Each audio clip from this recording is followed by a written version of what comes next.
Your attention, please, ladies and gentlemen. You're watching, yes,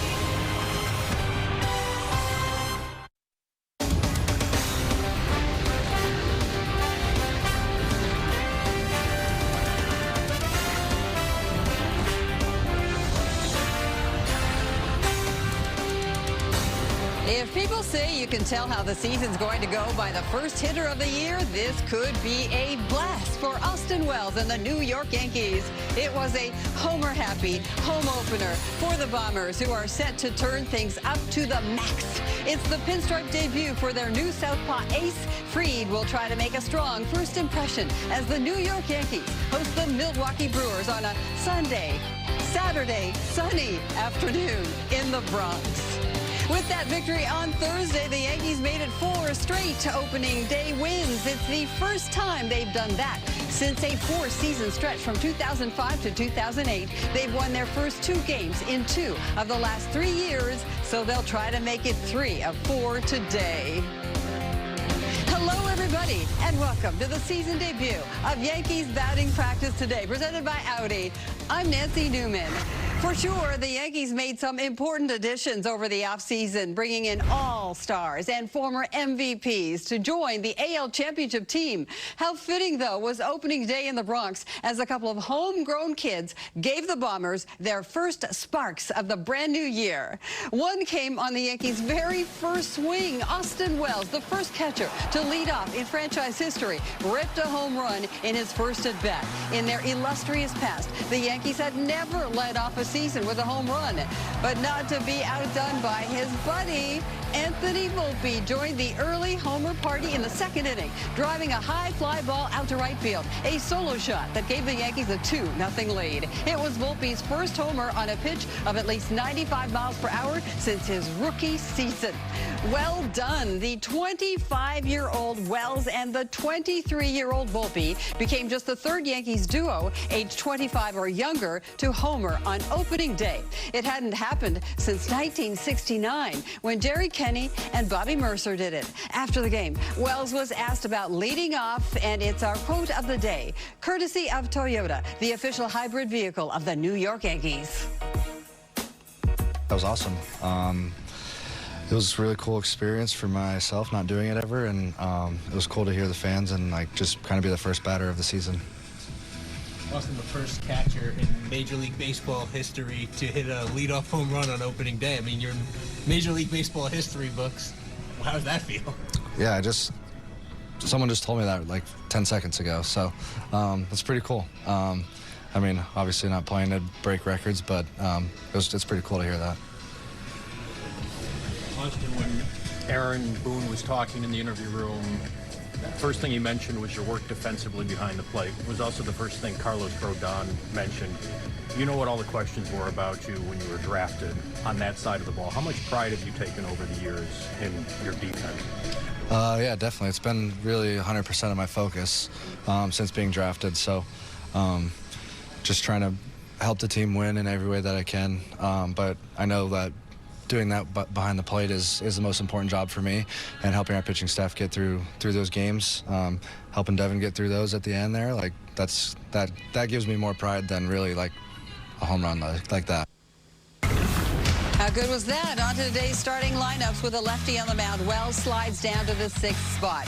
And that means that in the 1,930th game of his career, Paul Goldschmidt will bat leadoff for the very first time. It's the 8th most games a player has recorded before his first start at the top of the lineup. Another first, Pablo Reyes will make his Yankees debut at third base.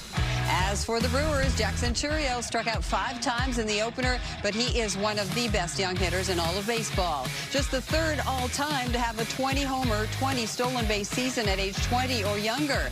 Add in Yelich, Contreras, and Hoskins, and the first 4 hitters in the Brewers lineup were a combined 0 for 15 on Thursday.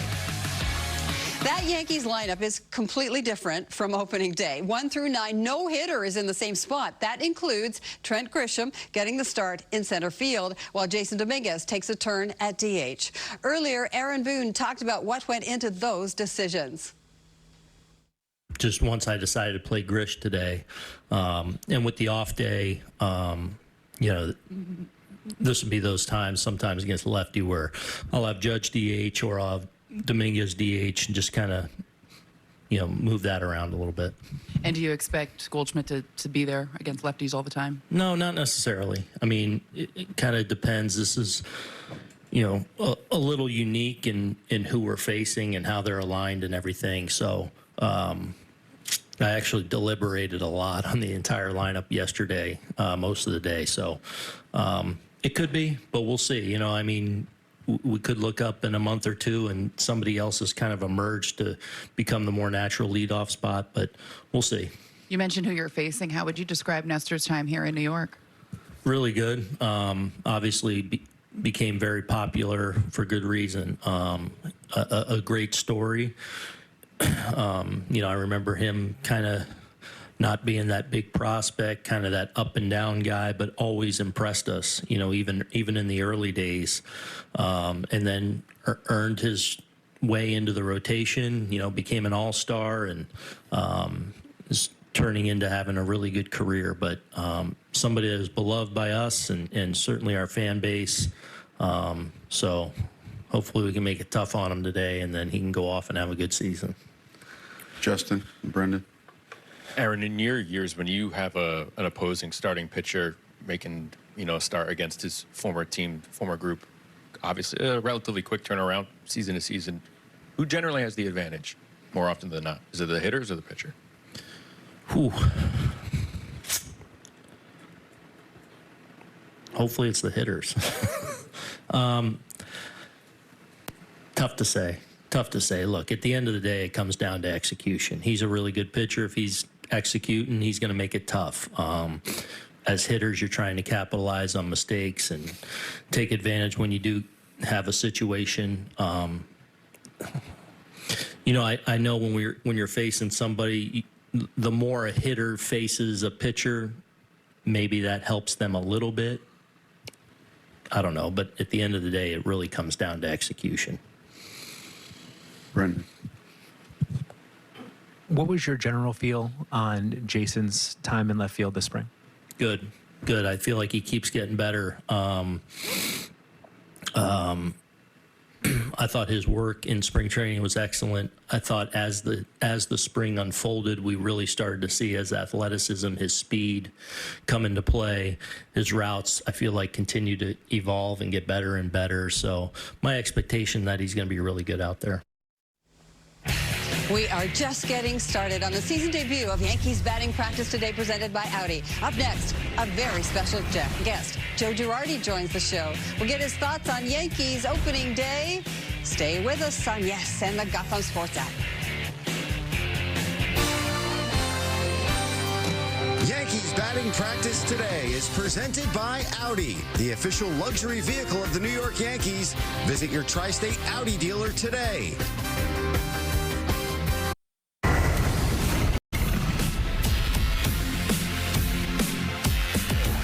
Joe Girardi. Sends Grissom way back. Can't get it. Paul O'Neill will score. Making the turn, heading for third. Girardi a triple.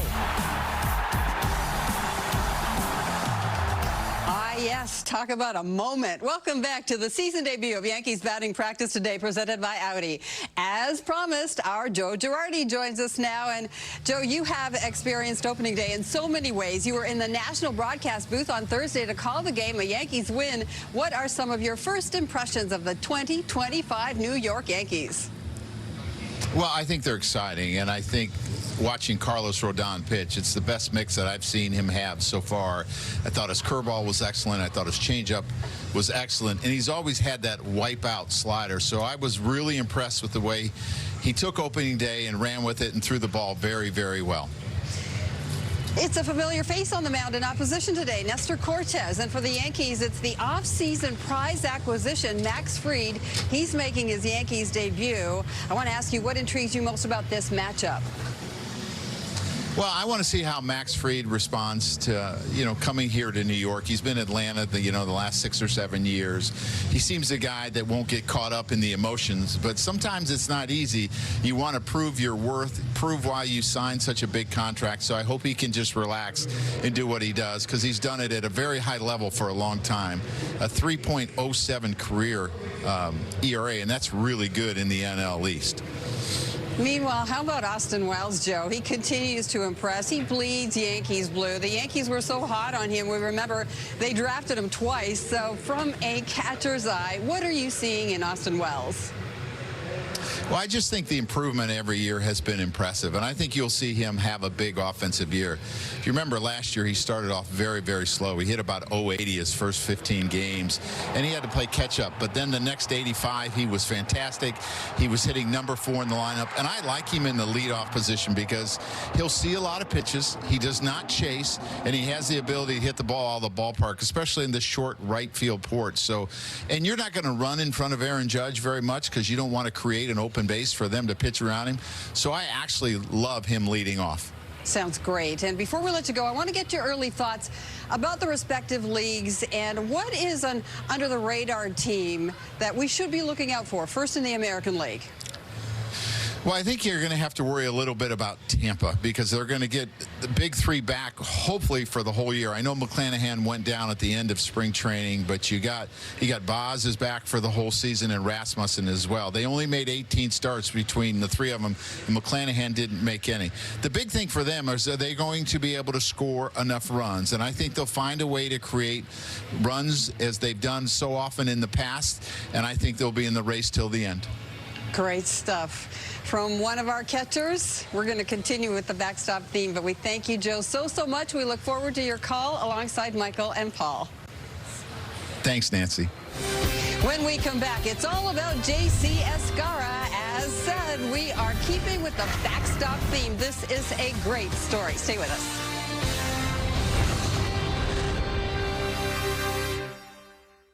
Gotten better as a catcher, you rake, and you came in here and showed it. But as you know, we have a lot of catching depth, as you know, so that's what makes this hard. You're going to big leagues. Let's go. Congratulations. The major leagues. You earned it. I appreciate it, my brother. Thank you for the opportunity. Yeah. What a journey. ¿Qué, Mom? Acabo de hablar con Boone. Vamos para Nueva York.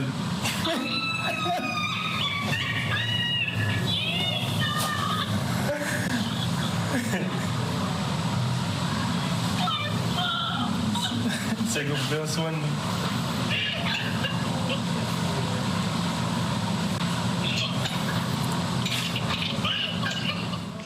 Wow, getting to tell Mom you got the call up to the majors for the first time, a call of a lifetime.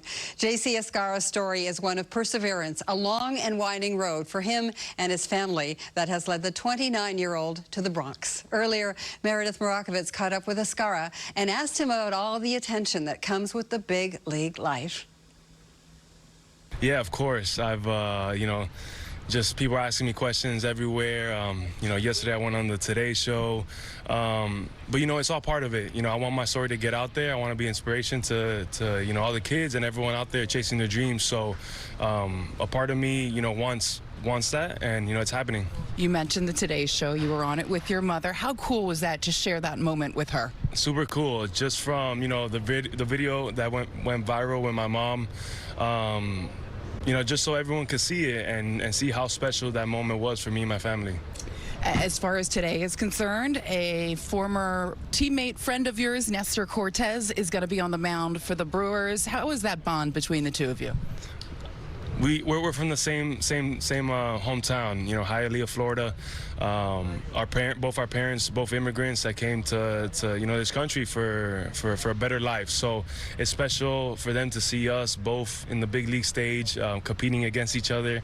I wish I was there in the lineup today to face them, but I wish them the best, and that's my boy for life. Who would get the best of that matchup? I told him I need at least one fastball, and he promised me at least one fastball. After that, who knows what's coming, but it would be a sight to see. How would you describe high school Nestor? Oh, nasty. He was one of the best pitchers, in the Miami area. And to see him now, in the major leagues and having success, it's awesome to see. Was it meaningful to you to be able to do the jersey swap before opening day yesterday? Yeah, I loved it. I'm not sure if everyone saw the pictures. I think I might post it again on my Instagram just so the fans can see it. But, yeah, that was for us. That was for our hometown. And a dream come true just for everyone to see, two Hialeah kids make it and living out the dream. What was it like for you yesterday as they were announcing everyone's name, the ceremonies for opening day, as you're kind of witnessing it all for the first time? Yeah, truly special. I got, when I was on the line, I got emotional just being in that moment is stuff that, I've envisioned, in my mind my whole life. So to really live it out, it's a dream come true. What do you think allowed you to have success offensively this spring and really last season in Winter League? Yeah, I think just trust the process. It didn't matter, where I was playing, if I was in indie ball, in Mexico, wherever I was, that I treated it like if it was my big leagues. Just really, be where my feet are and live in the moment. Not in the lineup today, but what do you think it is going to be like for you when you see your name in the lineup for the first time? Oh my God, truly special, truly special. I can't wait. I've already put in the work. Whatever happens is in God's hands, and I know that I'm going to give the team the best of me. What is that anticipation like as you're just waiting to get your number called? Yeah, so you never know. It could be today with a pinch hit, or it could be tomorrow. Starting the game. I really don't know. We haven't had that conversation, me and Booney. But it's in the back of my mind. But I'm gonna be ready for whenever it is. Best part of big league life so far? You're only one day in, day number 2 actually, but best part so far? Well, just the media attention, the food, the charter flight. I think just every little detail of the big league life is something different for me, and I'm really enjoying it. Well, enjoy it. Best of luck this season. Thank you so much. Send it back to you in the studio. Escara joined the Yankees organization prior to the 2024 season after going years between action in affiliated baseball, and it led to the best stretch of play in his career. He batted better than 300 with 8 home runs and a .930 OPS at AAA. The Yankees added him to their 40 men in November, and now he awaits his Yankees debut. So while there's still one kid from Hialeah in the dugout, today the Yankees will go up against a very familiar face from that same Miami suburb. Nestor Cortes gets the ball against his former team in his Brewers debut, while the Yankees will counter by unveiling their brand new southpaw ace. Max Fried is ready to go against Cortes in this starting pitching matchup, which is the key to the game, brought to you by your local Kia dealers. Cortes went 9-10 with a 3.77 ERA for the Yankees last year, before being dealt for Devin Williams over the offseason. Fried, meanwhile, was 11-10 with a 3.25 ERA for Atlanta. But now Fried is in pinstripes. In December, he agreed to an 8-year, $218 million contract, a record deal for a left-handed pitcher. He has been one of the game's best for a while now. 2 All-Star selections and 2 top 5 of Cy Young finishes. Last year, he limited righties to a .539 OPS. And thanks to an array of pitches, Fried has developed an elite ability to get ground balls and suppress hard contact while still being able to ring up a strikeout when needed. This afternoon's matchup could be a favorable one, as Fried has done very well against the Brewers in his career, including the postseason. He's 4-1 with a 2.18 ERA in 6 starts against Milwaukee. Also worth noting, this will be his second career start at Yankee Stadium. He beat the Bombers last June, allowing 1 run in 6 innings. One last break here on Yankees Batting Practice Today, presented by Audi. We will wrap things up after this with some final thoughts as the Yankees try to go 2-0. Keep it here on Yes in the Gotham Sports app.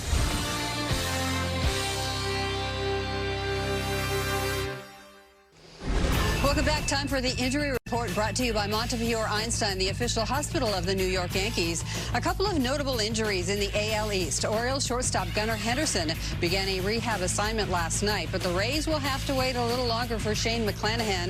Disappointing news for Jordan Montgomery. The former Yankee needs Tommy John surgery.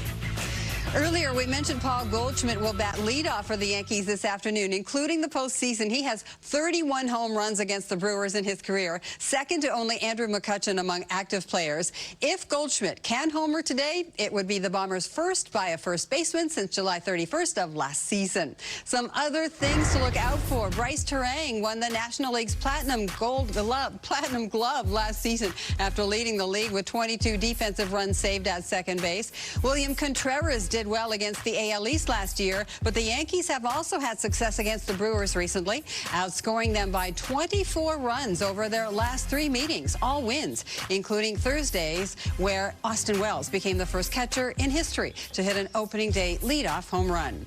A quick check of the upcoming schedule for the Yankees. They wrap up this series with the Brewers tomorrow afternoon.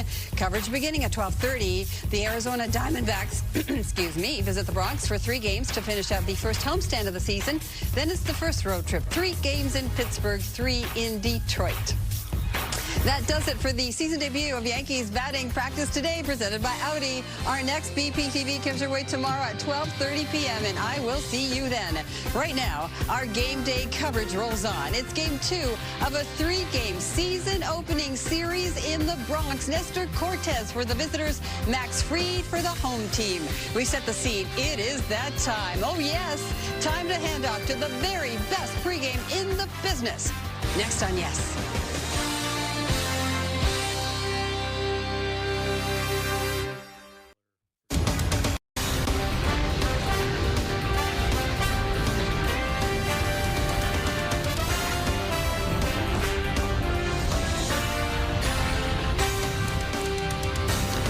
Sunny skies over the ballpark in the Bronx. An unseasonably warm day after a hot start to the season. Perfect conditions for Max Fried to put on a Yankees uniform for the first time. While on the other side, Nestor Cortez trades in the pinstripes for Brewers blue and gold. It's a showdown of southpaws as the New York Yankees host the Milwaukee Brewers on a Saturday afternoon in the Bronx.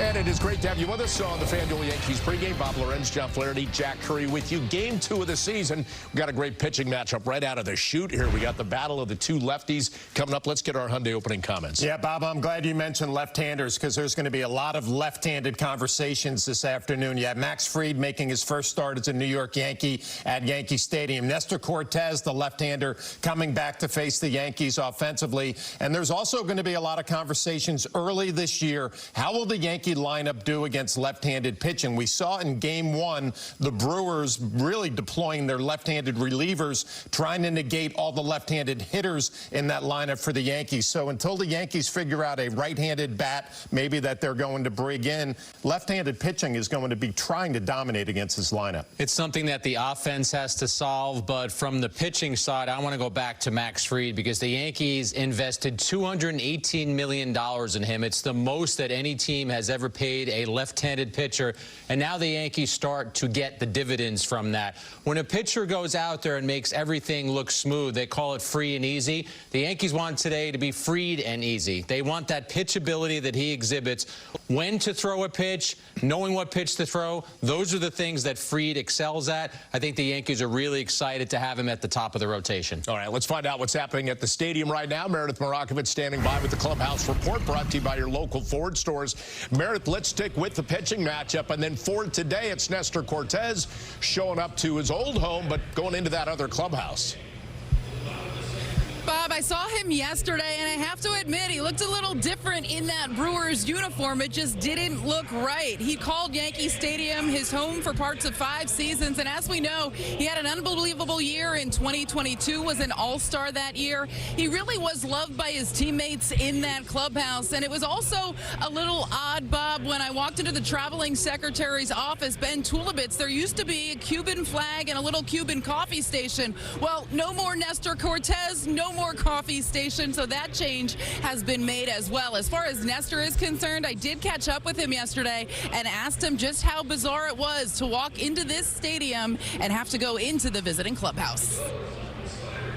Definitely different. Came in the bus. I didn't know what way I was going inside the tunnel. I've been here before, but it's been a long time. So luckily, I know the staff here and I know the clubhouse guys. But it's great. It's good to be back. I'm excited. What type of memories kind of flooded back as you were making your way to the stadium? So many. 2019 when I was up and down here the whole year, just trying to fill innings, and then 21, 22, obviously, really good years. I was an all-star here. And then 24, obviously, we made it to World Series. Came up short, but I have nothing but love and good memories here. What's your favorite moment as a New York Yankee? Gosh, so many of them. I would probably say every opening day here. I guess as a professional baseball player, as a kid, you want to be in an opening day roster, and I didn't want to miss that for the world. So I feel like opening day here is very, very special. How do you think they helped you develop as a pitcher? Because as you mentioned, you were an all-star. You had some of your best years of your career here. It all happened when I came back in 21. When I got back in 21, Matt Blake and his staff, and obviously the strength coaches and trainers helped me out a lot.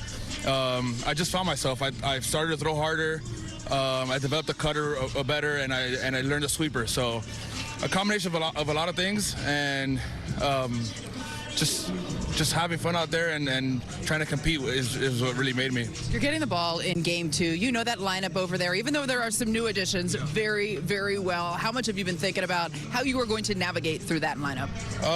It's going to be tough. Obviously, there's a lot of good hitters over there. They know me too, and I don't only know them, they know me. So nothing. I got a game plan properly, and command the ball real well and hopefully come out on top. You wanted to know if JC was making the team when you found out that he was. How excited were you for your friend from Hialeah? Super, super excited. We grew up together, played a lot of baseball together when we were younger. Lost contact, throughout the years, but when I reached back out to him, or he reached back out to me last year during spring training, it felt like we were hanging out yesterday. So super humble guys, super nice. I wish that they were the best for him. New look. Don't get mad at me. New hairstyle. Yes. I did blonde in 2020. Being with the Yankees, obviously, we couldn't really do much with our hair, but felt like I, was gonna bring it back, and what a better time than opening day at Yankee Stadium. Platinum hair is certainly a statement out of Nestor Cortez. Aaron Boone said that he hopes the Yankees are able to handle Nestor today, and then he has himself a good season after the Yankees are no longer involved. With the lefty on the mound, the Yankees lineup does look a little different today. It's going to be Carl Goldschmidt leading off. He has played in 1,930 career Major League Baseball games. This is the first time he is batting out of the leadoff spot. I caught up with him quickly after he did some defensive drills on the field and asked him how he feels about batting leadoff, and he said, simply, we'll see. He said he's going to try to approach it the way he approaches any situation, regardless of where he is in the order, so not making any changes because he is batting at the top spot. Also noteworthy, Pablo Reyes is in there at third base, and Trent Grisham is playing center field, so Jason Dominguez will DH. Cody Bellinger will be in left field. It's now time for the Morgan & Morgan injury report, and that brings us to some pitching help for the Yankees that could be on the way soon in the form of Ian Hamilton. He's expected to make a rehab appearance today. Aaron Boone said he will likely be back with the team as soon as he is eligible. I did speak with Hamilton prior to leaving Tampa, and he said he probably would need 2 or 3 rehab appearances, although there was some consideration on putting him on the opening day roster. The Yankees just wanted him to get a few more outings under his belt before they bring him back, so that could be a big arm out of the bullpen. Thank you, Meredith. Great to see you as always. We'll see you in just a bit again with Michael, Paul, and Joe. Now, all season long here on Yes, we want to invite you viewers to show us the different ways you support the Bronx Bombers. Use the QR code on screen with a hashtag Toyota Pinstripe Pride and post pictures to social media that reflect your love for the Yankees. We might spotlight you in a future game. Pinstripe Pride is brought to you by Toyota, the official hybrid vehicles of the Yankees. Much more to come on the FanDuel Yankees pregame as Max Fried prepares to make his first start with his new team. We'll hear from the lefty after the break. So keep it here on Yes and the Gotham Sports app.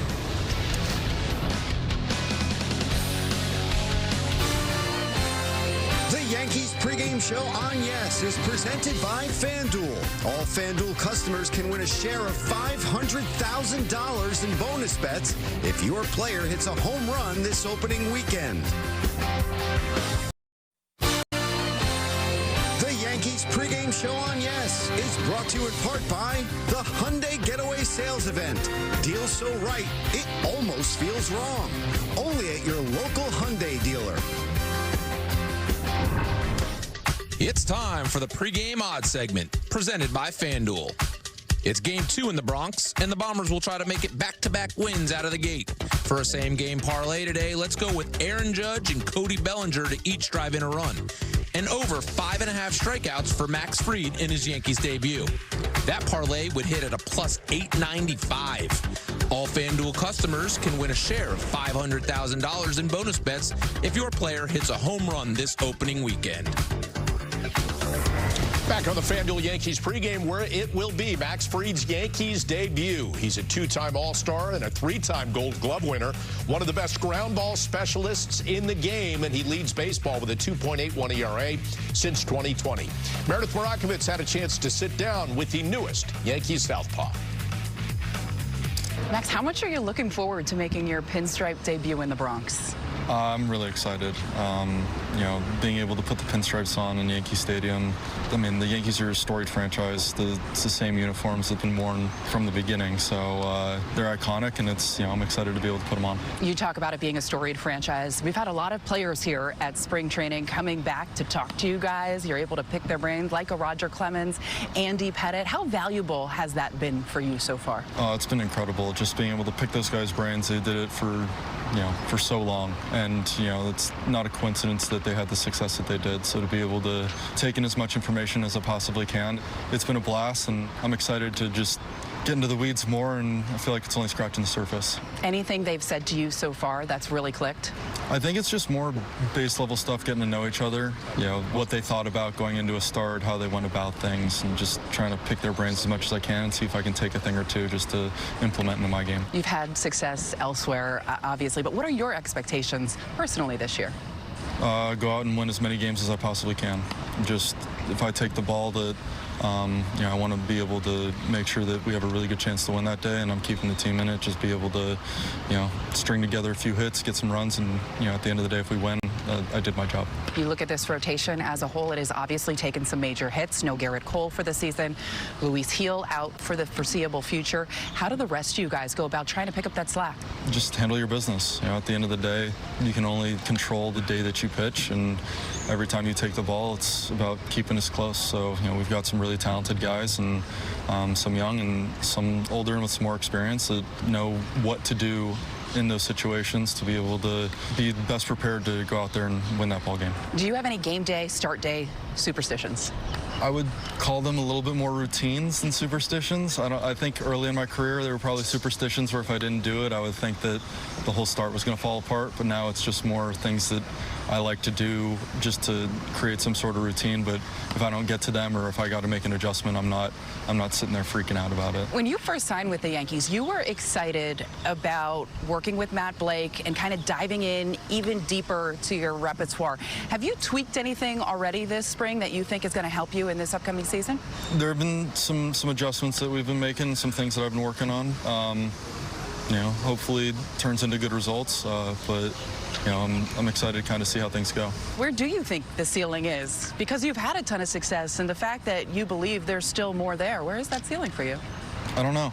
I'm going to just try to make the most of every opportunity that I have, and for me, it's just about being consistent, taking the ball and getting as deep into the game as I possibly can, and kind of repeating it. But like for me, it's as simple as like, what do I have to do to win this game today? And if I'm doing that, I'm doing my job, and we're happy, and trying to roll it into the next one. How would you describe Max Fried on the mound? I want to compete. I'm a competitor. I'm very competitive, and don't want to take any pitches off. I get a lot of ground balls, and want to keep the defense involved, trying to get in the dugout as quick as possible so we can go out there and score runs. What is one thing that you want Yankees fans to know about you that they may not know? For me, it's all about winning. that's all I really care about. I don't really care about how, you know, my personal stats are.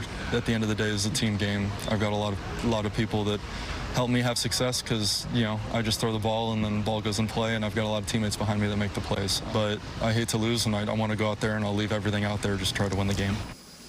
Let's take a look at the Brewers lineup that Max Fried will face today. It comes your way courtesy of Toyota. Jackson Chourio 0 for 5 in the opener. He is leading off, followed by Yelich, Contreras, Hoskins, Frelick, Ortiz, Garrett Mitchell in center field, Capra at third, and Bryce Terang at second base. So in listening to him talk to Meredith Flash, it's, you know, just do your job. Don't believe the hype that you got to fill in for Garrett Cole or Luis Gil. But how do you do that? Because you're also making your first start in front of the fans in the Bronx. Yeah, there's going to be a lot of different emotions for Max Fried, but I'm glad you brought up that interview with Meredith, because when I was sitting there listening to it, I'm thinking, this guy is a pro. It's all about the work that he does the 4 or 5 days in between his start that gives him the opportunity to take the ball this afternoon and go out there with his arsenal, which could change, you know, start to start, Bob. He throws 7 different types of pitches. I think he's a guy that can be a power pitcher one start, Jack. He can be a finesse left-hander the next start. A beautiful day to throw the baseball, 80 degrees. He's going to have a good grip with that curveball. I'm wondering if that curveball is going to be his biggest weapon. Yeah, I'm curious to see when he goes to it, because not many pitchers throw that 12-6 curveball anymore, Clayton Kershaw being one of them. But I want to go back to the idea of pitchability, because I spoke to Preston Claiborne, the assistant pitching coach, about Max Fried. He said this guy has a feel for pitching unlike any other pitcher that I've been around. And Flash, he did this in spring training, so I'm assuming he'll do it in the season. He calls his own game.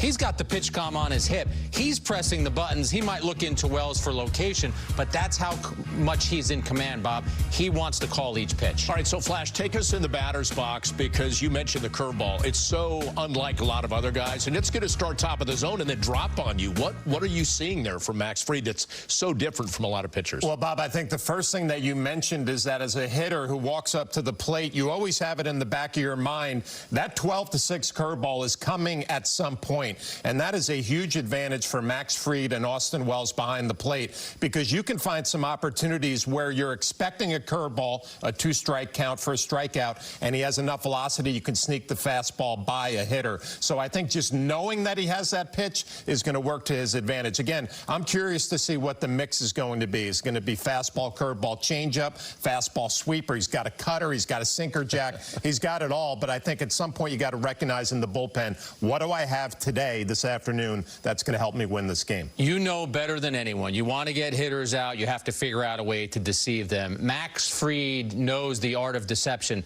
That fastball will come in around 94. The curveball will come in around 75. You want to disrupt the hitter's timing right then and there. That difference in velocity will show you that. I did ask him yesterday, 2 days ago, how will you watch what Rodon is doing today? And his mind was working. He said every batter comes into a season and has made adjustments. I'll be watching for what adjustments they've made, because he wants to counter if there's any Brewer that made an adjustment that used to hit a certain way and maybe now has a different approach. Well, Fried's counterpart today got a warm welcome back to the Bronx on opening day. Coming up next on the FanDuel Yankees pregame, we'll break down what to expect as Nestor Cortez faces his former teammates. Stick around for that.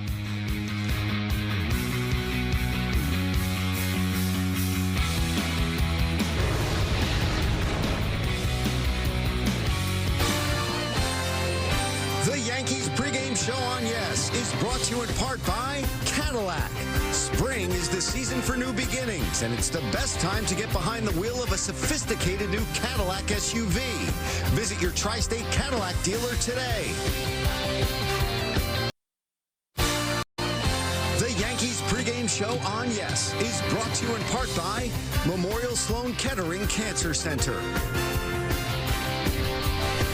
Hey Yankee fans, we have an amazing game day forecast. I'm News 12 meteorologist Alex Calamia. That west wind coming in stiff, which could mean more home runs. Temperatures are close to 80 degrees, but again, that stiff wind coming in from the west will be bringing in some clouds by 7th inning. For the ride home, temperatures are going to be cooling down. We'll be in the 50s later in the evening time, but we're feeling comfy during the game. That's our mood. Make sure you follow us here at News 12.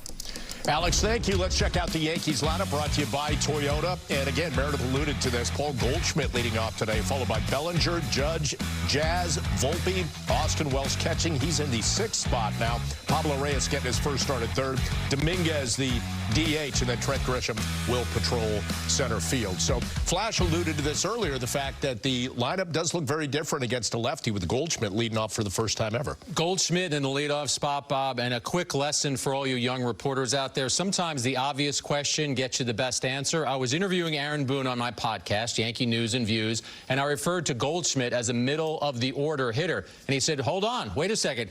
He may bat leadoff against some lefties, so I appreciate Aaron giving us that news nugget about 10 days ago. And it makes a lot of sense, guys, because even in a down year last year, Goldschmidt had a .366 on-base percentage against lefties. I think he's someone who goes up there in a disciplined manner, but who knows the strike zone. And even when he gets to 2 strikes, he's not panicking. He knows he can still do some damage. Yeah, lineup looks a little different with him leading off, but I think one thing we saw from opening day, opposing teams are really going to try to exploit the Yankees being left-handed dominant in their lineup. We saw that opening day, all the lefties coming out of the bullpen for the Brewers. Now the Yankees get to face a left-handed starter in Nestor Cortes, and Nestor told Meredith, they know me well too. We've seen from Nestor Cortes in his career, high fastballs, cutters in off the plate to right-handers. I'm going to be interesting watching Goldschmidt, Jack, to see if he's hunting middle in early. Aaron Judge may be the same thing. But again, there's going to be some lefties in this lineup. Hitting-wise,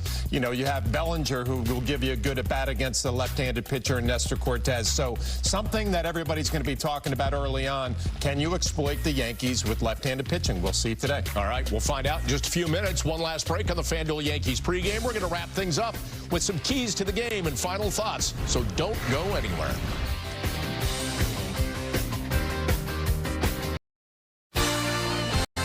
The Yankees pregame show on Yes is brought to you in part by Morgan & Morgan, America's largest injury law firm. Injured? Visit forthepeople.com.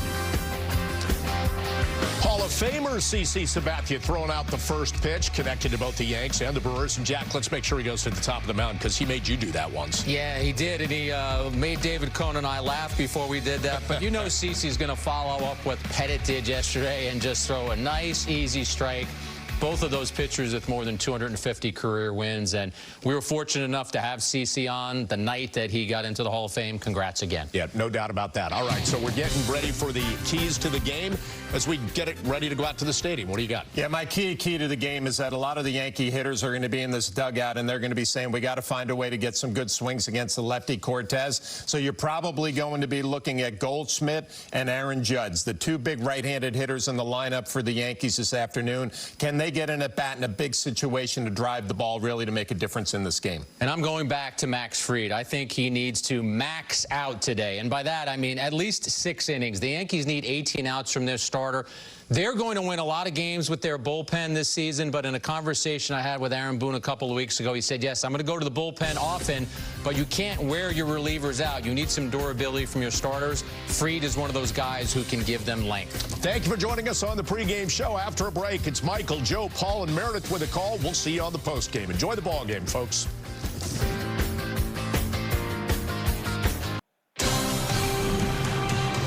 Your attention, please. Ladies and gentlemen, you're watching Yes.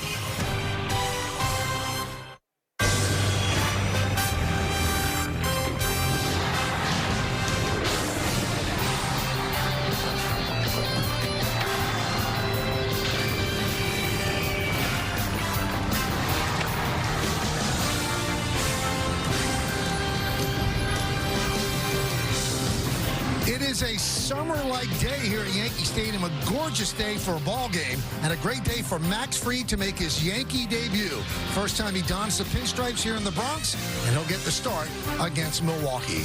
And it is time for baseball, as the Yes Network presents New York Yankees baseball. It's the Brewers against the defending American League champion New York Yankees in the second game of a 3-game set from Yankee Stadium in the Bronx.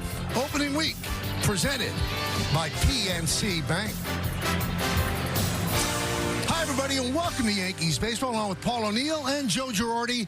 I'm Michael Kay. Yankees won on opening day, and they did it in fine fashion in front of a sellout crowd. They try to make it 2 in a row, and they send out the guy that is now the ace of the team, and that's Max Fried. Michael, he's got a number of different pitches to carve you up, and what you're going to see is you're going to see a fastball that at some point this season will probably touch 97, and he has the ability to locate it on both sides of the plate. That is by you. He's got an outstanding changeup that he worked really hard on in spring training. He's got the sweeper to get the lefties and that 12-6 hook to get the righties. This guy is an outstanding pitcher. I had a front row seat in Philadelphia. Watch him carve up hitters. You see what he has done since 2019. Look at that stellar ERA, 3.06.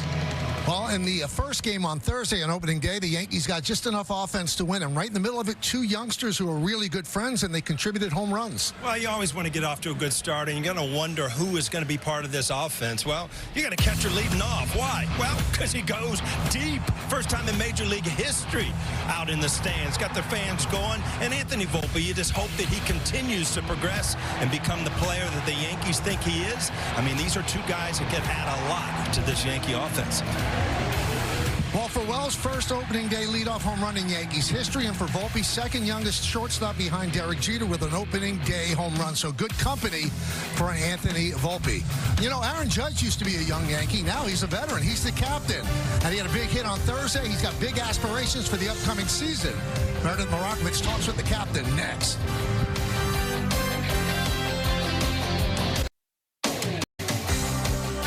A beautiful day for baseball on Yes here in the Bronx. Game 2 of the 3-game series between the Yankees and the Brewers is coming your way in just a few minutes. Hey everyone, I'm Meredith Marakovich. The Yankees got off to a nice start to their 2025 season with a 4-2 win over the Brewers on opening day. This afternoon, they'll try to continue their success. One thing has been abundantly clear with this team throughout the course of spring. Last year's trip to the World Series was not enough. This team is hungry for more. Definitely anytime you get a little taste of it, you know, you want more. You know, we didn't seal the deal last year. We got a chance to go to the dance, but didn't finish it off. And, you know, going back to 23 where we didn't even make the postseason, that one stung for me the first time, you know, that's happened to me in my career. And then, you know, the following year we followed up with a chance to, you know, we go to the World Series. So I think a lot of the young guys get a chance to see that and get that experience is only going to drive those guys more to, you know, the year before they had no fun in October to, you know, this past season getting a chance to go to the World Series. So I think those guys are definitely hungry to repeat that and then change the script this year. Yankees fans will get their first look at Max Fried in pinstripes. It's coming your way next, right here on Yes. Yankees baseball on Yes is brought to you in part by the New York Lottery. Get out there and play. By PNC Bank. Opening week presented by PNC Bank. Brilliantly boring since 1865. And by the Hyundai Getaway Sales Event. Deals so right, it almost feels wrong. Only at your local Hyundai dealer. Crowd still filing in the Yankee Stadium on an unusually beautiful March day. It does feel like the middle of June. And it will be a big house for the second time in a row. Yankees sold out opening day. They won that game 4-2, trying to make it 2 in a row as they start this season with a homestand before hitting the road. Aaron Judge had a big hit, banging off the third base bag that drove in a run, gave the Yankees some insurance for that 9th inning. And now they're ready to make it 2 in a row as the Yankees take the field, led by their captain, Aaron Judge. And taking the mound for the first time here in the Bronx, it is Max Fried. Left-hander signed an 8-year, $218 million contract with the Yankees. And when they signed him, they said, wow, he's going to be one of the great number 2 starters in a rotation in baseball. But because of the injury to Garrett Cole, he has assumed the role of ace, and he is ready for that. He's done it before, and he pitched very well in spring training. And now he's ready to face the Milwaukee Brewers. Tall left-hander, thin, angular. And he is firing it to Austin Wells as he gets ready. Let's take a look at the Brewers starting lineup. Trurio in left field leads off. Yelich, the DH. Contreras will catch. Cleaning up first baseman Rhys Hoskins. Sal Frelick in right field. Joey Ortiz, the shortstop. Garrett Mitchell in center field about 7th. Third baseman Vinny Capri had a home run on opening day. And Bryce Terang is at second base. And he's going to bat 9th. And as we mentioned, they're facing that guy, Max Fried, last year with the Braves. 29 starts, 11-10, 3.25 ERA. You see the rest of the numbers. Let's check out the Nissan Pitchers Scouting Report. Well, Max Fried is all about ground control. Number 1 in the L, number 2 in MLB, only behind Framber Valdez with a 59.2% ground ball rate. Not enough fingers. You don't have enough. He's got 7 pitches. I think that's why we went to PitchCom. And when they signed him, they said it was a luxury. Well, now with the injuries to the pitching staff, he is definitely a necessity. Let's check out the defense behind him. You've got Bellinger in left today. Trent Grisham gets the start in center, and Aaron Judge over in right. This is a lineup against the lefty. Obviously, the Yankees are going to employ every now and then. Pablo Reyes at third. Anthony Volpe at short. Jazz Chisholm plays second. Paul Goldschmidt is going to lead off. He's playing first base. Austin Wells behind the plate. Congrats, Daddy Judge. So you get a congratulations. You get a ball as Judge became a dad, baby girl, during the offseason.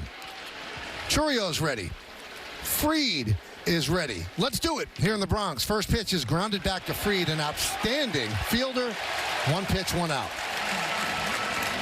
It's time now for the keys to the game, brought to you by your local Kia dealers. Well, you mentioned it, Michael. It's a lefty lineup. Paul Goldschmidt leading off for the first time in his 15-year career. Aaron Judge goes to the 3-hole. Wells down to the 6th hole. Who's on third? Pablo Reyes is today. He gets a start, 284 against lefties in his career.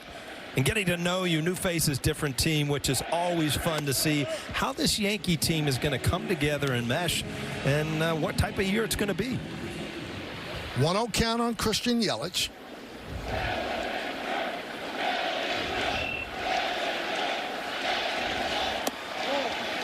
The bleacher creatures doing a roll call, calling out Aaron Judge. Michael, you probably know the answer to this. I mean, my scouting report, who's on third? That's wrong in the Abbott Costello. Who was on third? I don't know who's on third base. Ah, there we go. So I had to answer questions.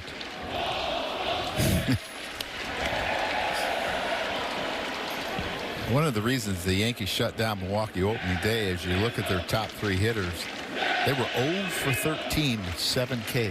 That's how you shut down the top of the order. Did you notice that Churio swung at the first pitch? Well, you know what?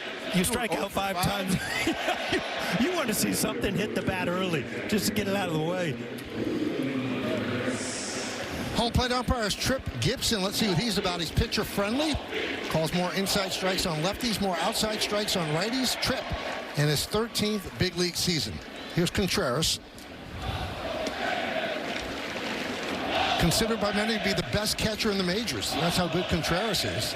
Now you have to watch for this. Max Fried, 23 pickoffs since 2019. Only Patrick Corbin has had more with 26.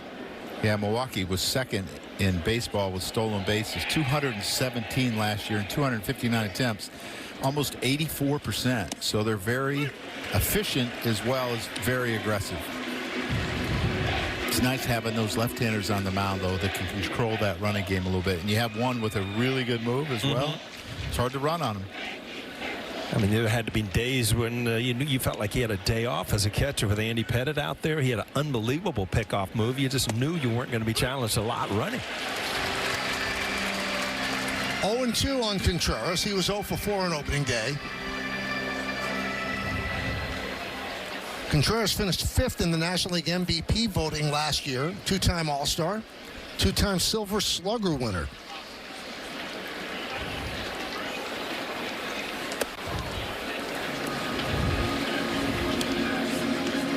Up to 96 already today. I had it at 97 at some point in the year. Maybe it's going to be a little bit more.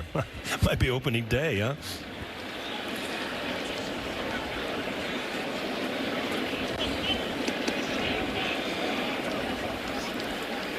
The 1-2. Off speed, breaking ball on the back outside corner. He's down looking. Yeah, good luck in hitting that. You see the 12-6, 11-5 break on this, and it almost looks like it goes up first before it comes down, and then Austin Wells does a nice job of sticking this ball on the outside corner. This is outstanding command. You think about where do you go before that? He went up in the zone, so he tunneled it with a high fastball that looked like a fastball, and all of a sudden, the bottom fell out. Here's Rhys Hoskins. Rhys 0 for 2 on opening day. interesting there, he started him off with that sweeper. Reese is not a guy that swings at the first pitch very often, but he did opening day off of Carlos Rodon, so he probably put that in his little memory bank, said, not today.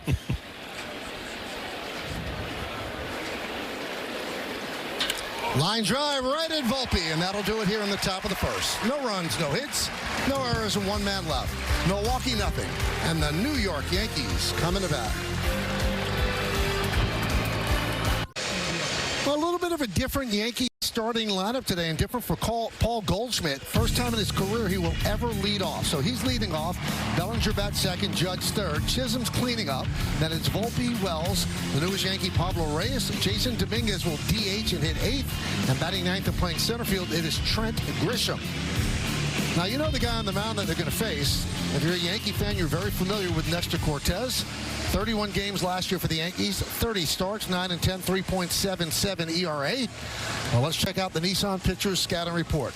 Well, it is a familiar face, and in the last 5 seasons, a 3.61 ERA. Got a nice cheer opening day and a nice cheer when they announced his name today, but that will probably be the end of the nice cheers. Home cooking. Yeah, it's supposed to be a question mark because he's with the Milwaukee Brewers on the road today. But since 2001, 44 starts here, a 2.83 ERA. Any new tricks? You know that he'll drop down into a sidearm. You know that he'll hesitate. Does he have any new tricks for the Yankees? Goldschmidt swings at the first pitch and lofts it to left center field and deep. Mitchell back, track, wall, see ya! There's a leadoff hitter, 1-0 Yanks.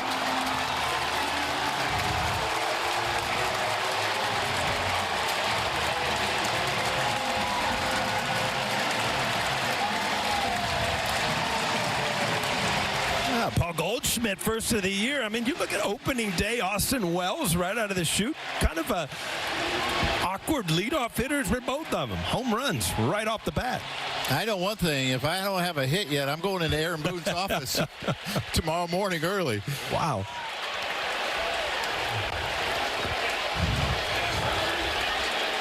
That is the first home run by a Yankee first baseman in 67 games. Bellinger lost one deep to right center. There it goes into the bleachers. See ya. Back to back. It is 2-0 Yanks.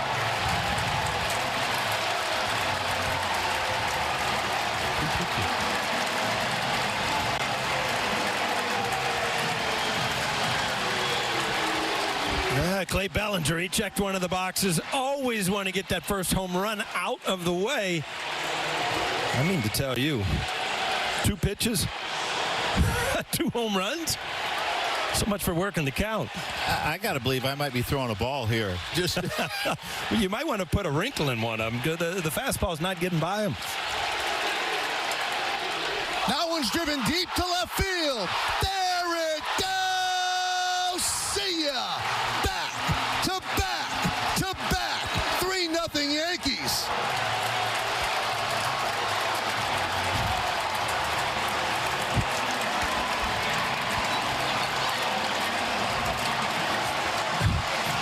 Michael, how do you top this as a first inning? 3 pitches, 3 home runs.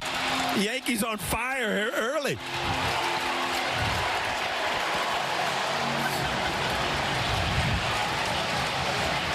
Reminds me of a story that Yogi used to tell.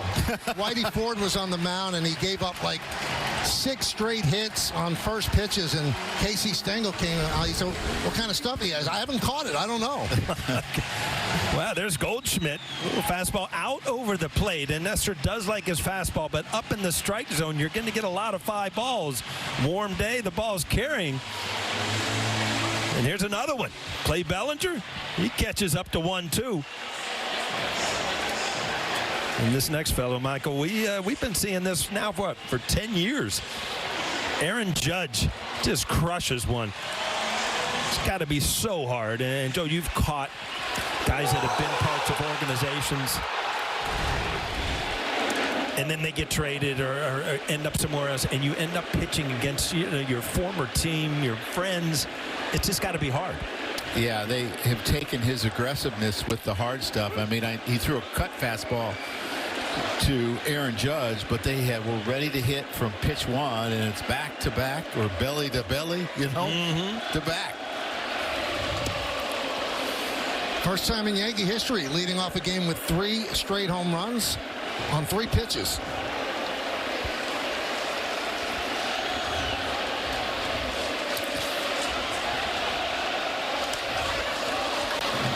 Well, I brought up in the scouting report the home cooking, the 2.83 ERA at Yankee Stadium over his career. Been too friendly so far. Maybe it's a uniform. You put another uniform on, things change. And a strikeout of Chisholm. 1 away. Boy, Aaron Judge, you just see when he puts himself in that position, no lunging, waiting for the ball to get there. Just love to see his swing day in and day out because of the consistency of where he is, where his hands are, where his body is when the ball gets to the hitting area.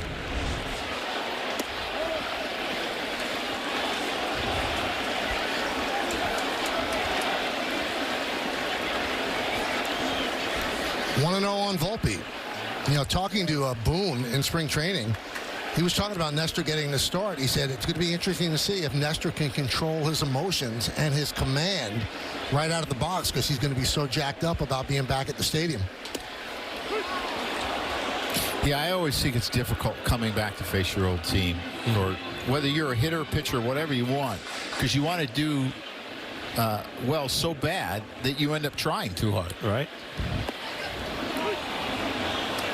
And it's funny because I always remember Sterling Hitchcock. Remember him? And he would always say how he would get you out. And then he ended up going to San Diego.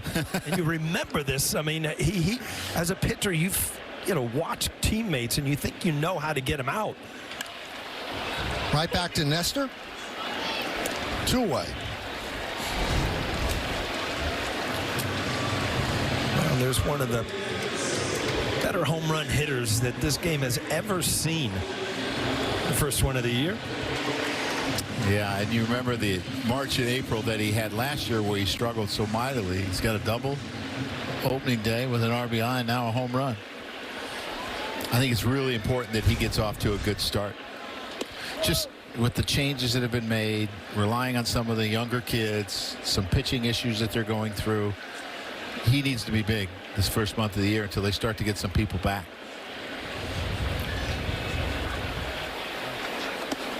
What a great shot of the dugout. Cody Bellinger didn't even have time to celebrate, and then he saw the ball fly and he jumped up with a big grin on his face.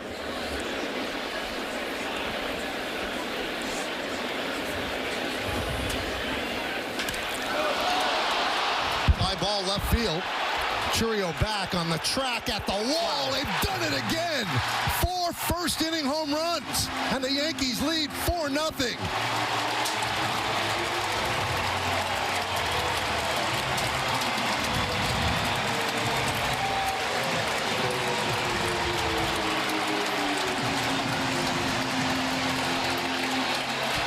How you script a better first inning. I mean, if you're Austin Wells, you want to stay in off lefties, and Nestor has had really good numbers off lefties in his career. Lefties coming into the game only hitting 182. Cody Bellinger, Austin Wells already got him in the first inning. Yeah, it has to be hard not to get caught up in this lineup right now trying to hit a home run. If you're Pablo Reyes, I think about what Chisholm had to do after back-to-back-to-back. Here's the thing. Aaron Boone was bragging about Austin Wells, and the Friday before the last weekend, they went over to play in Lakeland. Lakeland's a big ballpark. He hit a home run his first at bat to left field, similar to that one, then one to right field, and almost went deep in dead center. Now, dead center's like 430 feet with a, 30-foot wall. I mean, he looks really good at the plate, and I want to see him play against left-handers and figure that part out because this guy's got a lot of power. He's got really good idea of what the strike zone is. He doesn't chase, and you want to see that dangerous bat in the lineup every day. There's a walk to Reyes. Again, as a lefty, you really got to work on staying in there, and it's not like you're beat going the other way. It's just that, you're waiting to see the ball a little bit longer from a lefty. And we talked about an unusually warm day. The ball's carrying, fly balls are flying, and Nestor Cortez is having a nightmare of a first inning. There's Dominguez. This is the first time in their history, which begins in 1903, that the Yankees have hit 4 home runs in the first inning of a game, ever. I'm glad they didn't waste this on opening day. They waited till Yes came on the broadcast. Right? Good point. It's a great point, and I think that they were very well aware. Yeah. They wanted to give a great hitter like yourself something to talk about. Yeah. And you used to always ask in the clubhouse, can a man forget how to hit a homer in a week? Well, they didn't forget. No. I tell you what, Michael's going to have strained vocal cords here before we get to the second.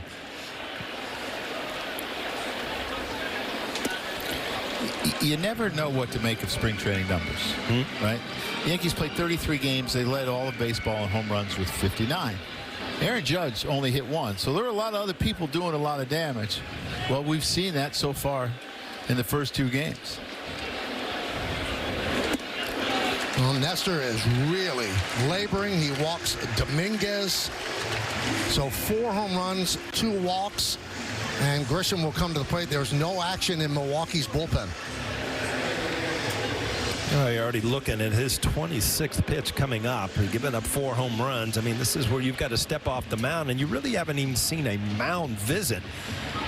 Joe, from the catcher, William Contreras. Well, so now the athletic trainer's coming out, and you wonder if something's up. That it's not just ineffectiveness, but something could be up. Well, this would be devastating for him because they made the trade for Devin Williams because they have starting pitching issues. I mean, they have 4 starters down. They have Woodruff, Myers, Ashby, and DJ Hall down. Yep. And they're not sure when they're going to get them all back. So this would be devastating. Well, they like what they hear. They're going back to the dugout, and Cortez remains on the mound. First and second, 2 outs. The number 9 hitter, the center fielder Trent Grisham, against Nestor Cortez. You don't expect a lot of things with the left-handed lineup, but it's a little surprising to have Grisham face a lefty. Interesting you asked that question. He actually hits lefties better than righties. 211 versus lefties, 184 versus righties last year. So it's either him or Rice is what you're kind of measuring, or Oswald Peraza is the other way that you could go. So in his career, it's been that way as well. 241, 740 OPS against lefties, 204, 684 against righties. So what does that tell you? Well, I know one thing it tells you. He plays good defense against righties and lefties. And you know, you're never going to miss that by putting him in the lineup. But, you know, every time you think of a lefty lineup, you kind of want to stack it with, you know, your right-handed hitters. But it's an interesting stat you had there, Joe. One of the things about Nestor, too, is 70% of what lefties see or saw last year was either a four-seamer or a cutter. So everything was hard. So you can kind of sit on that a little bit. I mean, you're going to have a tough time hitting his good sweeper anyway if you're a left-handed hitter unless he leaves it middle in.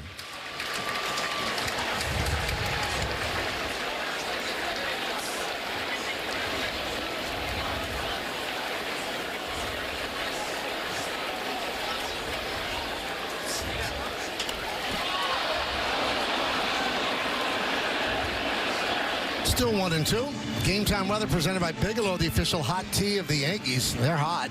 It's 78 degrees. Wind is swirling. Slight chance of rain. Humidity is 34%.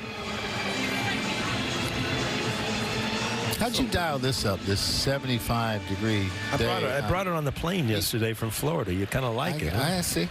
You know how those planes, you know, they carry the signs over the ocean? I just took a warm breeze and brought it with me. Strike three. Grisham down looking. But it was a first inning of first. 4 home runs for the Yankees in the first. All on first pitches, the first 3. First time in Yankee history that they've had 4 home runs in the first. And when it's all said and done, you have a first inning for the ages and a 4-0 Yankee lead. 4-0 Yankee lead for Max Fried, and he deals a strike to Sal Frelick.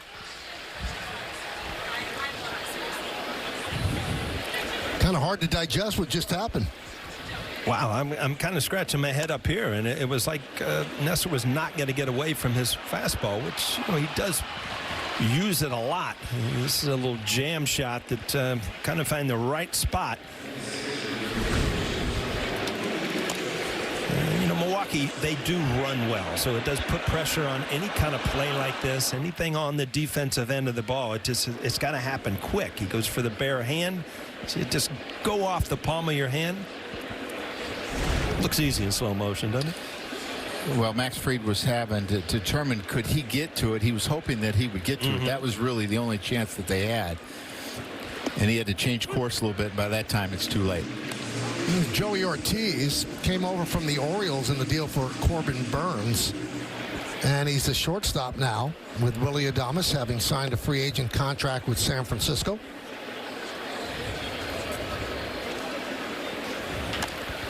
Another tapper in front of the plate. Wells Fields goes to second. But he's calling the batter out, and he's sending the runner back to first. Almost hit him outside the batter's box, huh? Yeah, that's the only thing that you could call him out for. Yeah, as he's running out of the box, you see, then he makes contact, and so he's out. Good call. Did you see him make contact? I think it hits his bat. It comes down and hits his bat again is what I saw. And I'm not sure he's completely out of the batter's. And hit his shoulder there. Shoulder. Yeah, good call by Trip Gibson. I mean, that's a hard call for an umpire to keep your eye on the baseball. Talk about a frustrating out.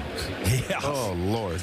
I mean, we know that he's a ground ball machine, and we've seen both balls this inning put on the ground, and we saw one in the first inning, but that's a tough one to swallow. I'd be good with that one, right? Oh, coming back to the dugout. I think the Gatorade jug had a problem. Here's Garrett Mitchell. And a strike. Now, I'm going to ask you, Paul, something, because obviously we keep score. How do you score that? I think the catcher gets the out. To you? Yeah. All right, I'm writing it in, Michael, and if you're wrong, I'm coming back to you. Well, you got a bottle of white out over there just in case things change. A big bottle.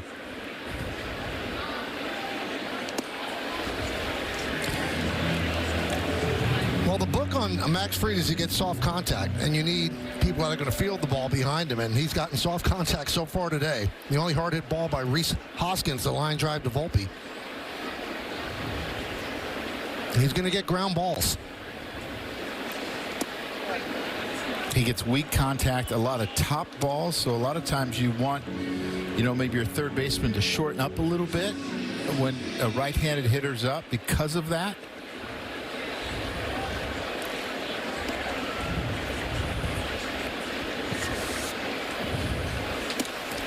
There's a strike to Mitchell. You see Cody Bellinger really taking away the bloop single in left field. Mitchell at the plate. Grisham and Judge pretty much normal depth, but Cody Bellinger way in and left. Just missed the outside corner, 3-2. Paul, do you remember in the years that we played that you'd see such a discrepancy in fastballs? No. I mean, you mentioned coming 92 to 97 so far today. Yeah, it's you would see that once in a while with a four-seam fastball and a two-seam fastball, which I don't understand now. Guys throw their two-seamers as hard as their four-seamers. I don't know what has changed in baseball, but that didn't used to happen. It's called grip it and rip it. Yeah.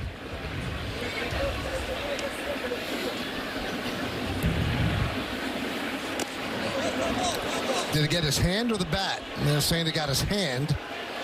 No, they're checking with the first base ump. Frelick is staying on first before a call is made.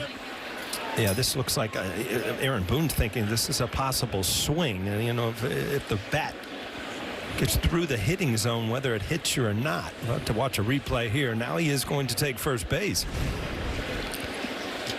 But did he attempt a swing here? No, I think that's no question there. Well, last year at the end of spring training, he got hit in that right wrist and missed the first 3 months. He's had a hard time staying healthy. You look at the amount of bats he has per year. They're really excited about him because he's a physical center fielder. He's 6'2", probably 215 pounds. Sometimes when you get hit, I mean, it just ends up in broken bones, but it looks like he's going to be okay. He's had rib cage, left knee. That'll bring up Vinny Capra. Had his first big league home run opening day.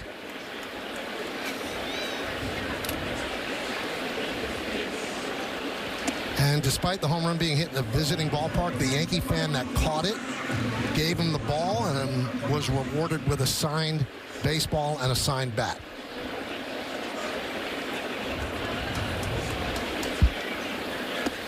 And on that home run, the Brewers radio broadcaster Lane Grindle honored the late Bob Uecker with the signature call of get up, get out of here, gone. And Uecker is very much missed around baseball, particularly around Milwaukee. He was the man for the Milwaukee Brewers. Well, Michael, it's been 75 years, I was reading today, that Bob Uecker or Vin Scully did not do the opening game. Wow. 75 years of baseball.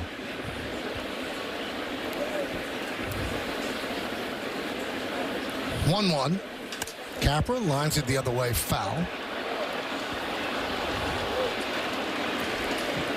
Capra had a big spring training, hit 358, 6 home runs, tied for the major league lead.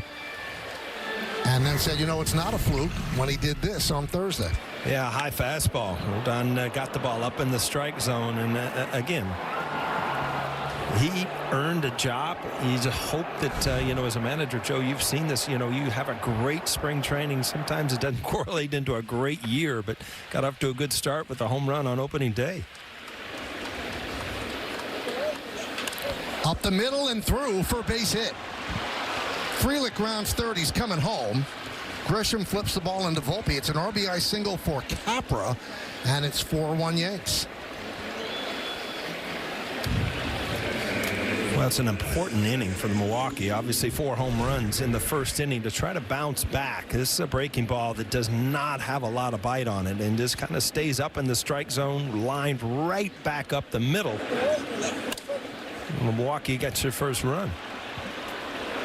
Scored 3 runs in these 2 games so far, and Vinny Capra, who didn't know he was going to make the team, has driven in 2 of them. They have Oliver Dunn, a left-handed hitter from the, so it'll be a platoon situation similar to what the Yankees are going to do. It was Bryce Turang. There's a strike. Turang won the Gold Glove last season at second base, and he also won the Platinum Glove as the National League's best defender at any position. He's 25 years old.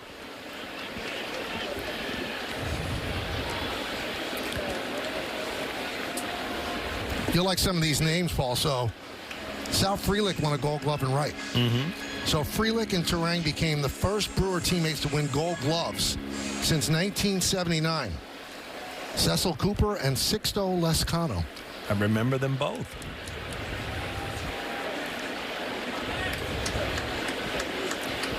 So Max Fried, a little bit of a jam here in the second.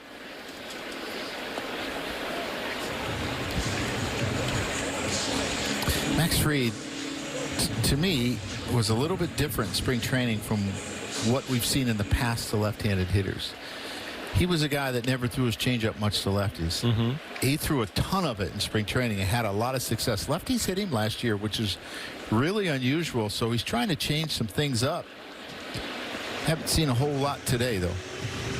Yeah, I just look back at, I mean, the ability to see the ball from a left-handed pitcher, it makes it difficult if they hide the ball or if they're a sidearm. And Fried is kind of pretty much short arm over the top, which would give you a good look, not really deceptive for a left-handed hitter. Ground ball, Chisholm. There's one. Not in time, gets by Goldschmidt, and that allows Mitchell to score. So a costly error would have been the end of the inning, but instead the inning continues and the Yankees have a 2-run lead. Yeah, it looked like a tailor-made double play off the bat, and you know, Jazz gets him the ball quick, but it gets stuck, and at that point you got to pretty much just kind of hold on to it, because with the overthrow you gave up a run. Yeah, and you have to understand who's running, too. Turang really gets down the line well. He's a left-handed hitter. He's in the top 50 in sprint speed. A lot of these Milwaukee Brewers are. Line drive, it's a base hit to right field off the bat of Chourio. Fielded out there by Judge. Going to third is Turang. The throw comes into second. So Milwaukee with runners on first and third and 2 outs.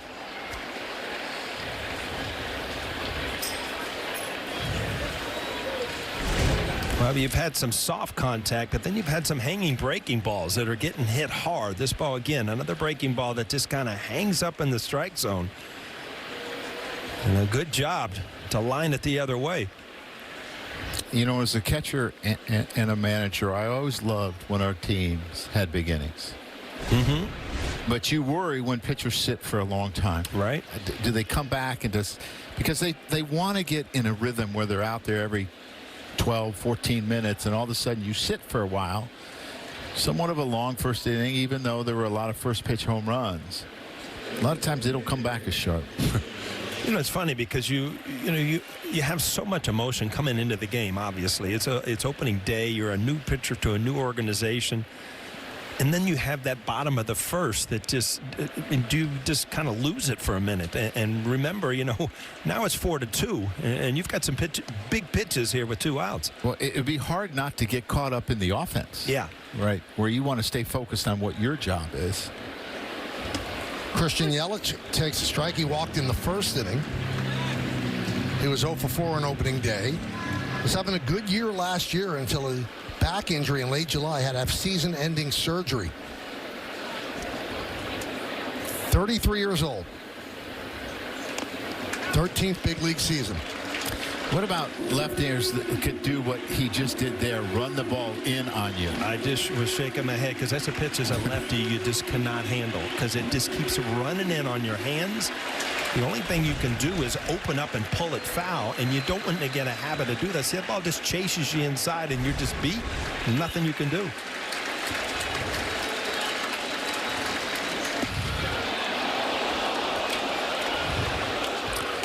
And his 2 strikeouts came. Now, they were from right-handers, but they were in that up and in quadrant yesterday or on Thursday that they got him. I mean, he's a guy that stays on the ball really well, uses the whole field, uses the middle of the field. So that up and in becomes really important to Christian Yelich. Right back to Fried. And the throw pulls Goldschmidt off the bag. He's safe. Throw to third. He's safe. Brewers score another run, and it's 4-3. Couple of costly errors by the Yankees in this second inning.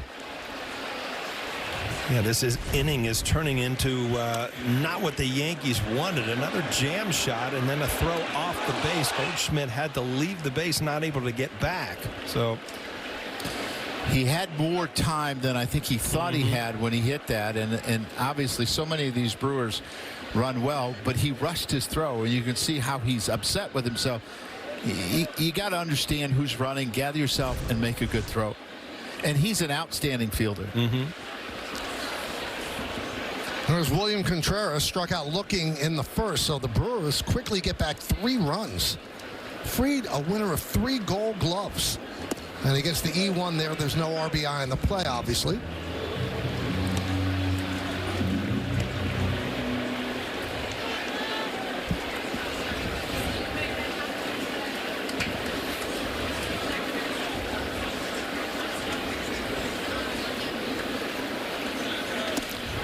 One and one.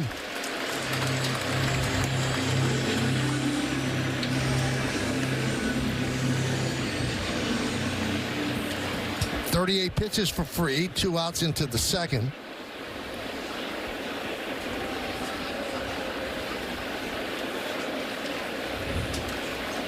Swing and a miss, 1-2. Well, you can see when he makes his pitches where he wants. I mean, that first pitch was the sweeper down in the strike zone somewhat, and then up and in under the hands, even to a righty, just ties him up. And that extension side fastball's got cut to it, too, and it really ties you up.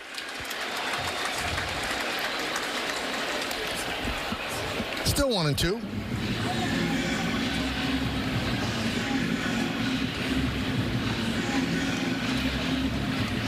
Carlos Rodon pitched very well opening day, 5 1/3 innings. Fried struggling here in the second after the Yankees gave him a 4-0 lead in the first on 4 solo home runs.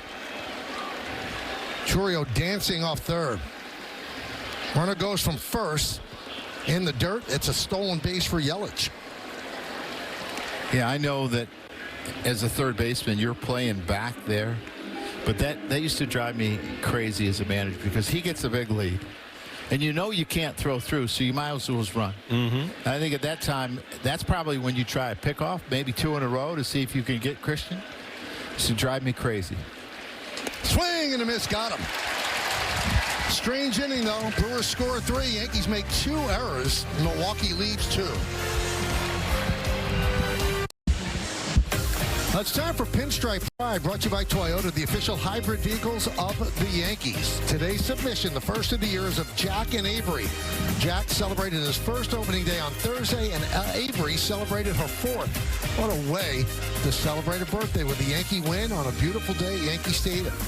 Use the hashtag Toyota Pinstripe Pride. Mention yes in pictures you post to social media to reflect your love for the Bronx Bombers. We might spotlight you in a future game the way we just did Jack and Avery.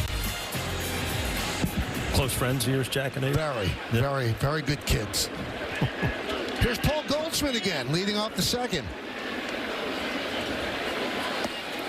So one of the things that hitters like, especially if you're the same, is the first hitter to have a long bat so you can see all the pitches. If you're Aaron Judge, what do you say to Paul Goldschmidt? What's he got? He's got a home run ball. He's got a home run ball. I used to tell people all the time, you know, when I would take right field and I had Knobloch and Jeter hitting ahead of me, I had to sprint in there and get ready to hit because I felt like I was leading off because it's not like they were working counts. Jeter would swing at the first pitch all the time. Yeah, but the one thing is you were practicing your swing all the time in the outfield, so you were ready. You know what? You got to get mentally ready whenever you can. Sometimes you had to do it in right field between pitches. Sometimes? Let's bring in Meredith Marakovitz. Meredith, what did Paul think about leading off for the first time in his career? Guys, I think you'll like this. 1,930 games, never did it before. I asked him if he likes the idea of him being the leadoff hitter, and he just kind of smiled at me, Michael, and said, I don't know, we'll see. Well, turned out pretty good in that first inning. Worked a walk here in the second inning. Something tells me Aaron Boone will not hesitate to put him there in the future. But one thing he did say to me, he's going to treat it like he's at any other spot in the order. He's not going to put too much pressure on himself. He's just going to go out there and play, and obviously it worked. Home run and a walk. That's a good leadoff hitter. Here is Cody Bellinger. Pops it up on the left side. Capra makes the play. All right, it's time for the Mohegan Sun team scouting report. Well, the kids are all right. Volpe, Wells, Rice, Dominguez all have started off pretty well, and they're going to need them to lengthen this line. Delightful. I don't know about this comment. They had their 12th in defensive runs saved and 12th and outs above average, and I thought the defense was going to get better with Belly going to center, Judge to right, Goldie. But that hasn't shown. And throwing and showing. There are a lot of pitchers here that didn't expect to be on this roster. Warren, Hedrick, Gomez, Yarbrough, and Carrasco. And here they are, and they're going to have to contribute.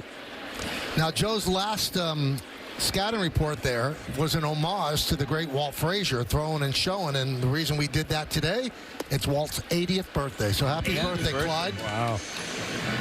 Still wearing the silk. Oh, yes. Huh? And we did The Kids Are All Right for You, and a little music. I was going to say that's a music title, right? Yeah. Delight? You had a chance to wipe that out. You didn't like it. I know, but a couple errors. That was the name of a group, too, Delight.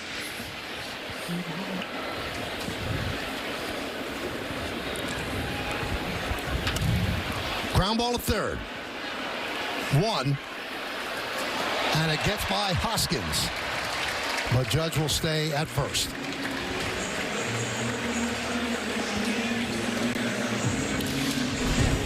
Turang had the shoulder issue at the end of spring training and was just DHing. And part of it was they weren't sure if they were going to play Joey Ortiz at short or they were going to play Bryce Turang. And the shortstop throw may have irritated his arm, and he had to sit down a little bit. And you can see that he doesn't get a lot on this throw. Good job, Goldie, getting into him a little bit. Had some shoulder issues. Chisholm. Big swing.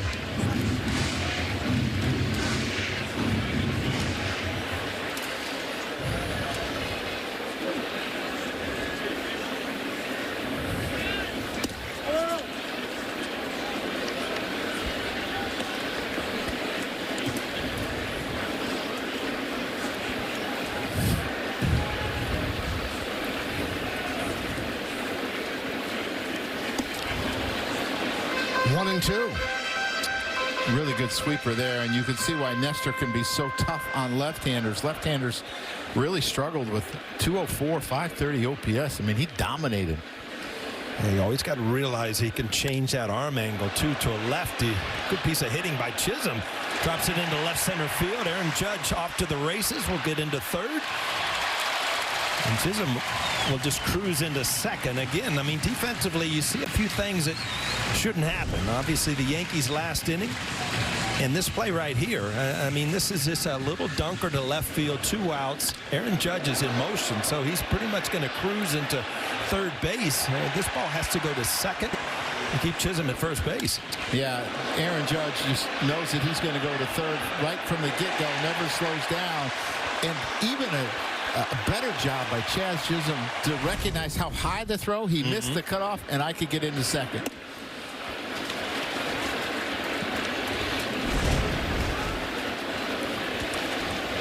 Now, you see the shape of Chisholm's bat. I do. It's got a big barrel on it. Well, it's actually a little bit lower than the barrel. The Yankee front office, the analytics department, did a study on Anthony Volpe. And every single ball, it seemed like he hit on the label. He didn't hit any on the barrel. So they had bats made up where they moved a lot of the wood into the label, so the harder part of the bat is going to actually strike the ball. That'd be a weird way to hit. Going up there expecting to get jammed and putting the meat of the bat towards the label. It'd allow you to wait a little bit longer. Yeah, you wait all right. You take back some kindling if you wait too long.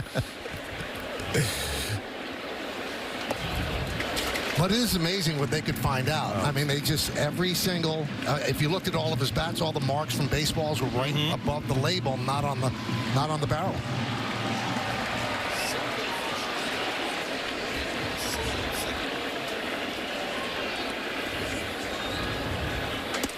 Well, it just goes to show you how hard bats are now, too. Because when you used to hit the ball on the label, they weren't lasting. No. To have a bunch of marks? Yeah.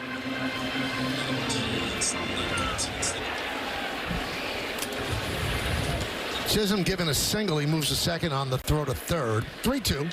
High fly ball, left field. Churio back, track, wall, see ya. The bat worked. A 3-run home run. It is 7-3 Yankees.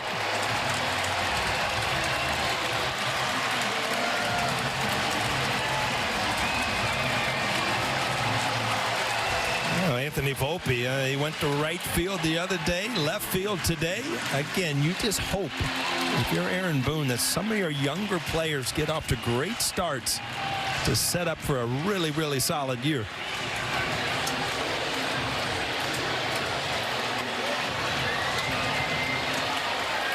Two home runs in the early going for Anthony Volpe. And Austin Wells takes a strike. So the Yankees have struck 5 home runs against their former teammate, Nestor Cortez. Yeah, a little cutter didn't quite get there, Joe. And when it's up in the strike zone, you know, you can see it a little bit better. And if it doesn't have that sharp break at the end, Anthony Volpe's very quick to the ball inside. Pulls his hands in and kind of stays through it. Gets just enough to get it out of here.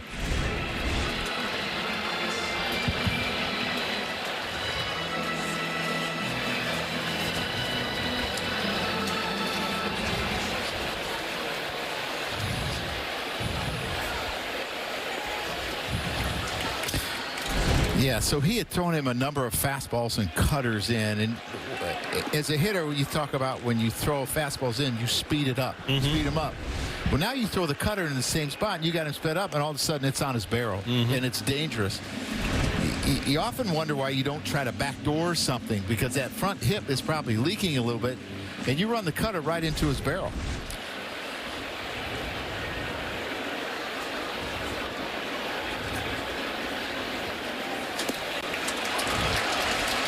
And there's a walk to Wells. What a rough afternoon for Nestor Cortes.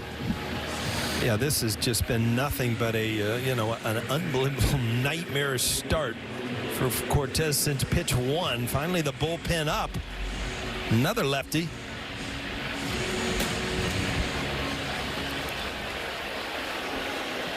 There's Pablo Reyes. He walked in the first inning.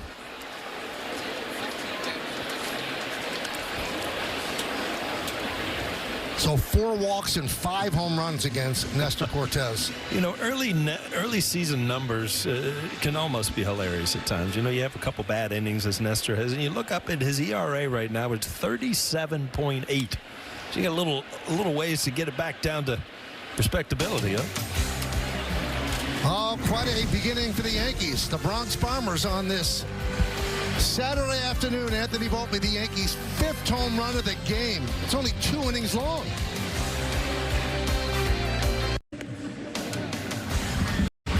We go to the 3rd inning at Yankee Stadium.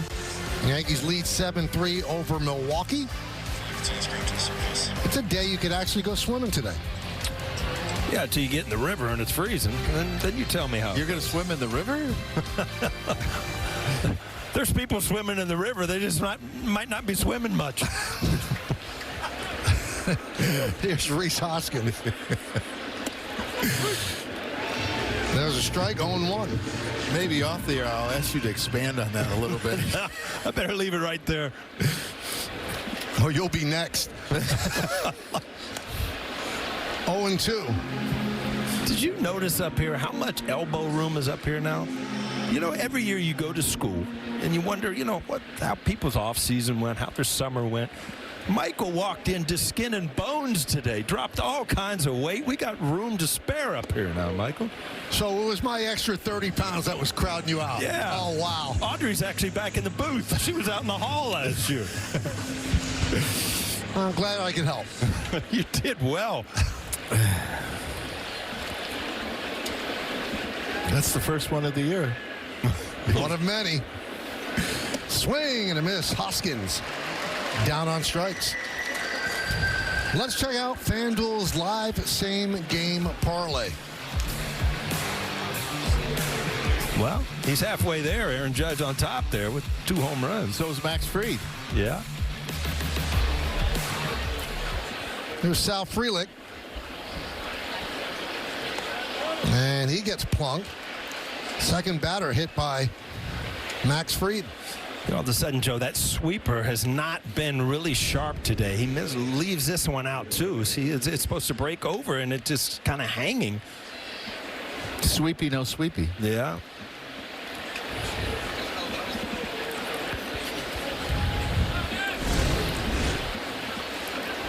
Here's Joey Ortiz. He hit a chopper in front of the plate and then ran into the ball in fair territory, so he was automatically out. The putout goes to Austin Wells. Never understood. As Mattingly used to tell me all the time, because I would ask him, you know, he really hit lefties well. And he said, I look at the breaking ball, the one right at me. And I just looked at that last pitch. So that one was right at him. What he can swing at it? But it worked for Cap. I guess he never bailed out. Golly. No wonder his back hurt all the time. One at me. I'm hitting the deck. I'm not waiting for it to break.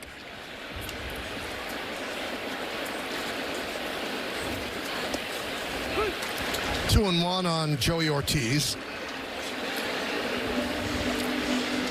Joe, you talked about Fried having 7 pitches, and you know, in this last inning and a half, I mean, he's starting to lose that breaking ball. You just got to go away from it for a while, or you just keep on working it because it's such an important pitch for him. Well, you try to put it in situations where he won't get hurt, kind of like the first pitch to Sal Frelick, right? And sometimes you could change. Like the sweeper has struggled a little bit. Maybe go to the curveball a little bit more and see if you find it later. I mean, that's the thing about pitching. When you have so many different pitches, you're not going to have all 7 when you walk out of that bullpen. You're going to have to bring some of them along. Let's take a look at the StatCast 3D by Google Cloud. This is his arsenal, Joe. Well, four-seamer curveball, that's his bread and butter, but his changeup has really, really improved. And if you look at, he's added the sweeper, he's added the cutter. Again, as a catcher, you don't have enough fingers, right? You start to run out, so that's why we need pitch comp. Sounds like a broken back, ground ball. Reyes goes to second.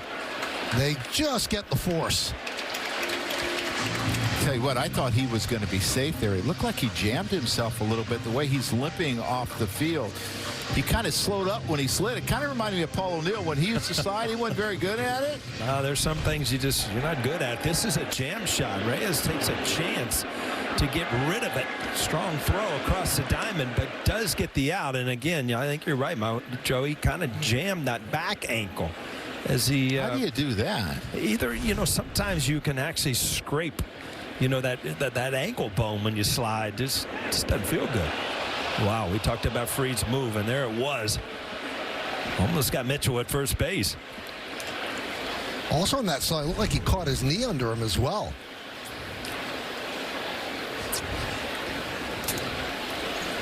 Here's the thing, when you're a base stealer, a lot of times you don't slide feet first. You slide a lot head first. And that play, running into second, you're not going to slide head first. So that's something that's normal for base stealers.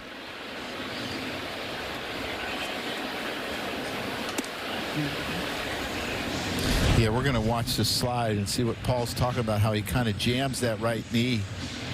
I mean, it almost looks like he hurts his growing a little bit the way it stretches out. So, yeah. See if he makes it out to right field next inning. There's a base hit to right field. Ortiz will stop at second.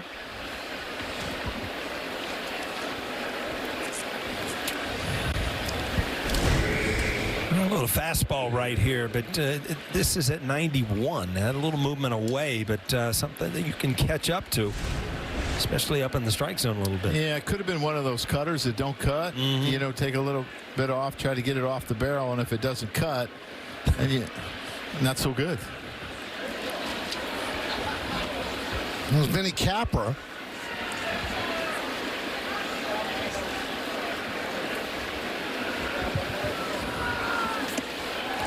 Now, Milwaukee has 3 runs in 2 innings, and not all earned, obviously, but Fried usually keeps off the board since 2020. There are only 3 pitchers in baseball with a sub-3 ERA and 90 games started. Fried, Burns, and Wheeler.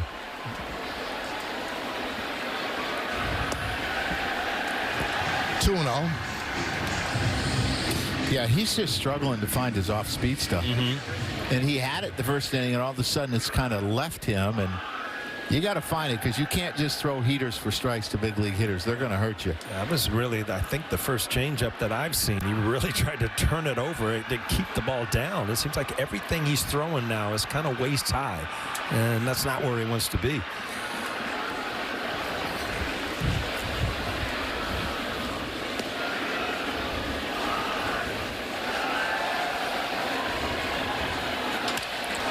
Lofted into center field. Grisham. And that'll do it. No runs a hit and 2 men left. We played 2.5. Yankees up by 4.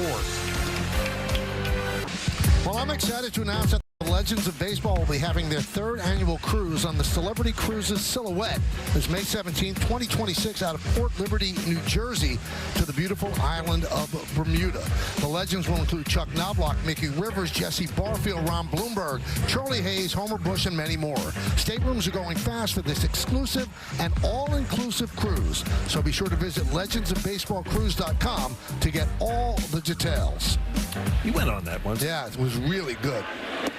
And the fans that go, they're such big baseball fans. It's really enjoyable.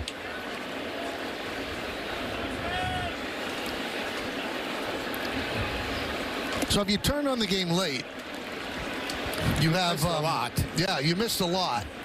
But the bottom line is that the Yankees had 3 home runs on the first 3 pitches of the game. And they had 4 home runs in the inning. So 3 home runs on the first 3 pitches, leading off a game. First time in Yankee history, and we just find out only the 10th time in Major League history that's ever happened.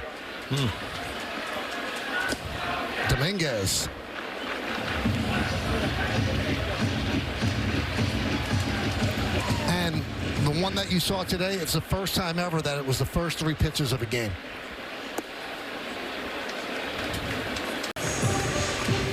That old saying that you can go to a baseball game and see something you've never seen before. You got that today. Well, if you go back 15, 20 years, the reason you didn't see that because if the first 2 guys went deep, the third guy usually got one over his head or something just to get your attention. Huh?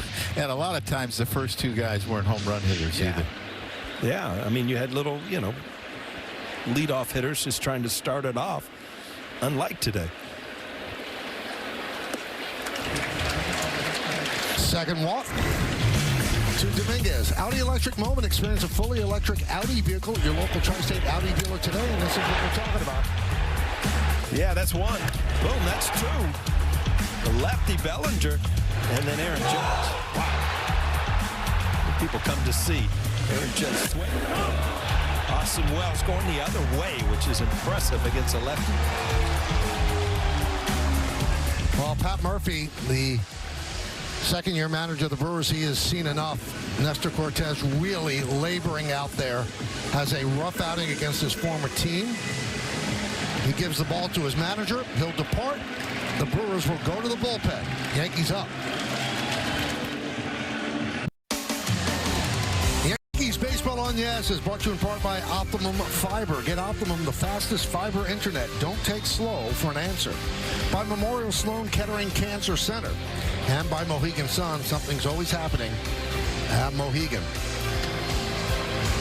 During the offseason, the great Bob Uecker passed away. Longtime voice of the Milwaukee Brewers. And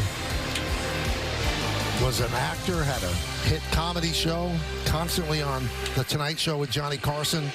What an unbelievable guy. What an unbelievable ambassador to baseball, and a big loss for all of baseball, particularly the Brewers. Must be in the front row. Right? Yep.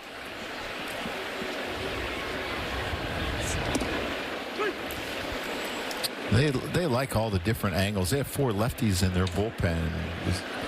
Kenning's more over the top. Hudson's from down below. This guy's kind of in between. Moved to the bullpen last year. Rule 5 from the Cardinals. So you got to make the team or you got to go back. And here he is.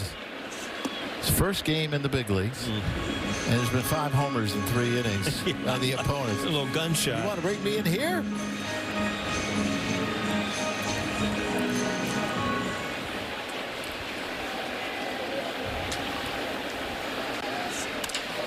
Line in the left field. It's a base hit for Grisham. Dominguez will go to third. Throw comes to second. Yankees playing the corners with nobody out. A really good piece of hitting by Grisham. A line drive to left field. But, if you watch Dominguez, you just don't realize how fast he is. His stature, he doesn't look like it. But, boy, he gets, this isn't a given first to third. This is a hard line drive to left center field. And he easily just cruises into third base. But you know what happened there? Jackson Churio learned his lesson. He tried to throw Judge out at third and allowed Jazz to move up. Not this time. Yep. So first and third, nobody out here in the third. Here's Goldschmidt, a home run and a walk. And a strike. See the numbers from last year, but the final 2 months of the season, he was closer to the player that everyone expects him to be. He struggled in the first 4 months of the season. Looked very good in spring training for the Yankees. He was 0 for 4 on opening day, but he hits a home run on the first pitch that he sees in the first inning. And it shouldn't be a surprise because that's his 32nd home run in 138 games against Milwaukee. Only Andrew McCutchen has more with 40.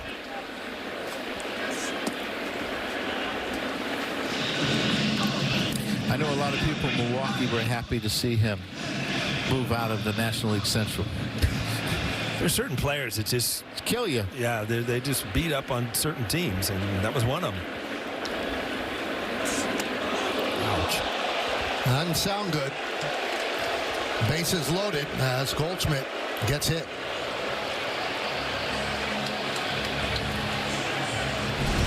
Does he wear a pad on his hand, or this hit the elbow? It hit the hand.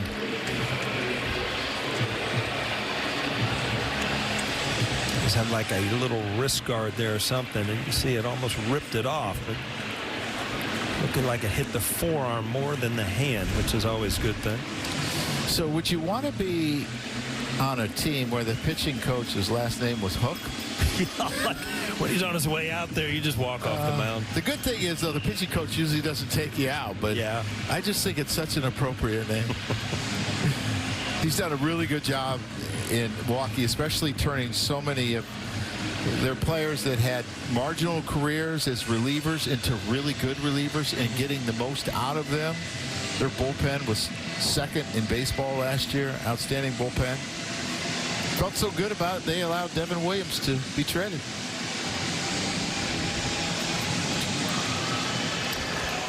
Devin Williams had a tightrope ninth inning on Thursday. Threw a lot of pitches. In all likelihood, they probably would stay away from using him today if it's a save situation.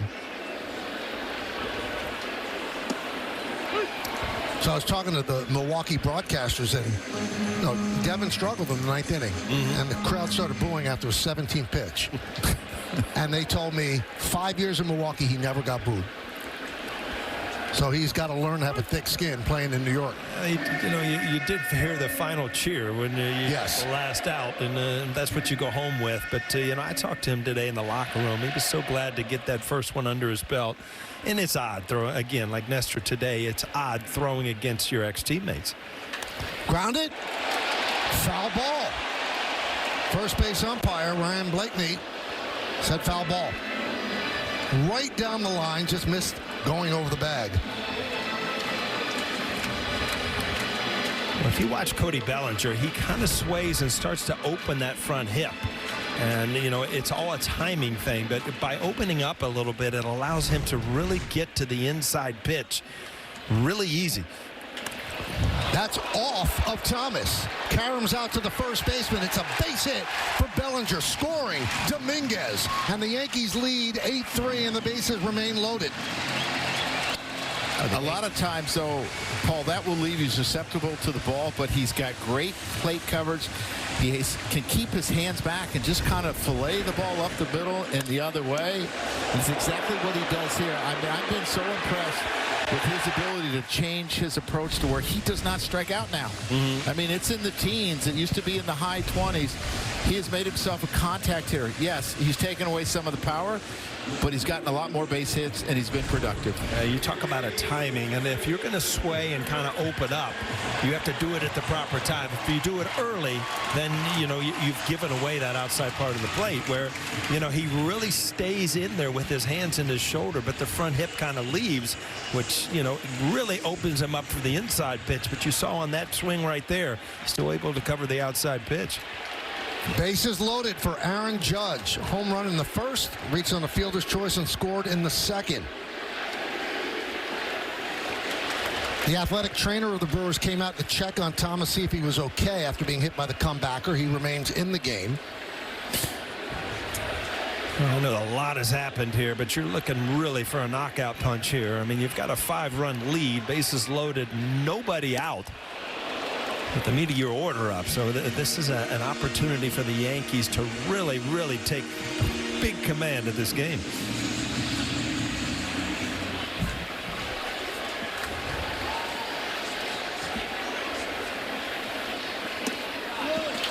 Imagine being Connor Thomas, right? Yeah. Bases loaded. First game ever in the big leagues. I mean, it's one thing for this to happen in spring training, and you got to face Aaron Judge. With no wiggle room, bases loaded. The wiggle room might be a walk. Yeah. High fly ball, left field. Torrio back, track, wall. See ya! A grand slam for Aaron Judge, and the Yankees are pouring it on.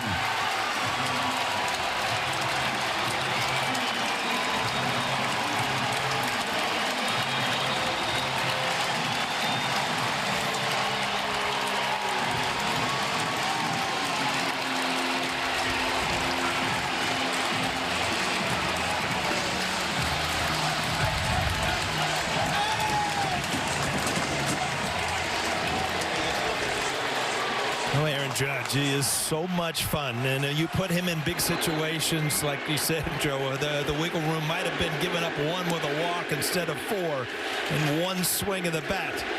You go away 4 runs. Who was it? Buck Showalter walked Barry Bonds with the base loaded. There was an open base. It happened to be home. Yeah. But instead, you give up 4.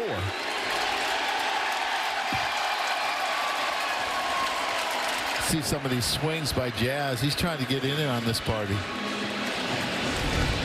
Yeah, he really does. And you see Aaron Judge, it didn't take long for the first curtain call of the year.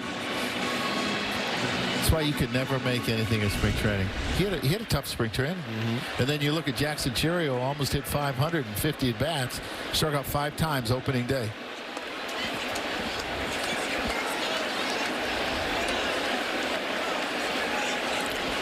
Third inning, the Yankees have 6 home runs.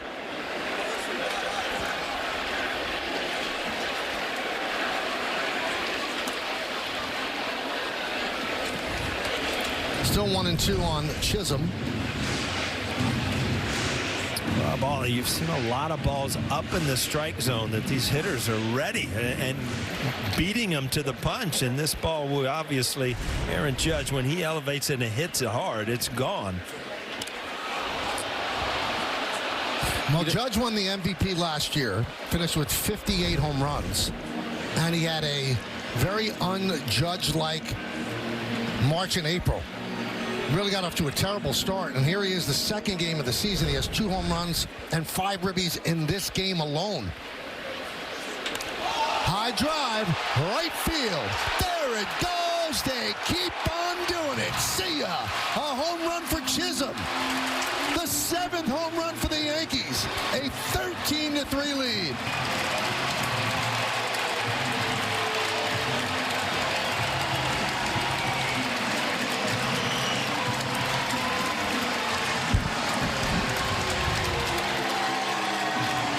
Joe, you talked about it, trying to get in on the home run barrage. Well, he did. He got a ball right down the middle of the plate 442 feet later. Jazz Chisholm gets his first home run.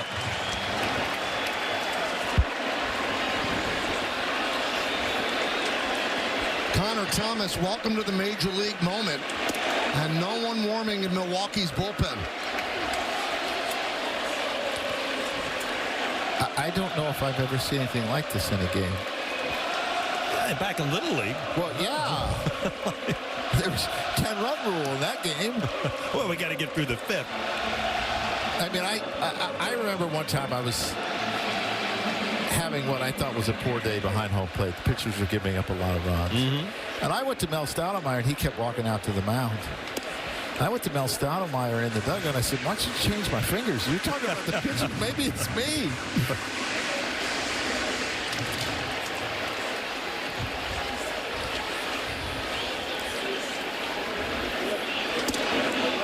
Volpe down on strikes. It's the first out of the inning. Again, that's just a belt-high fastball right there. That's his first big league K. He's not throwing the ball then? Wow.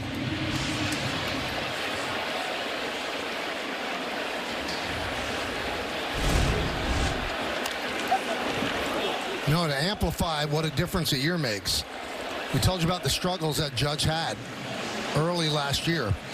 He had 6 RBIs in his first 15 games. He has 5 RBIs in 3 innings in Game 2 this year.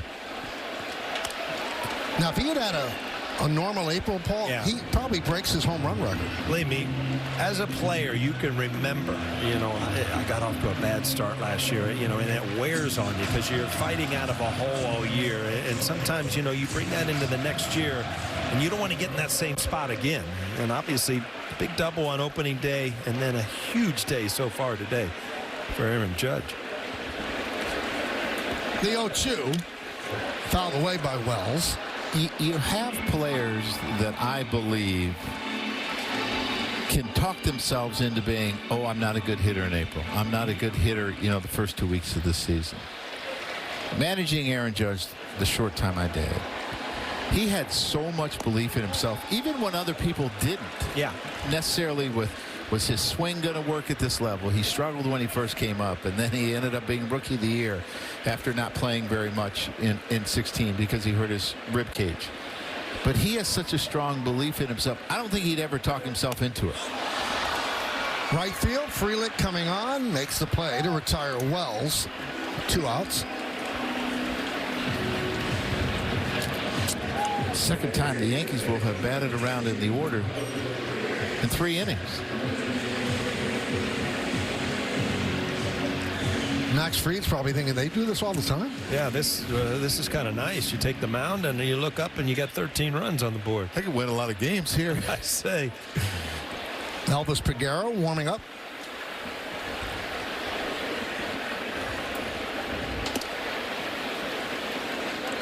Well, Michael, what changed in history? They got 7 home runs so far. The team record is 8.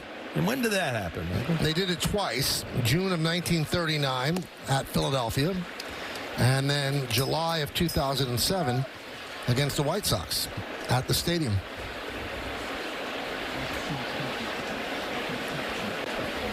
Michael, you're the only one that's seen both of those games. I didn't see any of them. Paul didn't see any of them.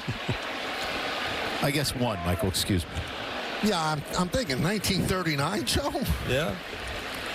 You saw the old black and white from it. That's what he was talking about.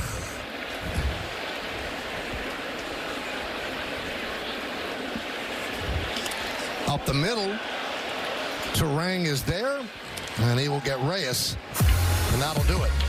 But the Yankees, they are smashing the baseball, especially that guy, Aaron Judge. A first-inning home run and then a grand slam here in the third. Yankees lead by 10. We'll stream every out-of-market game live or on demand, plus stream MLB Network 24/7 for the entire season. Blackout and other restrictions apply. Visit MLB.tv for details. Tri-State Cadillac scoreboard. 13-10-2 for the Yankees. 7 home runs. 3-4-0 for Milwaukee. So Turang will lead off. It'll be 9-1-2 for Milwaukee against Max Fried.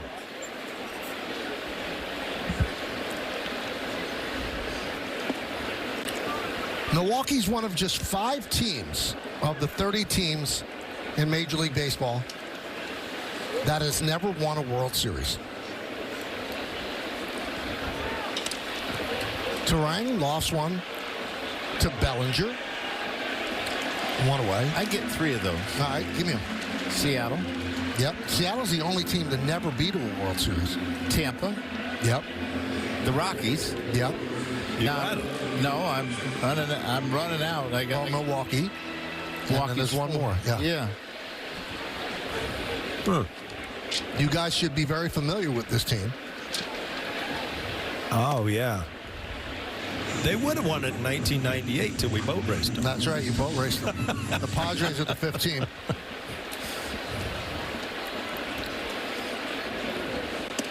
You know, they had that such likable team in 1982. Harvey's Wallbangers. Right. Gorman Thomas. And they ended up losing to St. Louis in the only World Series that they've been to. Hit shortly and off of Reyes and into foul territory. Churio will go for second, and he's going to get himself a double.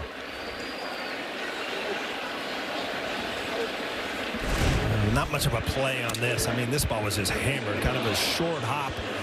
You just hope you can knock it down and still have time, but it ricocheted out into left field off the forearm. Not a lot of time to react when the ball hit that hard at third base. The other problem is it had so much hook on it, right? Your only chance is probably a drop step and backhand it, and then good luck. Foul ball. 0-1 on Yelich. Yelich has walked and reached on a throwing error by Fried. Also has a stolen base.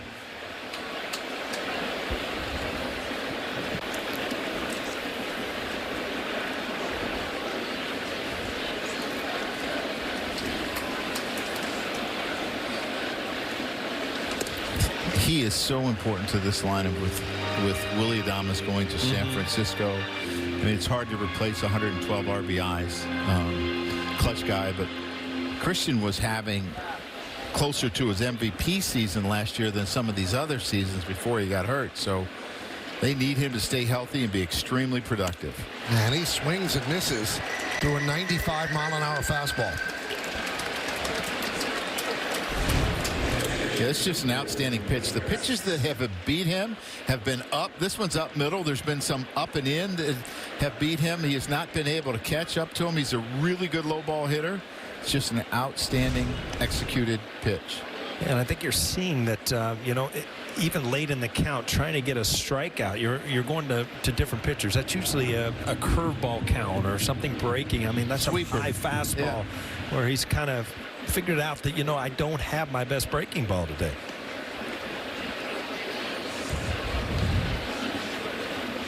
It's got to be a little bit difficult to DH too when you're hitting every hour. You're telling me. Some long innings. The Yankees have hit around twice already. And they're going to use him more now that they got good corner outfielders. To keep him healthy, you're going to use him in a DH role a lot, I assume.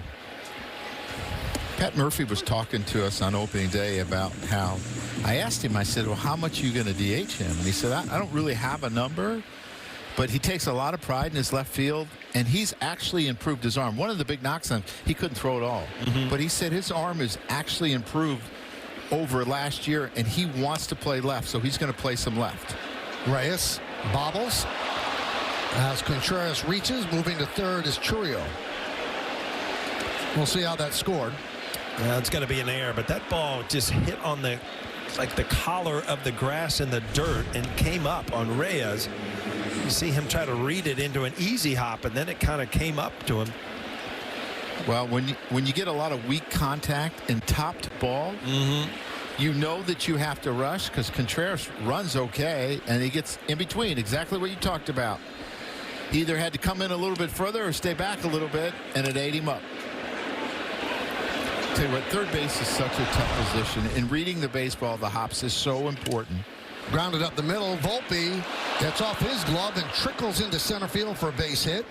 Chourio scores, moving to second. Contreras RBI single for Hoskins, and it's 13-4 Yankees.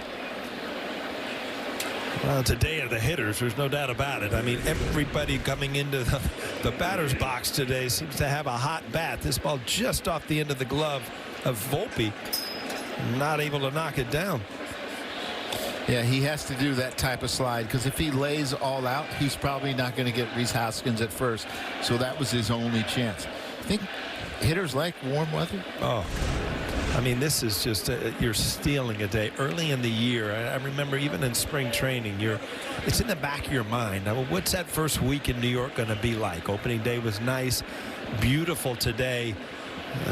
The coming week might get a little ugly, but you know what? Playing in April, I always loved to open up in a dome or open up on the West Coast where, you didn't have to worry about anything weather-wise. Here's Sal Frelick. Yankees lead by 9, 13-4. They've pounded 7 home runs. Only the 5th time in their history they've done that.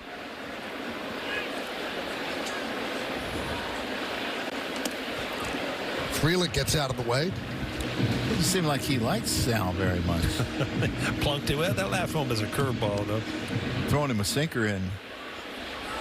Cody Bellinger playing really, really shallow. I looked at his spray chart. He hit like 11 balls all year over the outfielder's head. 9 of them were to right field.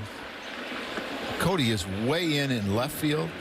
I actually think Trent is probably a little bit too deep. I talked about this on Thursday. People are going to think it's my soapbox.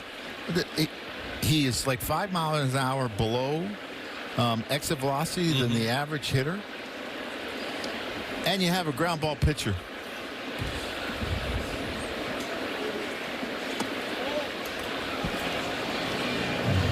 (3-0).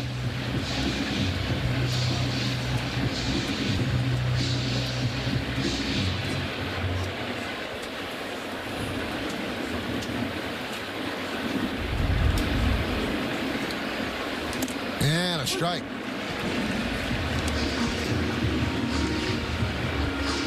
Well, Fried still trying to find it. He does not have his A stuff as the Yankees get the bullpen up. But the Yankee offense is certainly giving him some wiggle room. And there's a walk to load the bases.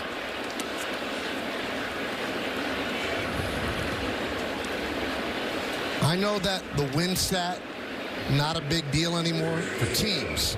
But for starters, it's a big deal. This guy doesn't want to see 7 home runs hit, 13 runs put on the board, and he's not going to be eligible to get a win. You have to pitch 5 innings to get that win. And he's got 76 pitches so far. Here's Ortiz. And a strike. And the problem is, Michael, it hasn't been an easy 77 pitches. No. I mean, he had 1 30-pitch inning the second inning. This is a 20-pitch inning so far.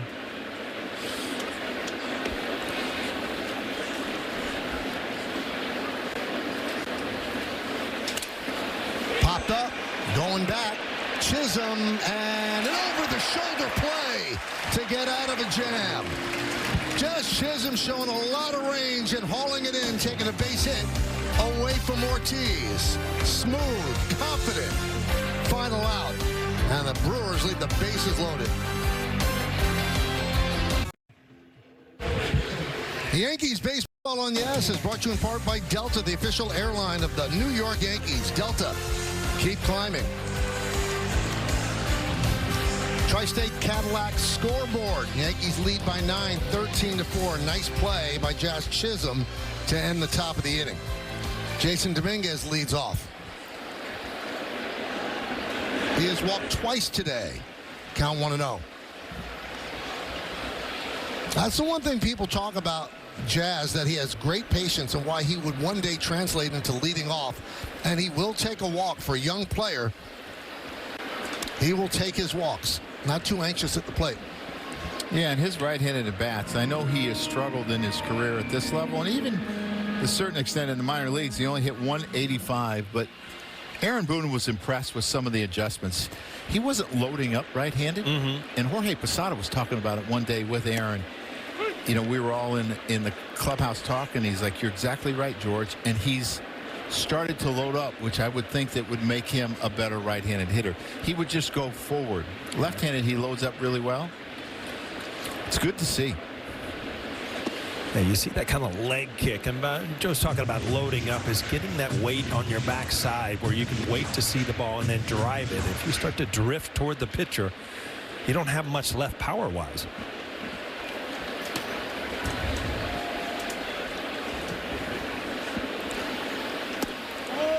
Taking the pitch close, and the count 3-2. He was 0 for 3 on opening day, 2 walks today. Just missed the backdoor breaking ball. So now a full count on Dominguez leading off the 4th. Strike 3, Dominguez down looking. He thought it was his 3rd walk. Well, took the off-speed pitch away just off the outside corner, and then very close pitch inside. I don't think you can make a better pitch. I mean, look at this. The corner just nips that corner. See, the catcher said he nipped it. You didn't think he nipped it. No, I thought that nipped just off the corner. You never thought a strike was a strike. Well, every once in a while, I would just check. You know, is that on the corner? Just to make sure we, where the umpire is. And you said it like that, too, very calmly, right? And I never got an answer. No, I was just off the corner. It was, oh, yeah, right on the corner. You put your hands on your hips, get frustrated. That's what I used to love. You put your hands on your hips. But you had a theory. The more you argued, the more you got. Well, they got used to it. They never got mad at you. I don't think it was an intentional thing, It just comes out. You know who I think would really get along with you? Who? Danny Hurley. These guys would really, you should hang together. We had a blast up here in the booth. He was great. Danny likes to argue with officials. UConn basketball coach Dan Hurley. It'd been great if Paul was his assistant basketball coach. Oh, boy. You better be ready to go when the ball goes up, huh?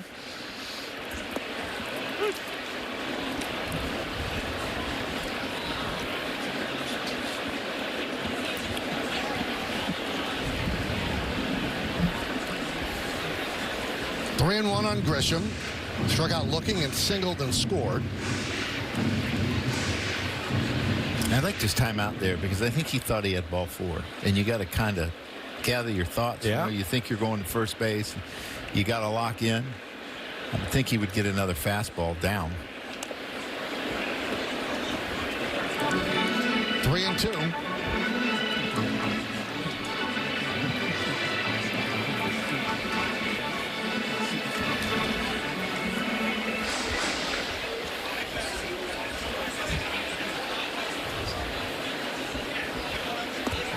And there's the walk a couple of pitches later.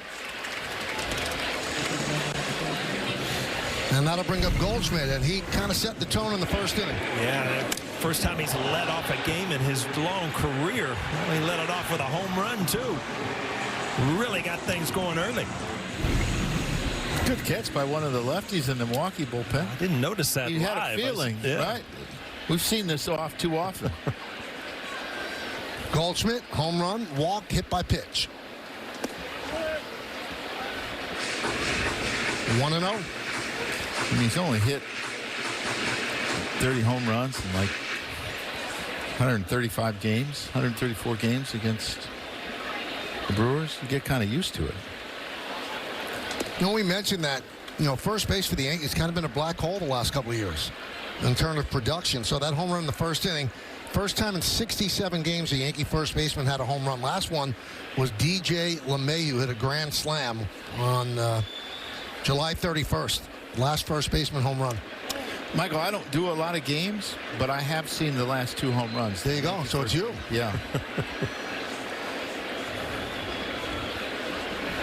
Boy, were the players, the young players, so happy for DJ last year when he did that. Now, the record for the Yankees is 74 games from a first baseman not hitting a home run. That was in 1942 to 1943. Tommy Henrik hit the home run, and then Nick Etten hit it 74 games later. And this one is 67.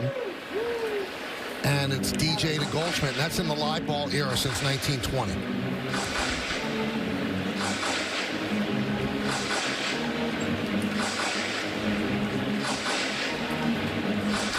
Now the Yankees have gotten production out of the leadoff spot. Wells a home run in the first inning on opening day. Goldschmidt today.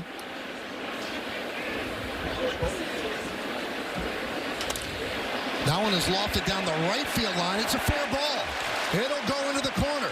Grisham chugging the third. They're going to hold him up there. Goldschmidt gets himself a double. Quite a day for Goldschmidt.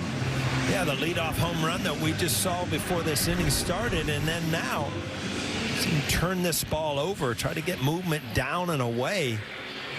Goldschmidt stays with it, just drives it to right field. How deep that ball gets. That ball's almost behind him, and that's the way a right-handed hitter can wait, and still use right field. Well, the Brewers have to bring the infield in for Bellinger, second and third, one man out.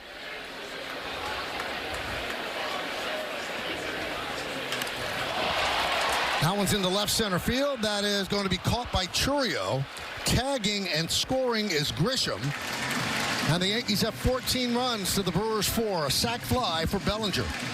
Just another quality at bat by Bellinger. I mean, you want to elevate the ball, drive it somewhere. I mean, this could have been a 3-run double or at least a sacrifice fly.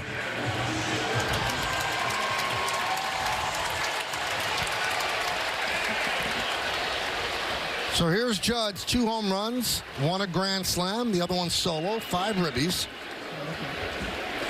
Cooking up something special with Hexclad. Join the hybrid revolution at hexclad.com. First 27 games last year, see what he did. This year so far, you see what he's doing.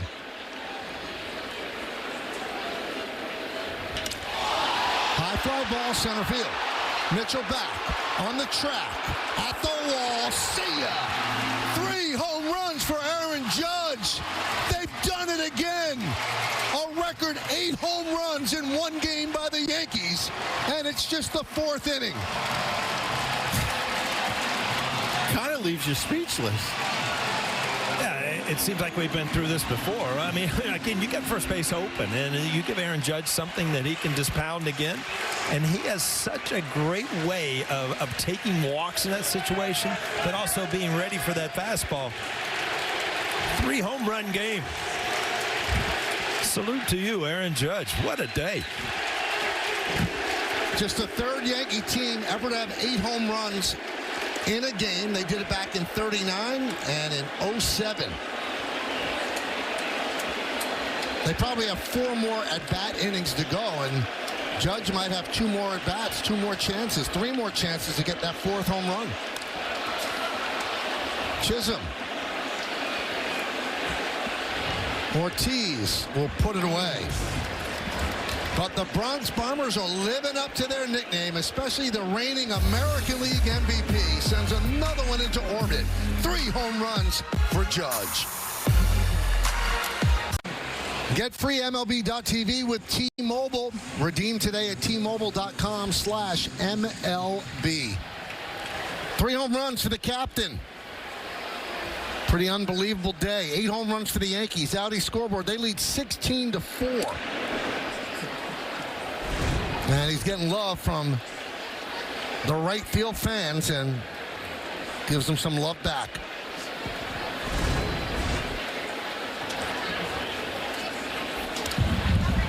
Garrett Mitchell with a fly ball. Bellinger there. Now you might be sitting there wondering, well, what's the record for home runs in a game? It's 10 by the Blue Jays in 1987. So the Yankees have a chance. 10 home runs in a game. Some angry pitchers on that game. And I bet you there was a guy that went 0 for in the other lineup. Can you imagine that? Always. Yeah. Well, you look at the first 4 innings. I wonder if that's ever been done before. 4-3-6-3. It sounds like a couple ground ball outs. Yes.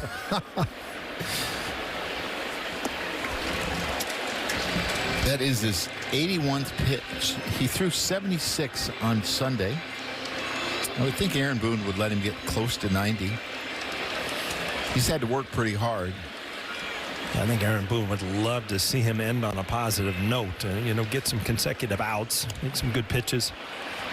Reyes had a bad throw, and it goes into the seats. So that's another error for the Yankees. As Reyes picks up an E5. I'm not sure if they'll give him a hit before the E5. Another ground ball that he's kind of caught in between, kind of rushes to throw, knowing it's going to be a close play at first, but just airmails Goldschmidt over there. The problem with Max Fried is he gets so many of those top balls that take so long to get to the third base. And Terang off the glove of Chisholm, and it dribbles into right field. Moving to third is Capra. That I think that you have to think about playing your third baseman a little more shallow. It's a good point. Nothing really has been hit hard the other way. Especially against a team that runs really well. Now, if there's a bunch of slugs, you leave them back, knowing that you have time. So an E5 and an E4. 4 errors by the Yankees in this game. Here's Churio. Yankees play back for the double play, first and third, 1 out.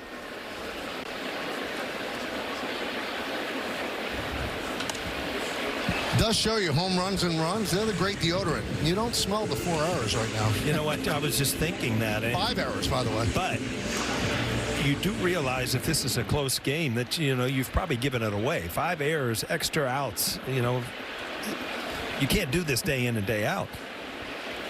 Get them out of the way on the days you score 16. Right? No, and the thing that I worry about, like, if it happens a couple times in a row and Max Fried starts, then he starts to pitch away from contact. And that's what he talked about.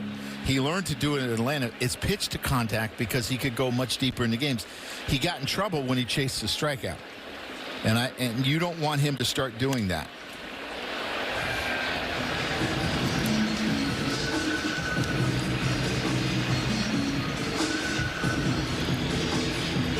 He pitches to contact, and he does get ground balls. And what a good time to get a ground ball right here. Try to get out of this inning.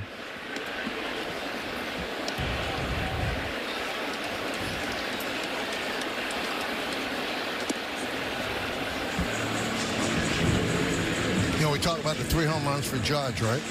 He's a 3-run home run away from a home run cycle. Did Alex do that once? I don't know if Alex ever had 4 home runs for the Yankees. I think he had a solo, a 2-run, and a 3-run, and they were all off of Bartolo Colon. Yep. Of the Angels, then. Yeah, I was probably dumb and pulled him out of the game. Joe's been taking his Prevagen, man. All these things are just off the top of his head. 2-2. You know how that works, though. You can remember things far back. It's it's yesterday what happened. Wow. You know Fried wants to get through this inning. I'm not sure if Aaron will let him go past this hitter because it's been a struggle. Yeah, and it's 76 pitches his last start, and this is a long season. Another slow roller. Fried.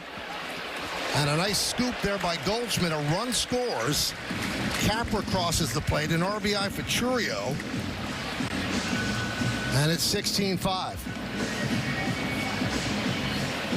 Joe, something, I mean, and the more you watch it, it's just, I mean, I think you really made a great point. Nothing hit hard from righties. Pull. You know, everything's topped. Little ground balls. And, you know, they become tough plays, but after a good pitch.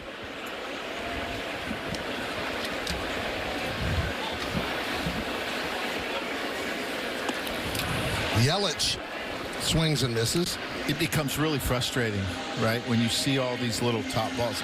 In CC, we used to play the third baseman closer to the line more than what the scouting report would tell you, just because so many people rolled over his changeup and pulled it down the line, or the slider down and in. And I said, okay, he's not your typical lefty with all those breaking balls that he throws down and in. We can't say you look at, you know, this team and this is what this guy does against lefties. CC's different. Right. So you got to change it a little bit. CC threw out the first pitch today. And played for both of these teams. Right. Oh, that run he had with Milwaukee. I mean, really. Throwing every other day, it seemed like. Took them to the playoffs after coming over from Cleveland and just really took that team on his shoulders. And he will be inducted into the Hall of Fame this summer. That one is a base hit to right field. That's going to score Terang. Judge comes up throwing, fires it in. It's an RBI single for Yelich. And it's 16-6. And Max Fried, on a day where his team hits 8 home runs in 4 innings, is not going to be eligible to get a win. Yeah, and the defense really struggled behind him today on some tough ground balls. And you give a team extra outs, you're usually not going to go very deep in the game. So Fried departs. Yankees will go to the bullpen. Time to name that Yankee. Brought to you by Prevagen, made for your brain. Let's see. Blue Jays, Yankees, and Orioles, 186. Got it. 3.51 ERA, 5 All-Stars. Got it. I think I have it, too. That was my guess, yeah. Sir. So Max Fried could sue for lack of support for his defense, but his offense said, oh, wait a minute. Andres Gomez comes on for the Yanks. He will face Contreras. What number was that to name that Yankee? That was a 2? That was a 2. They started off with an easy one. That's right. This is our opening day. We're 1 for 1, Mike. So there are 2 outs here in the 5th inning. So that means there's 26 outs so far in the game. 60 batters to get 26 outs.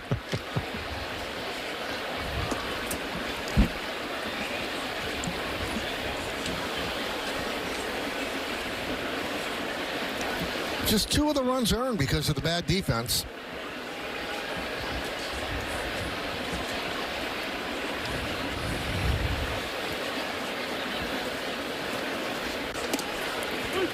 Now, we are switching up Name That Yankee a little bit this year. It's not necessarily a guy who also played for the other team. It's Name That Yankee. Could be anybody. Kind of opens up the trivia floodgate. Did they run out of players? They might have, yeah. Driven out to right field and deep. Judge back, turns, looks. It's going to be off the base of the wall. Yelich will go to third. Judge gets it in, holds Contreras to a single.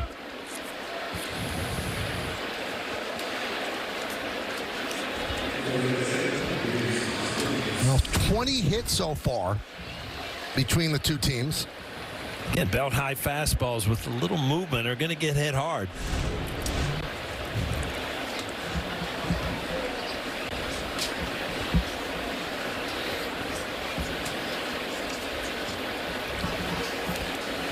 Here's Rhys Hoskins.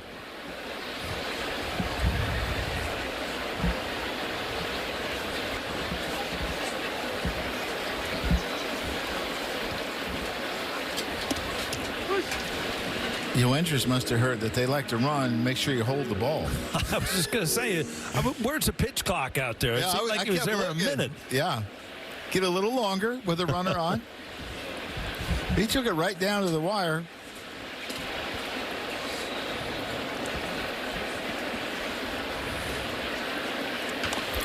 Another slow roller. And that'll do it here in the 5th. 2 runs, 2 hits, 2 errors, 2 men left. We're halfway through. Yankees up by 10.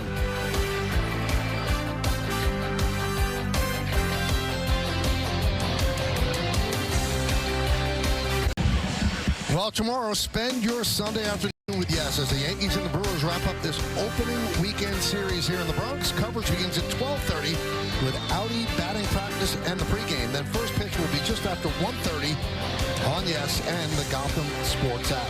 Was that tiramisu in a helmet? They do have that now at the stadium. Wow. It's a big item. Audi scoreboard 16-6. Yankees have 8 home runs. Look at that. A little tiramisu in a helmet. Are you thinking you deserve a little piece after 4.5 innings? No, I'm thinking I'm going to dinner tonight with Frank and Mare for a little Italian tasting, and it's probably going to be on the menu. Elvis Peguero is a new pitcher. Another one of their somewhat 7th inning guys, 6th inning guys having to come in a little bit early today. Probably needs a little bit work. Super sinker I got up to 97, 98, and a good slider. I wrote super sinker in the notes. You know, it's hard to get the ball to sink when you throw that hard. It's amazing.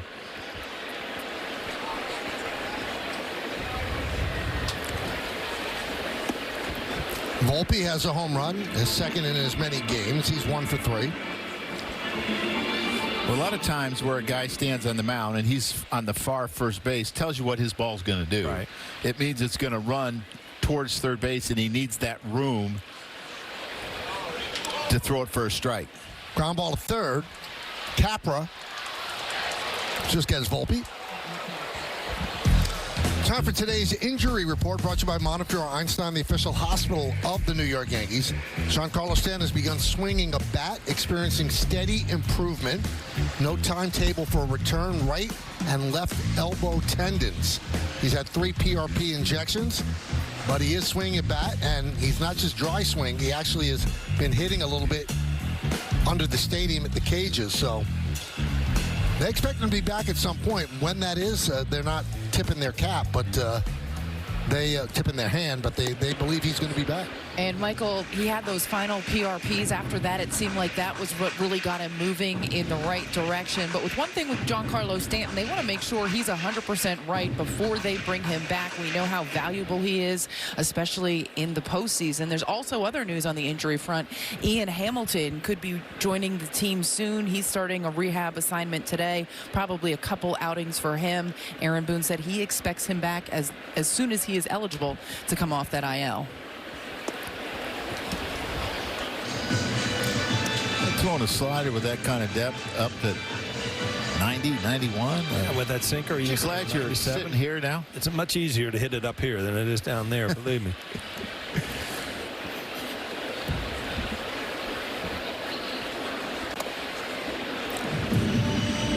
Two and one.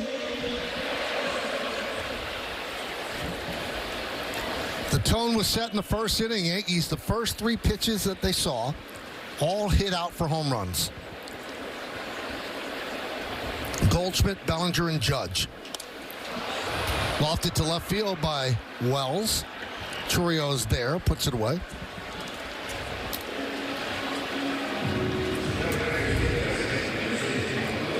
So we've mentioned that Judge has 3 home runs.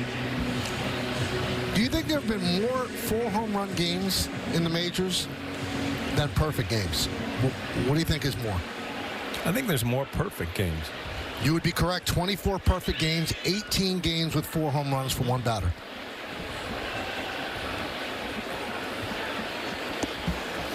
And it's only been done one time in Yankee history, and that was in 1932. Lou Gehrig did it at Shibe Park against the Philadelphia A's. Judge already has 7 RBIs, which is a career high for him in a game. You know, I was always a good multiple choice guy. I like your questions. I was 50-50 there. You know? That's why you did so well on the SAT. Yes. I tell you what, I came in here today. I saw you working. I said, Joe's been working since last January for this game. I felt a little underprepared up here. Yeah, but the problem with the SAT, it was like 25% chance. Oh, boy.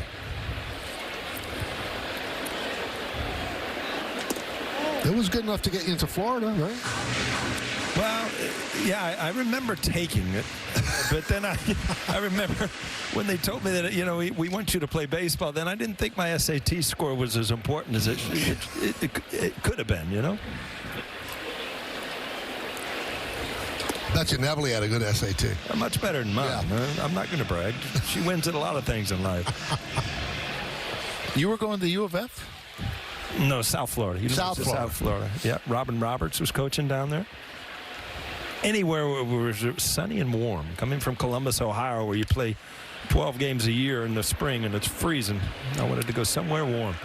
Well, for the first time today, the Brewers keep the Yankees off the board. The Yankees still lead by 10. Hey everybody, Bob Lorenz with your Audi update. Orioles, Blue Jays, top of the first. Colton Cowser leads off the game with a home run off Max Scherzer. And then 3 batters later, it's Jordan Westburg going deep off Scherzer. Just like that, quick strike offense with the home run in Toronto. Baltimore leads it 2-0 over the Blue Jays and Scherzer. Guys. Thank you, Bob. Montefiore Einstein scoreboard 16-6 Yankees as we go to the 6th.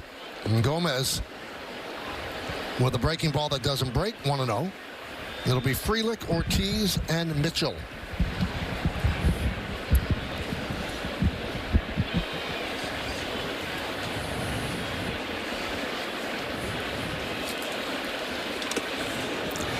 We told you the Yankees as a team have 8 home runs today. Judge has 3. The Major League record is 10 home runs set by the Blue Jays. But how about this statistical quirk? 31 teams have hit 8 home runs in a game. 1 team hit 9 home runs, and 1 team hit 10. So 8 seems to be. Once you get past 8, you've done something. Yes. So, okay, the one that hit 10, the Toronto Blue Jays, they also hit 9. So is that the same team? No, the Reds did it in 1999 in a 22-3 win at Philadelphia. What year? 90? Oh, you weren't 99. He was doing the damage here. You were pulling in the wrong. You were talking about the wrong fingers. You'd have been putting in the wrong pitchers too. Yeah. Sure, a lot of people thought I did that.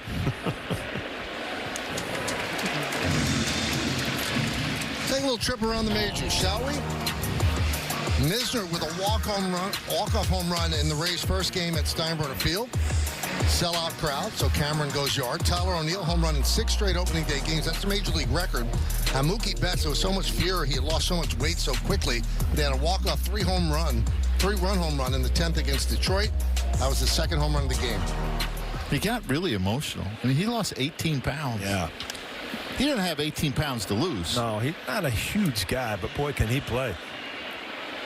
Bellinger calls off Volpe to retire Ortiz. He got down to like the 150s, the high 150s. That's like junior high weight. Huh? I read the other day in the notes, Michael, that, you're talking about home runs on opening day. The only player ever, back-to-back years, with 2 home runs. Joe Torre. I'm like, wow, what a way to start the year. Back-to-back years, 2 home runs on opening day. Was that his MVP season? That I don't know.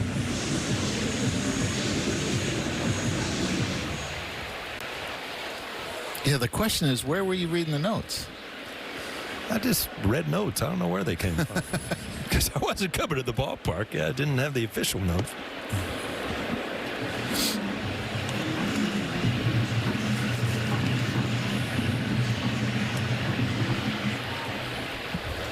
I had 1 home, maybe 2 on opening day. You have a home run opening day? I didn't hit home runs. I don't think so. Well, you had a few in your career. Did you ever throw one in on opening day? Yeah, I think opening day of T-ball. T-ball? Yeah. You didn't even get one out in Colorado? I don't think so. I don't think so.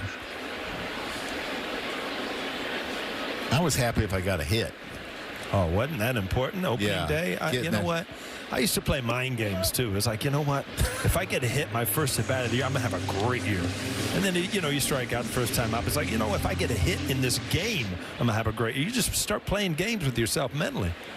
Well, it's a game that just, you build it up for a long time. And now you get just back in the grind. We're playing every day. But you put way too much importance on it. If you have an 0 for in another day, it doesn't seem to be such a big deal. But then you have a lot of times opening day, and you got to sit on that 0 for. Yeah. And it's hard. Yeah, you think Churio wanted to get out and have a day off on Friday after 5 strikeouts opening day? I don't think so. Good pitch right there. Yes, is thinking about a reality series, Mind Games with Paul O'Neill, coming up. The telecast presented by authority of the New York Yankees may not be reproduced or retransmitted in any form, and the accounts and descriptions of this game may not be disseminated without the express written consent of the New York Yankees. Peguero deals to Dominguez. Lofts it to left center. Churio is there. 1 away. I just remember on days like today, I'd be catching and come on, be in a game like this. And sit next to Zim when I come in after the inning. He would say, boy, you got this game moving right along, don't you? Zim always had the right thing to say. Yeah, he did. It could make you laugh.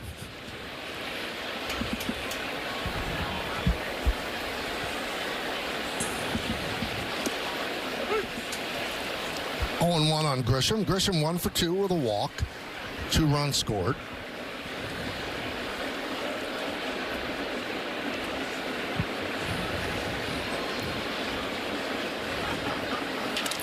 Ground ball. Terang bobbles again, and Grisham will reach. Terang, a Gold Glove winning second baseman. In fact, a Platinum Glove winner. Boots one there. Interesting enough, their 2 Gold Glove winners both have an error already this year. Sal Frelick made one the other day on a ball off the wall, and the Terang makes this one. It comes up, hits him in the heel a little bit. He kicks it once, can't quite get to it. Trent just runs too quickly for that to be an out. It was that second little dive out of it, came out of his glove. He almost had it. Ground ball. Ortiz will get Goldschmidt as Grisham moves to second. So Goldschmidt retired for the first time today. And that brings up Bellinger. Hedrick warming for the Yanks. They're starting the season with 3 lefties in the bullpen.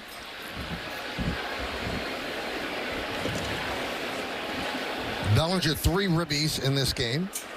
Home run. An RBI single off the pitcher and a sac fly. 2 for 3. It was interesting. He was talking about what to do in the roll call. Talked to his father, Clay. Yeah. I saw Clay after the opener on Thursday. You could have read by his grin. He was so happy his son was playing for the Yankees. Unbelievable.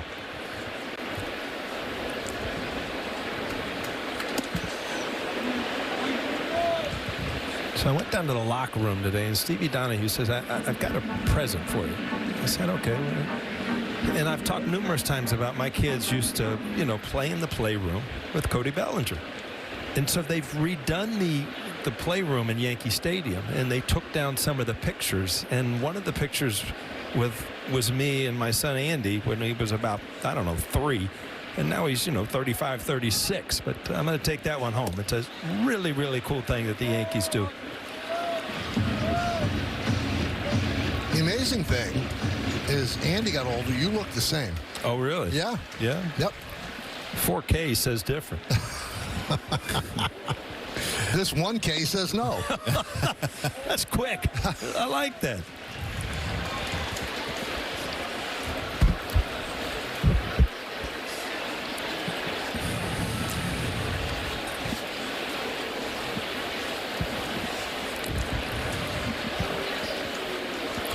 Three-two count on Bellinger. Judge is on deck.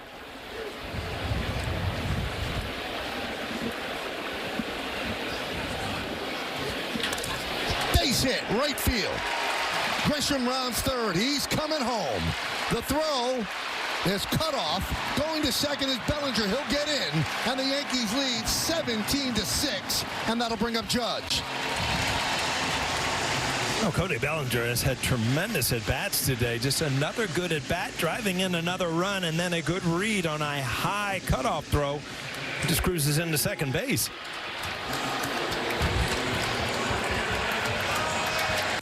Yeah, something you don't talk a lot about Cody Bellinger, but watching him the last 2 years, he's a really, really good base runner.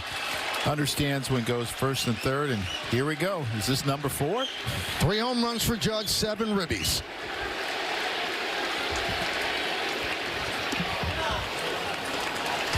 Only 18 4-home run games in Major League history. The last one, J.D. Martinez did it.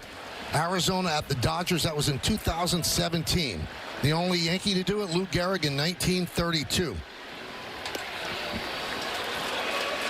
you remember how hard it used to be able to hit it out at Dodger Ballpark, too? Oh, when it got cool at night? Yeah. I think that he did it there. 2-0 on Judge.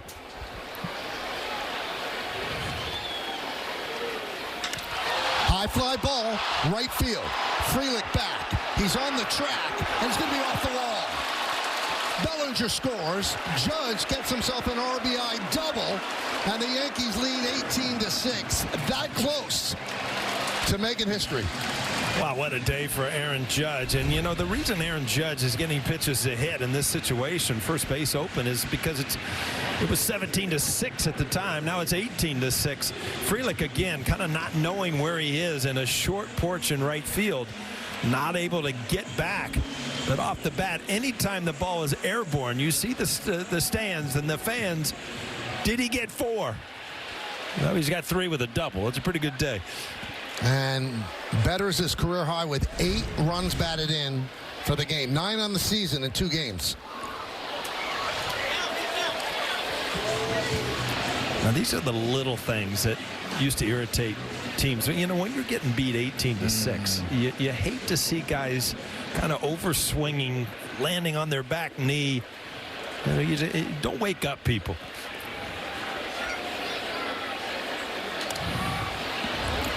Popped up. Well, when I saw that, I thought about what you said. Very seldom did you see back-to-back-to-back. Mm-hmm. Because they would hit the third guy. In the back. Yeah. And when he took that swing, I mean, the game has changed, and Major League Baseball has done a really good job of keeping pitchers from intentionally hitting players. But it would have happened. It happened to me when I was with the Rockies. And I told the pitcher I was the only guy you could get out. I had nothing to do with those home runs. Up the middle and caught by Ortiz to end the inning. Yankees add 2 more runs. They're up by 12. Time for PNC Bank's slow moments. Even in slow motion, this is impressive, Paul. Yeah, when you watch Aaron Judge and his swings, they are so, you just think it's the same thing over and over again. And it's your ability as a hitter to put yourself in the same spot every time. Well, today he's been in a great spot. 3 home runs and a double. Just what you expect when you come to Yankee Stadium as a young kid to watch Aaron Judge, huh? Ford scoreboard 18-6. Brent Hedrick comes in. Impressed the Yankees in spring training with the injuries. There were spots open in the bullpen, and so he's the 3rd lefty in the pen. 3rd pitcher used by the Yankees as he's facing Oliver Dunn.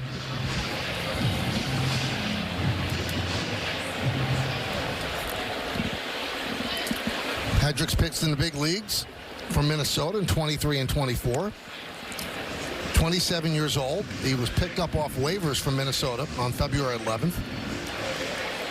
He's from a family of professional drag racers. His parents, his older sister, his aunts, and his uncles. Can't say I've ever met someone that was a drag racer. Drag racer. Yeah. Tell you what, he was a really impressive one of his last outings in spring training where he got as high as 98. And it seemed like when he got ahead, he added. It was impressive. So Dunn goes down on strikes. Time to get the answer to the Name That Yankee quiz today. Paul, why don't you give it? Well, it's got to be Jimmy Key, and he was a big part of our pitching rotation. I think if I could pick one guy that would have been a great pitching coach, it would have been Jimmy Key. He knew how to get big outs. I think he helped Andy Pettitte a lot when Andy Pettitte was just coming up to the major leagues. And he was the guy at the back of the plane that would get Boggs going every single time. You know, we had Charlie Hayes that would get Cecil Fielder going, but you had Jimmy Key back there just annoying Boggs to the point where you'd hear it before the flight was over. Okay, I bring up a quick story. Do you remember the time that Jimmy and Boggsy went turkey hunting, and Jimmy took Boggsy turkey hunting? You remember that? And vaguely. They didn't see one turkey, and Boggsy was kind of embarrassing him, yelling at him in the clubhouse about it. And the next day, Jimmy brought in 2 frozen turkeys and threw them in his locker and said, "That's your turkey." Exactly. That was Jimmy Key. Joe, I mean, if you were in the Bird family, you'd stay away from Boggs. Yeah. It's only 8. Yeah. It's a good point, Michael.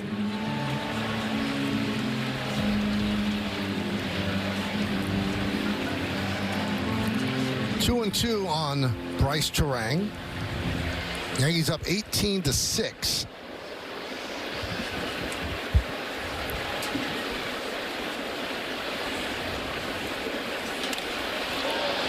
We going with 6 field goals, Paul, or some? Yeah, this is kind of like a Giants and a Packers game, huh? Well, last year I don't think the Giants were putting up 18. A big day for them. Boy, speaking of the Packers, when we used to play in that old county stadium where Milwaukee used to play before Miller Field, it just that was, I didn't even realize. There's Jimmy Key. This is him in Game 6. Everybody talks about Joe's triple, but Jimmy Key was on the mound and pitched brilliantly in that World Series clinching game. You know what else happened that day for him? He got engaged. Oh, is that right? Yeah.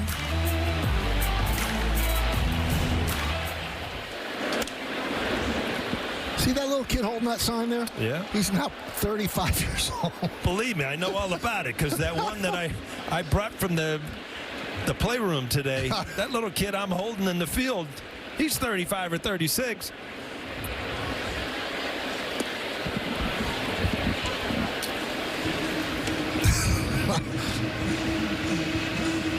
I hope you're doing well. I hope you're watching.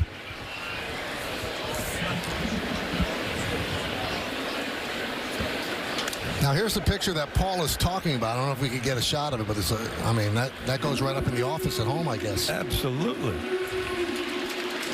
Look at that. That little dude right there. Not that dude. He's gotten old and ugly. That little dude right there grew up. He's 36 years old now. Amazing. Where's time fly, Michael? It goes too fast. Fly ball right field. Judge back, and Chourio retired as that ball kept carrying. But Milwaukee goes down in order. At the end of 6.5 innings of play, it's all Yankees. But we're going to stay right here as they honor America in New York.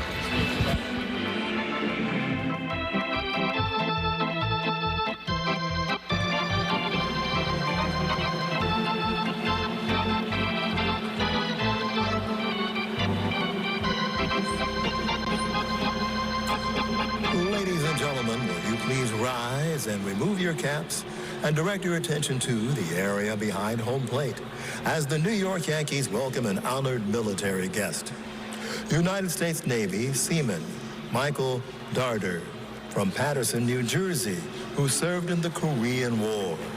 The Yankees say thank you for your sacrifice and service to our nation.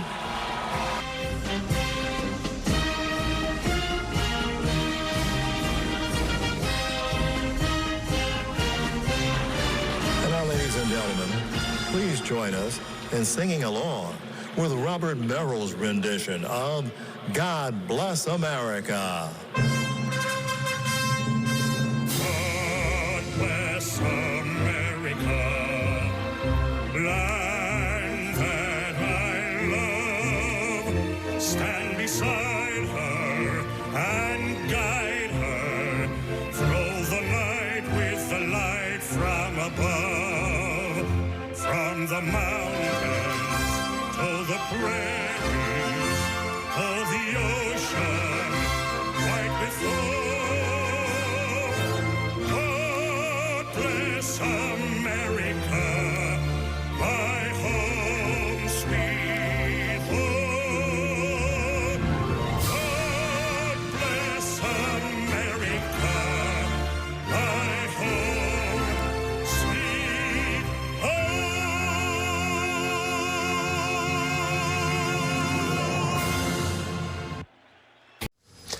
Time for your Ford Studio update. Bob and Jack with you. And Jack, you've been busy filling in your scorebook this afternoon. Baseball players are entertainers, and the Yankees have put on quite a show. It's been a long ball show. 8 home runs, 3 from reigning MVP Aaron Judge. And Bob, this is only the 3rd time in Major League history that the first 6 batters in the order all went deep. So the Yankees giving the fans a lot to cheer about. You know how you hit another home run? You have John Flaherty join us on the post game. We got that coming up a little later, guys.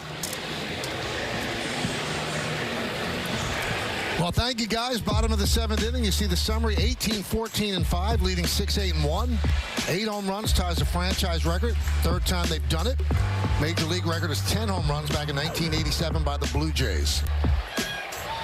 Anthony Volpe leads off against Chad Patrick, the new pitcher.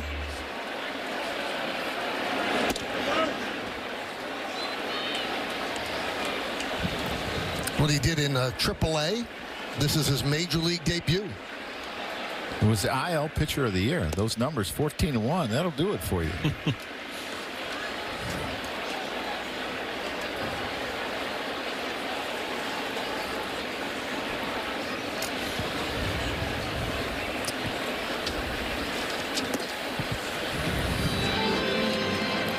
Well, earlier, Connor Thomas made his Major League debut. Didn't go well.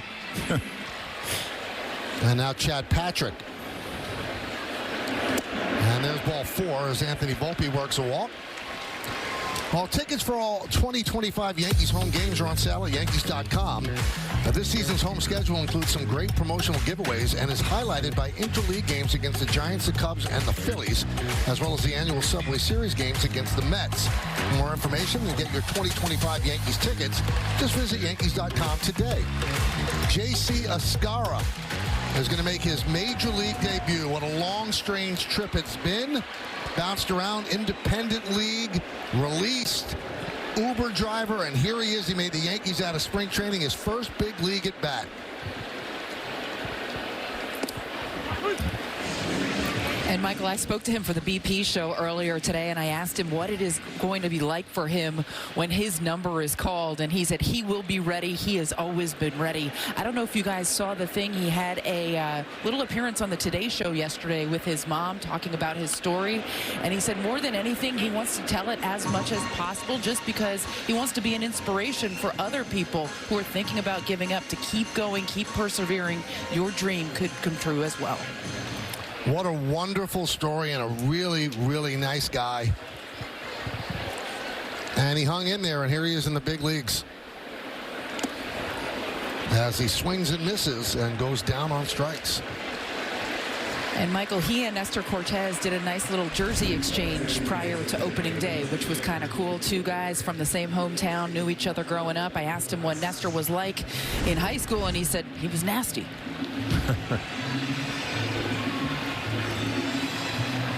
Now Oswald Peraza is going to pinch hit for Pablo Reyes.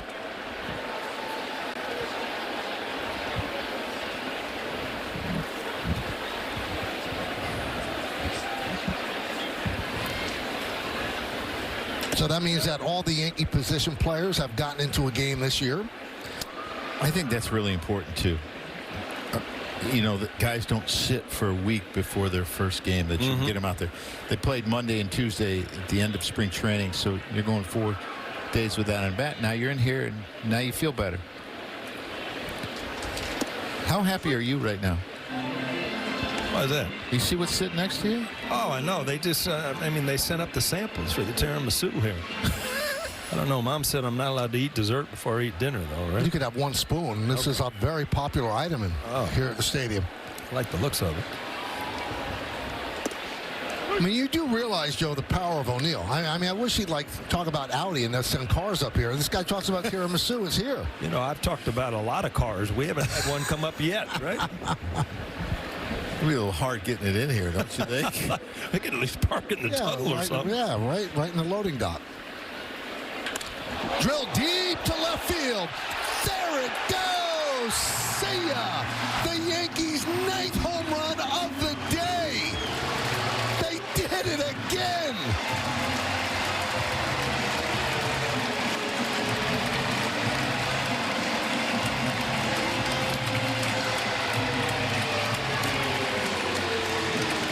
This is what I saw when he broke in the major leagues years ago, Joe. It's like, this guy has power. I mean, he has the ability to drive the ball out. I expected huge things. Maybe this is his time, because you keep waiting for him to really take the baton and take, to the next level and be an everyday guy. Yeah, there were questions about him, whether he was going to make the team or not, and there were some injuries, and he was out of options, and he gets a breaking ball that's about thigh high. Really struggled in spring training, and I think there were questions about him, and I think so many times when young players come into spring training and they know they have a chance to make the team and have an impact, they put so much pressure. Oh, yeah. And then all of a sudden, you have a really tough spring training, and you're on the team, and maybe you relax a little bit and say, okay. Dominguez with a single. That's his first hit of the season.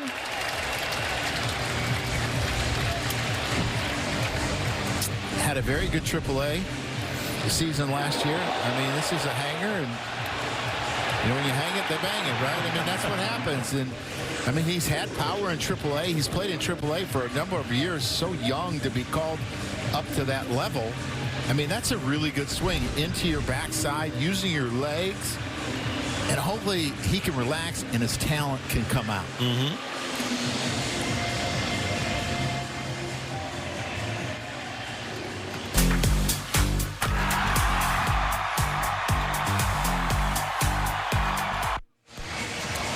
Well, the Yankees now stand with the Reds as the only teams in baseball history that have 9 home runs in a game, and they're 1 home run away from the all-time record of 10 set by the Blue Jays. And Peraza's home run also guarantees that Judge's spot is going to come up. So you're setting the stage early. Huh? Oh, yeah.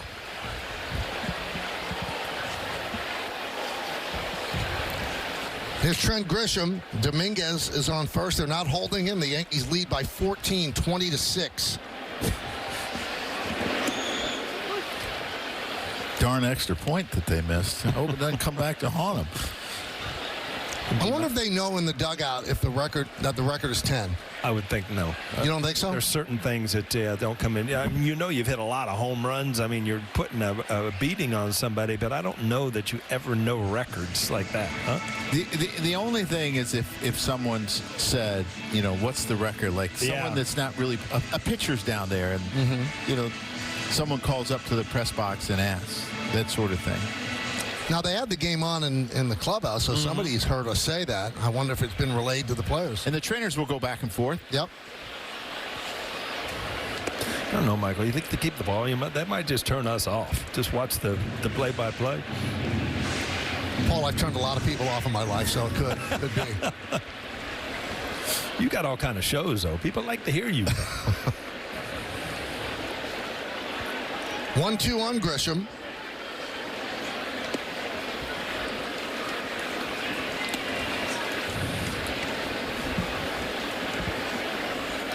Judge sitting on 3 home runs. He has 8 runs batted in, which is a career high for him.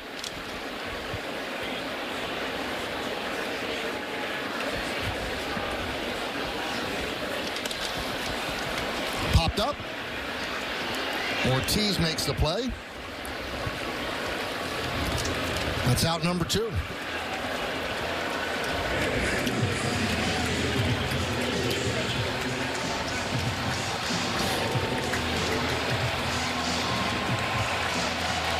Oswaldo Cabrera is going to pinch hit for Paul Goldschmidt.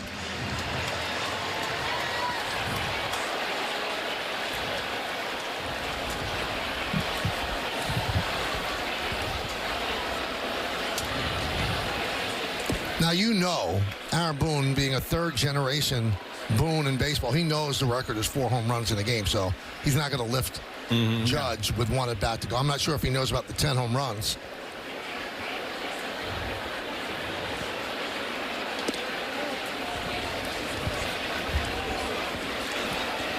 So the Yankees with a new franchise record, 9 home runs in a game.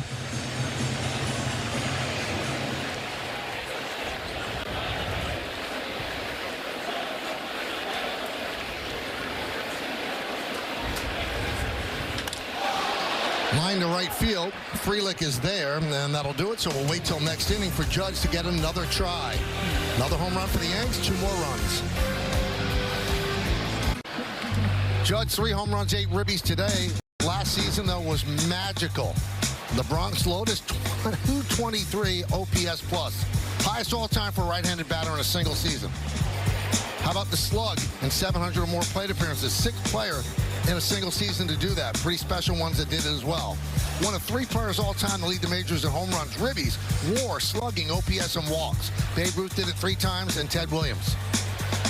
The best of us indeed. 2nd-time MVP. Hyundai scoreboard 20-6. With his day today, he's telling last year to hold my beer. He's off to a decent start here in game 2. No doubt about it. There's Carlos Carrasco. He's making his Yankee debut. He's the Yankees' 5th starter. But with an off day on Monday, they're getting him into a game right now. Isaac Collins pinch hitting. See the changes for the Yanks.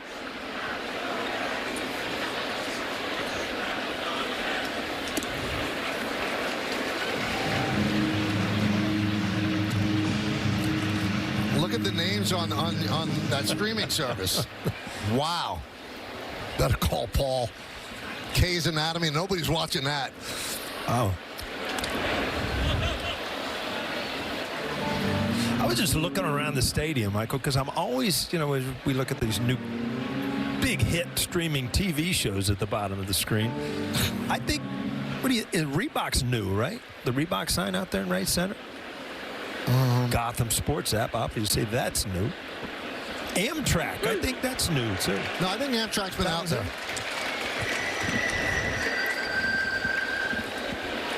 Some of the standbys are still here. They're big Delta sign up there. See what he's doing, Paul? He's trying to get sneakers, trying to get train rides. trying to get a plane ride on Delta. For one thing, I don't know what a sneaker is. We wore tennis shoes. I don't know what. Well, in New York, we wore sneakers. All right. Well, you drank water too. Huh? I can't believe you didn't mention Bank of America. You're trying to get a little money. You get gift certificates there. Oh, we love them, right? Yes. They were behind home plate and out in left field.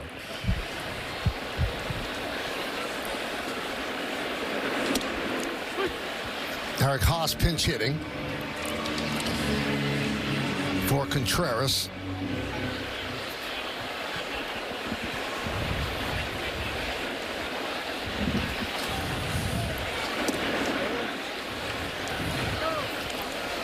Some people were surprised that Carrasco pitched as well as he did in spring training. His velocity was up from last year. He had a rough season last year in Cleveland.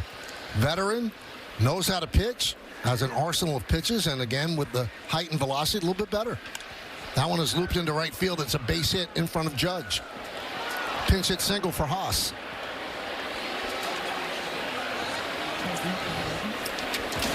Yankees baseball on Yes is brought to you in part by Toyota, the official hybrid vehicles of the Yankees, and by Delta, the official airline of the New York Yankees. Delta, keep climbing.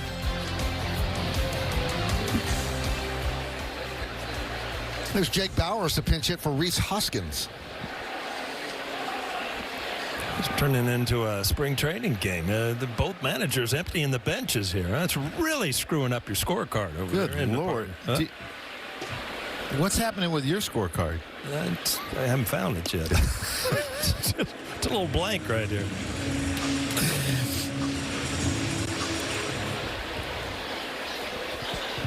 Michael dug into the tiramisu. It was good. Yes, he did. 2 spoons. I don't want to put the weight back on. I just had 2 spoons. Well, that's just a taster then. Yeah. Coming up, bottom of the 8th. Bellinger, Judge, and Chisholm. Judge knocking on the door of history.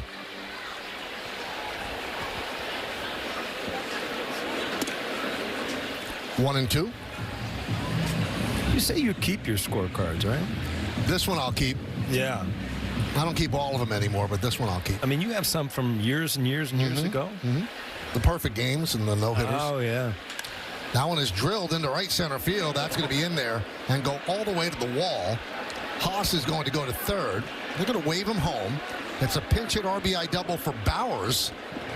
And now it's 20-7 Yankees.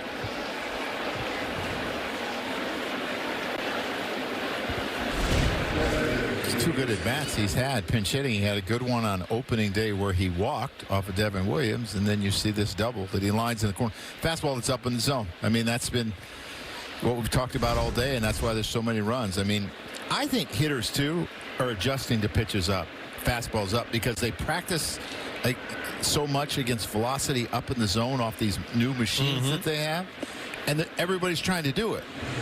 Well, if you remember, 2-3 years ago, that was the pitch everybody was going to because everybody wanted the slide uppercut, and that was kind of a way to get a strikeout where, hitters are going to adjust to what pitchers are trying to do to them.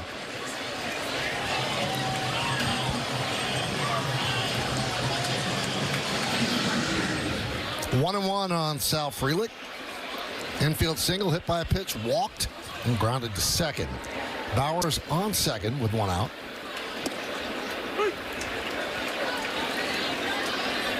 Nice change up there by the man they call Cookie Carrasco. There's 2 cookies in the clubhouse. Stevie Donahue, longtime trainer, is Cookie too.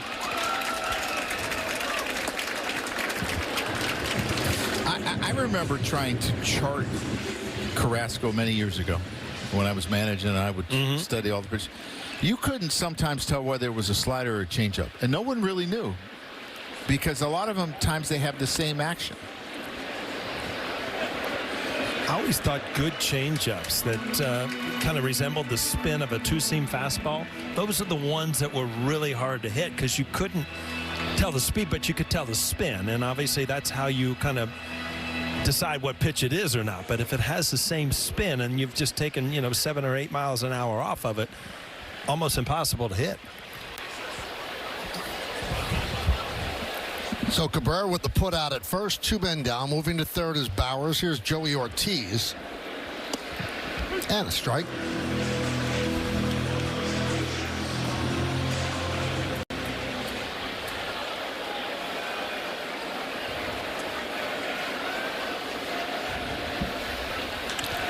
Rip foul into the second deck.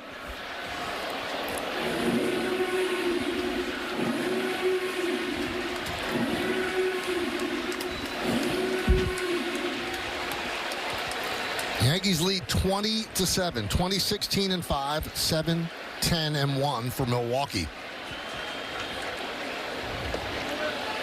Now, if you have a friend who's a baseball fan that might not be watching the game, call that friend, text that friend.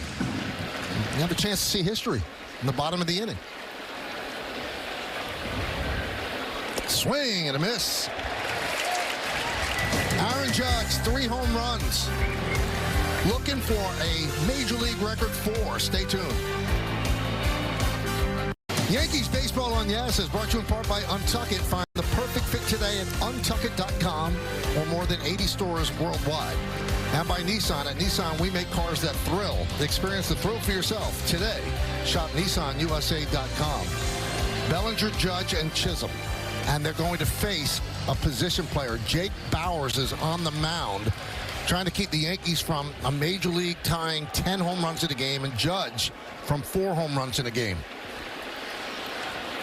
And Bowers deals outside. What's he got, Michael? I think a little bit of this, a little bit of that.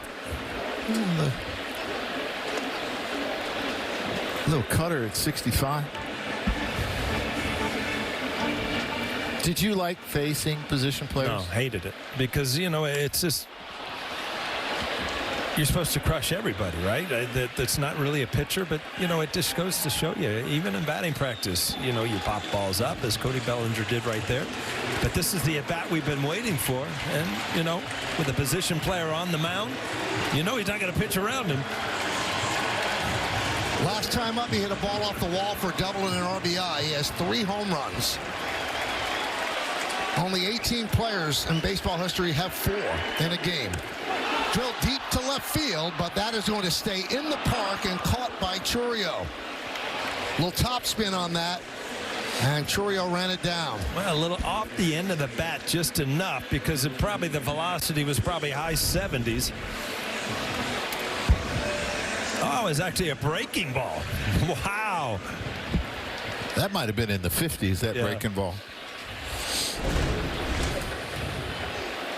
55 that pitch was. Well, that's speed limit. That's right. Speed limit on the hutch. Huh? You can't even go on 95 going 55. Huh? Oh, Chisholm gets punked.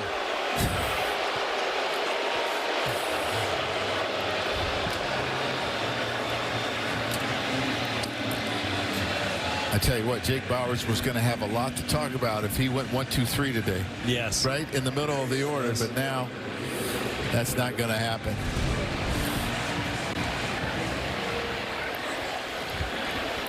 You can see, as a position player, it is so weird to be on the mound. Well, he's got some experience at this.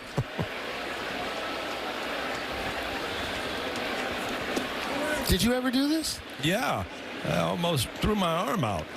Where were you? In Atlanta. I was with the Reds.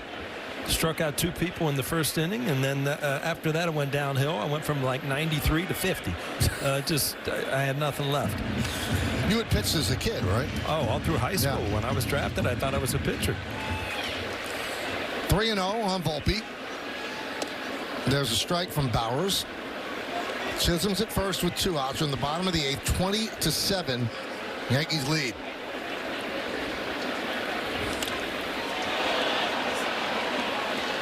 Now 3-2.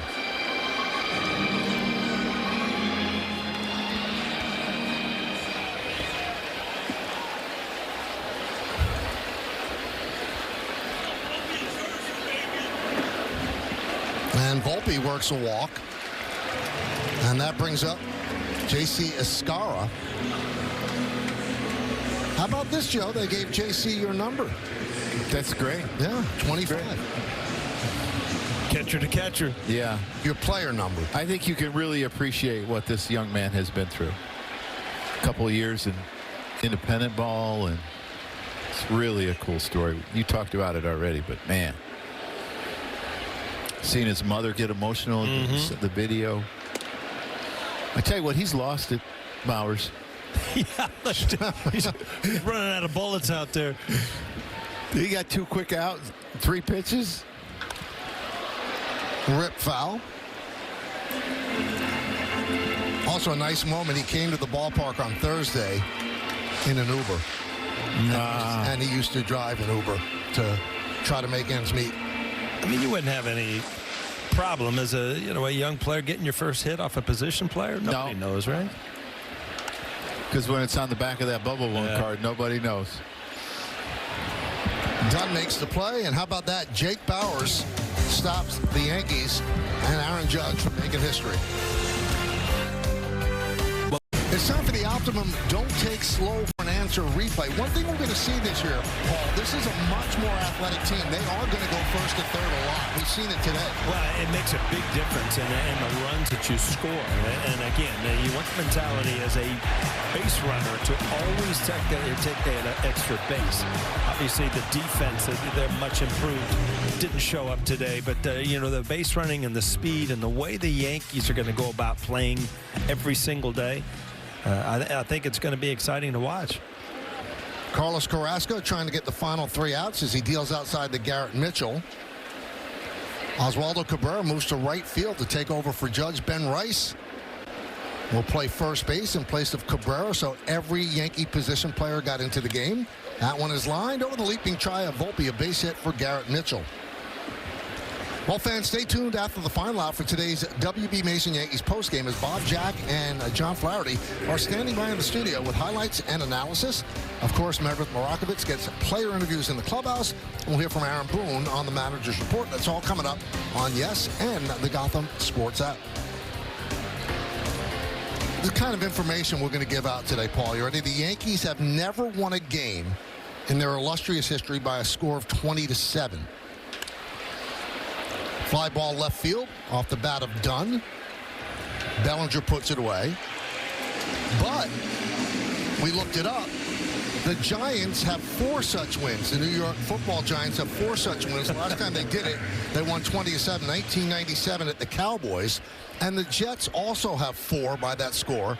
Last time was in 2015 at the Colts. 2015 at the Colts. There was a good game. The Jets and the Colts in the Super Bowl. Joe Willie, right? That's right.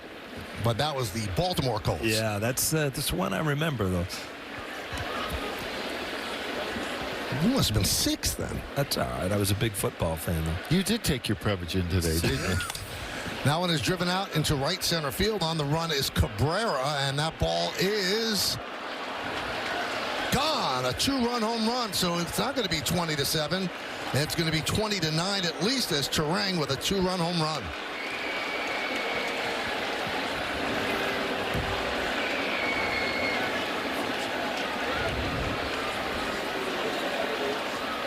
That's not the outing Carrasco's looking for, trying to tune it up, get ready. But this ball, you see a little movement and just waist high.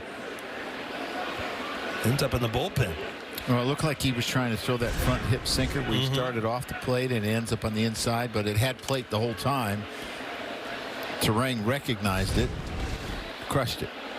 Yeah, that is a 2-seamer. You see a little movement, but that ball's got to end up on the inside corner, not start on the inside corner and end up in the middle of the plate.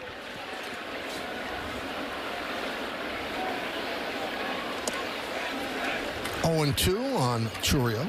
You know, had a tough day today is at home plate. I mean, it's been stepped on a lot today. You know that?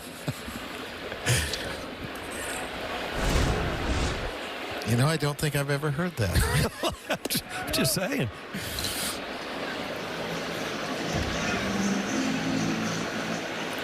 Danny Cunningham, the great grounds crew, he'd have a tough day because he got to fill in all those holes. That's right. A lot of traffic in that batter's box. Grounded. Volpe. And the Yankees are an out away from their second win.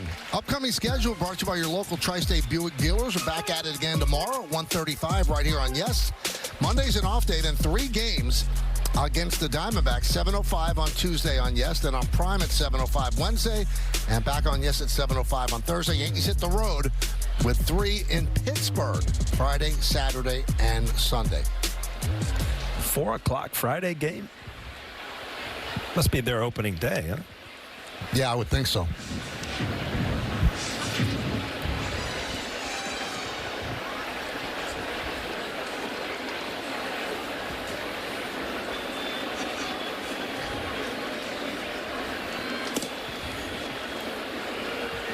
Two and 0 on Isaac Collins.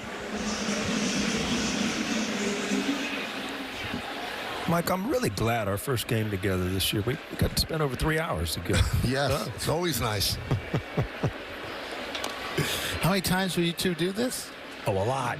We're in the 60s or 70s, easy. That's like a day off for him, though. He's like 150 plus a radio show, a couple other shows.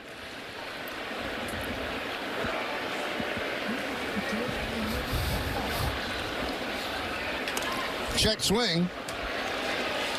Peraza, not in time. As Collins beats it out. Well, we talked about it all day. Milwaukee, most of the lineup run extremely well. Peraza kind of shifted over to play him to pull, and it just kind of a excuse me single. Now, Paul, I know you were wondering about this. The Yankees have never had a 20-9 win. The Giants have only won in 1991 against the Cardinals. The Jets have only won 1998 against the Dolphins. There's Eric Haas. Runner goes. And they'll let him take second on a swing and a miss.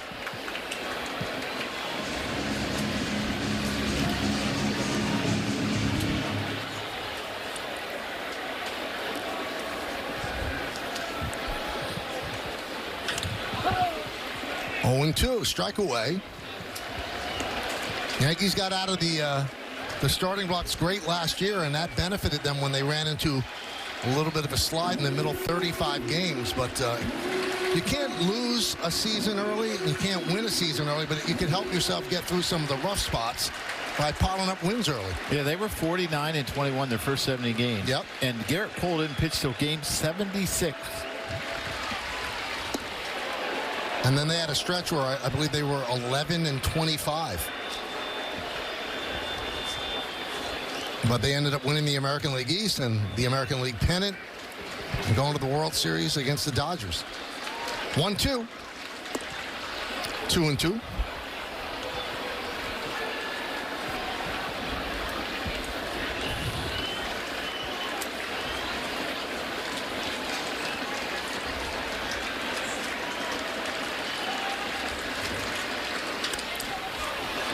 Volpe. And the Yankees win 20-9. They club 9 home runs, and they just do big-time damage. They lived up to their name, the Bronx Bombers, in a big way, especially Aaron Judge with the 3 home runs and the 8 ribbies. Well, hopefully this is the kind of baseball that you're going to see up and down through the lineup. Obviously, you're not going to see 20 runs every time out. You are going to see that guy, Aaron Judge, hit a lot of home runs. But big made by Bellinger. Volpe, you could go down the list. So I just think this is a different feel to a team that's going to have to help 1 through 9 instead of just a couple guys. Yeah, I would have to agree with you. And seeing Austin Wells play against left-handers and having success today got me kind of excited. And Jazz Chisholm also having success. So their lefties are going to have to hit lefties because they're going to see a lot of them out of the bullpen. Not necessarily starters, but out of the bullpen, and that's a good sign. Pretty cool necklace Judge has on. He has a gavel, and he laid down the gavel today with 3 home runs and 8 ribbies. The captain with a lot of crunch on this Saturday afternoon. Yankees win 20-9, and we take a look at the Allstate good hand. Top of the fourth, bases loaded, 2 outs. Jazz Chisholm makes this really good catch over the shoulder. Score was 13-4 at the time, but if it falls, who knows what can happen. Outstanding play by Jazz Chisholm. Now we move right to the Cadillac drive of the game. Drives of the game this time, Paul. Yeah, it usually takes a team, but not today. Aaron Judge in the first inning, his first of the year, and now in the third, his first grand slam of the year. And in the fourth, number 3 on the day. In the sixth, he hit one off the wall, too. What a day for Aaron Judge. Gomez the win for the Yankees. Cortez took the loss in his return to the stadium as an opponent. He lasted just 2 innings. Gave up 8 runs. Aaron Judge 4 for 6. 9 home runs for the Yanks. That's a franchise record. Coming up on the Yes Network, stay tuned for the WB Mason postgame show with Bob Lorenz, Jack Curry, and John Flaherty. Special thanks to producer Troy Benjamin, director Dan Barr, Mike Webb, and the executive producer of the Yes Network is Jared Ames Boschnack. Join us again tomorrow as the Yankees wrap up the series against the Brewers here at Yankee Stadium in the Bronx. Coverage begins at 12:30 on the Yes Network with first pitch coming shortly after 1:30. Again, the final score, the Yankees 20 and the Brewers 9. For Paul O'Neill, Joe Girardi, and Meredith Moragovitz, I'm Michael Kay saying see ya from Yankee Stadium in the Bronx, New York. That was the 10th C of the night. Now let's go to Bob Lorenz, Jack Curry, and John Flaherty, who are standing by with the postgame show. Guys?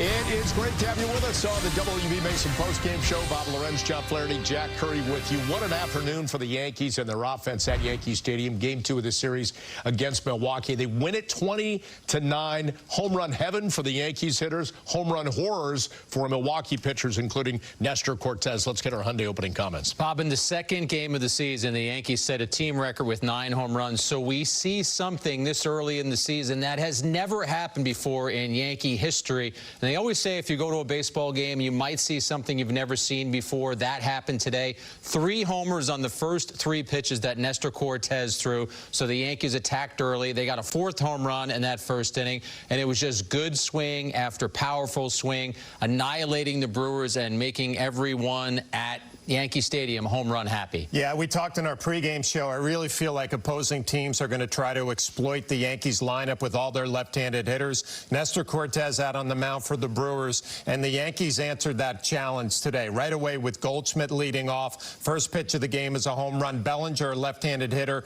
Next pitch of the game is into right center field, and then Aaron Judge starting off an historic afternoon with the first home run of his year. But I just love the balance in the Yankee lineup. It wasn't Goldschmidt and Judge, the right-handers. It was also the lefties in the lineup. You had Bellinger, you had Chisholm, you had Austin Wells going deep the other way. A well-balanced attack against left-handed pitching. That might scare some of the opposing teams away from that approach of throw as much left-handed pitching at the Yankees as you can. Yeah, really good attack plan. You mentioned Goldschmidt, that leadoff spot. Let's take a look at everything that unfolded homer-wise. Highlights presented by your local Ford stores. And Flash, why don't you start us off? Very first pitch from Nestor Cortez. Well, you can't even give a scouting report on Goldschmidt as a leadoff hitter. First time he's ever done it, but what he showed us, he's going to be ready to swing the bat. A mediocre fastball out over the plate that finds the bullpen in left center field, and the Yankees on the board early. Jack, pitch number 2 of the game. Yeah, Cody Bellinger up next. That fastball a little bit up in the zone, gets there at 91 miles per hour,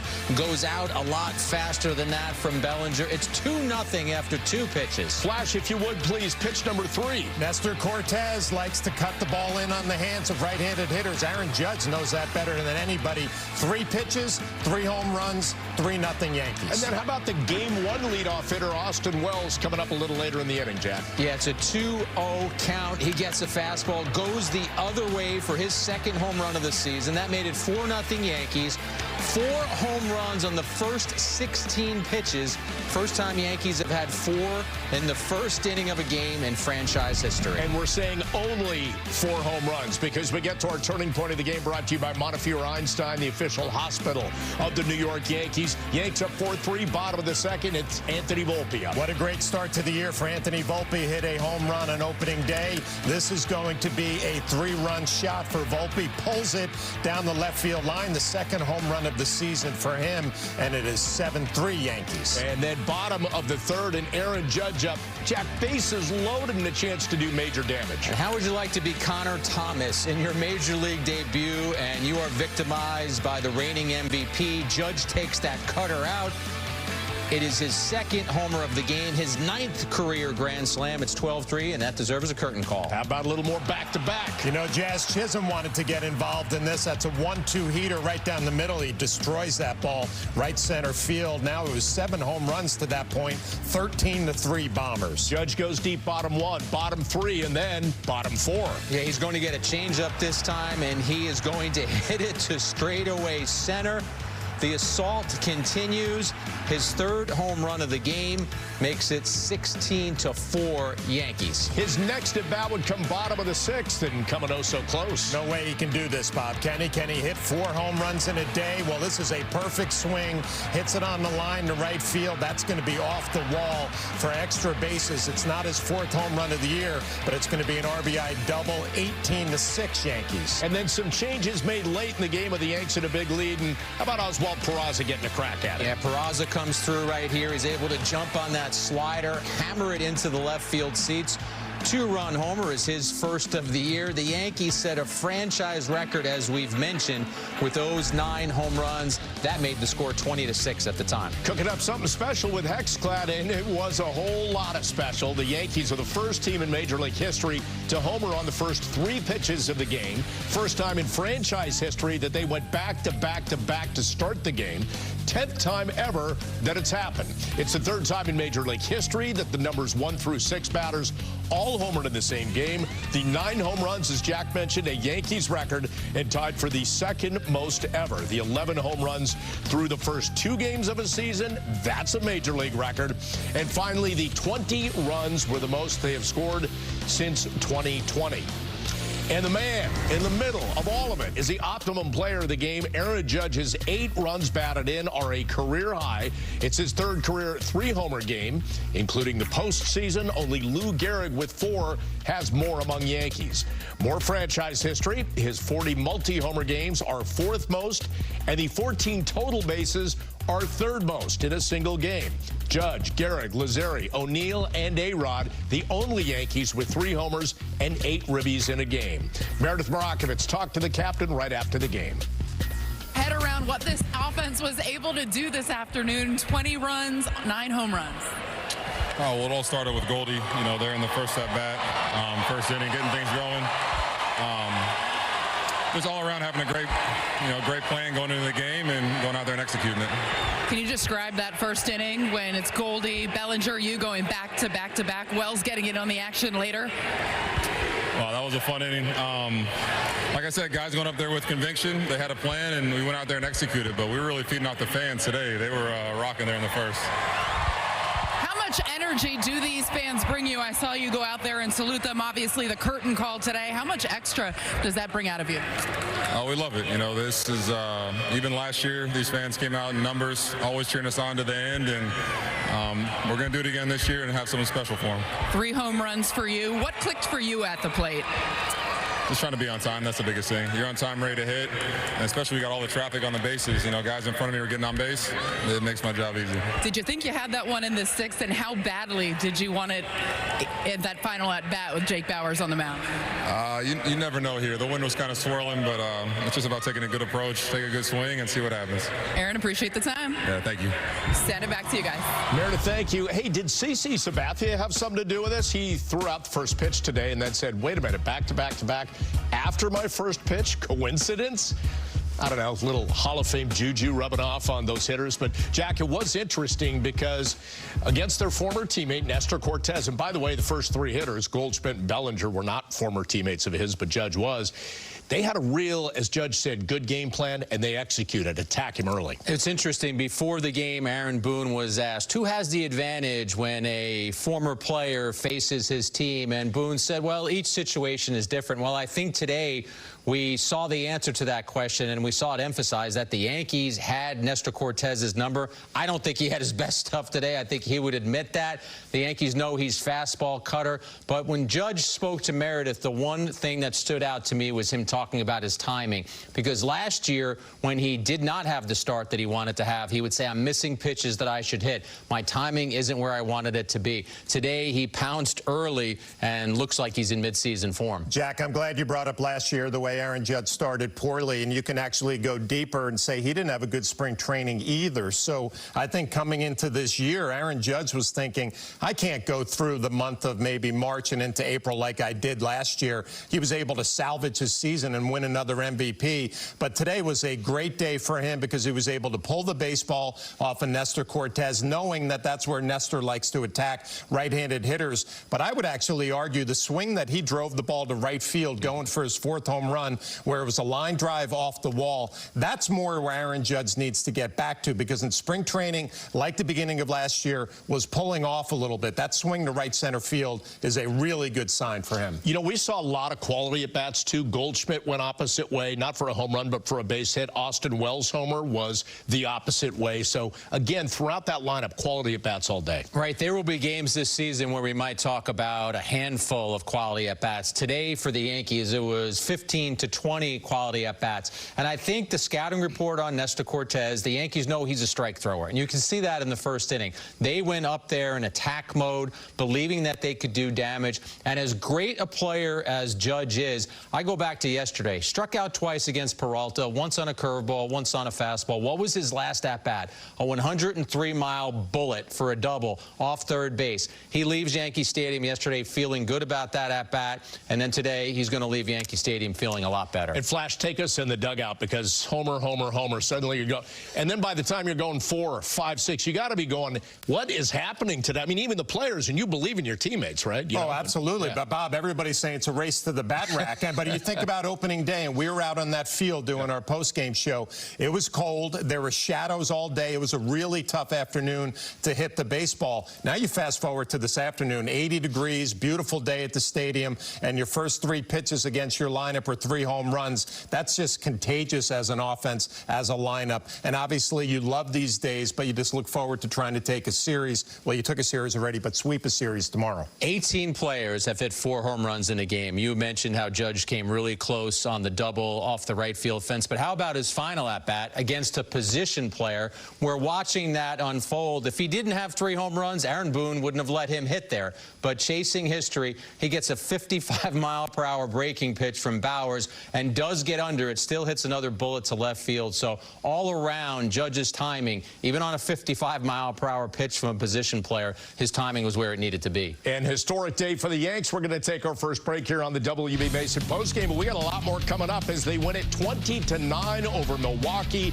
9 home runs, powering the Bombers. We'll hear from the manager, Aaron Boone, about it coming up next.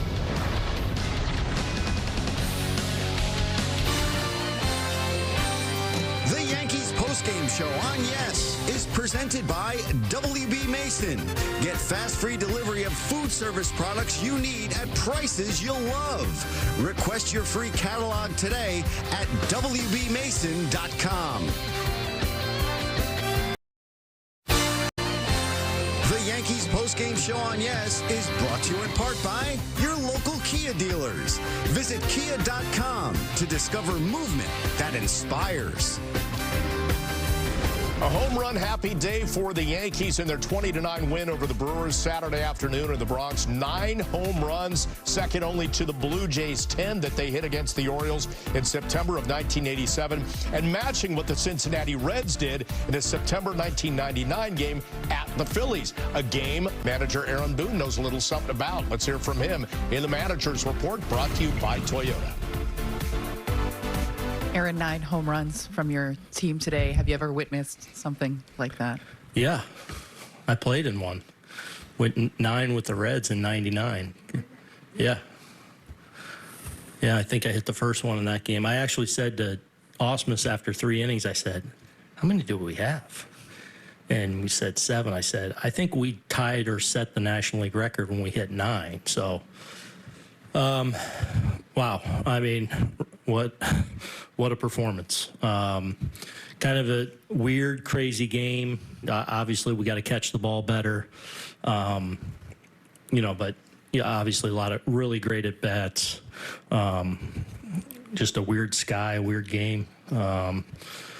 But good to get a win. Can you just describe the excitement and the feeling in that dugout first inning, especially when you have your first three guys swinging at first pitches, homering? And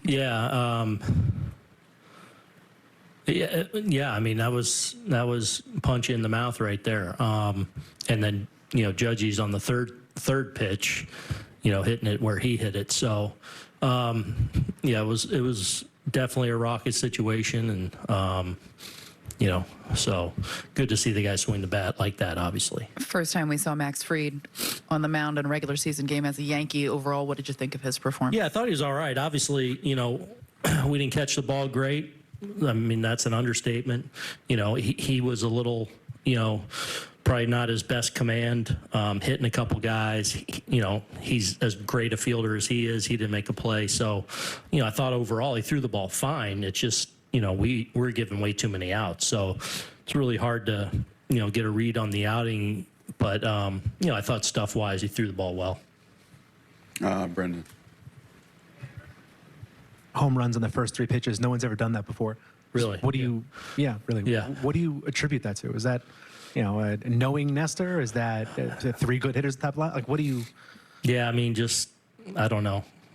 I saw Reggie here today.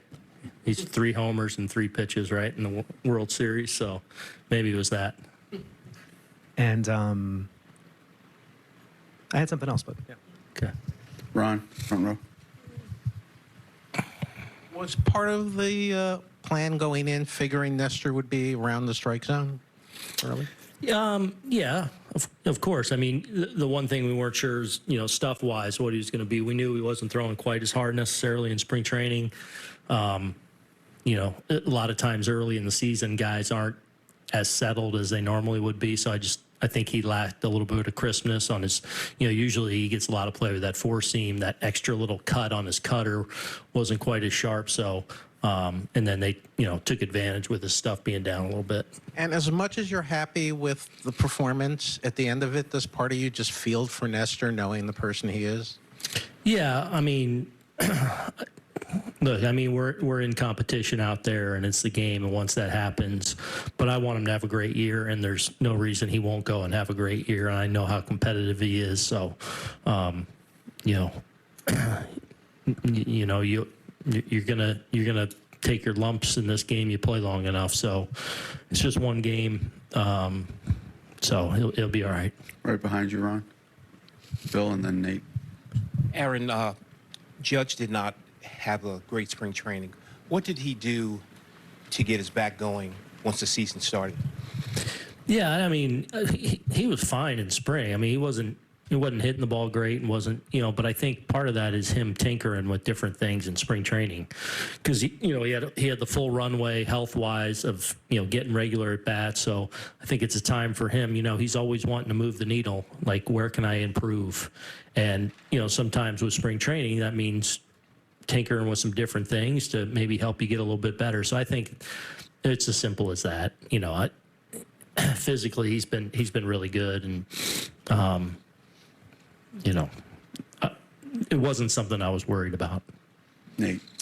Aaron, you've spoken about wanting to see guys get their firsts out of the way this weekend, and one that might get overshadowed in all this was J.C. Escarra today getting his first major league action.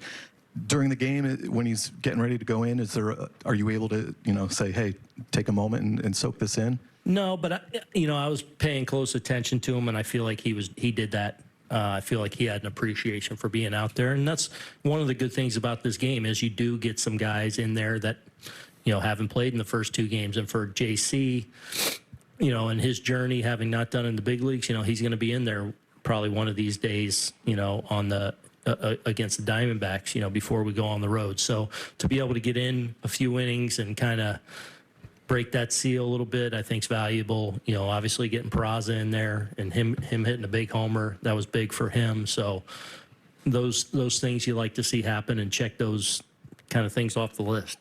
Gary to the left. With the way the ball was flying today, do you expect Judge to get that fourth one in those last two at-bats?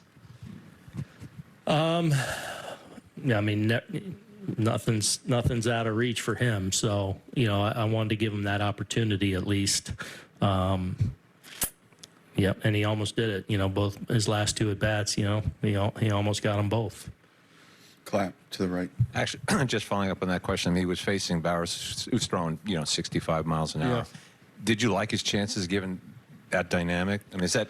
I don't know. It's always weird. I actually thought Bowers looked pretty adept at it, like kind of that under hitting speed. Like sometimes guys look a little too good and they're throwing 80, and then it's like, no, that's not what you want. You want that kind of under speed, and Bowers seemed to have a decent feel for that. So you never know. Ron in the front.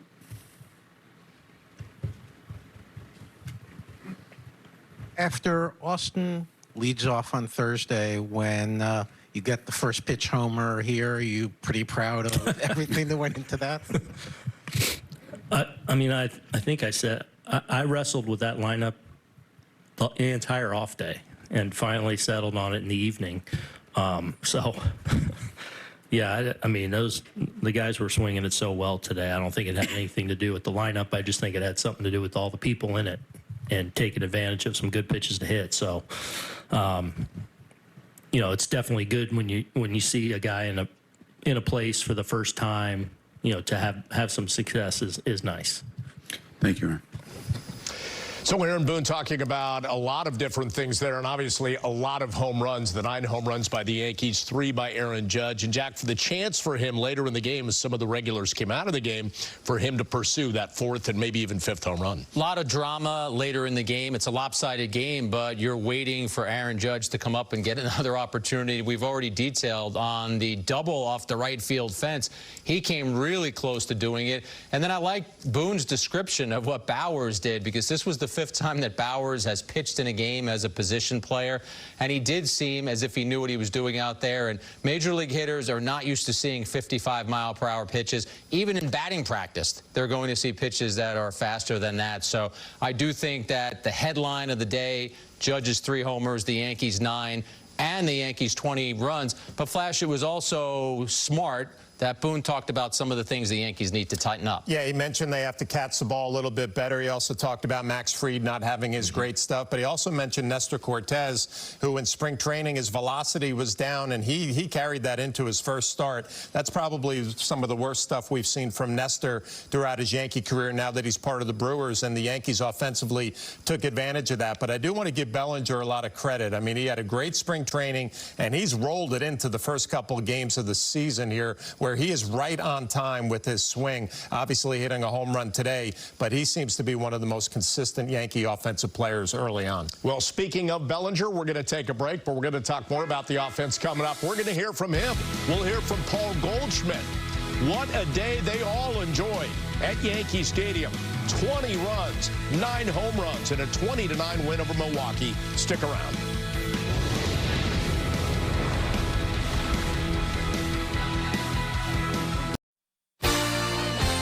Yankees postgame show on Yes is brought to you in part by the Hyundai Getaway Sales Event.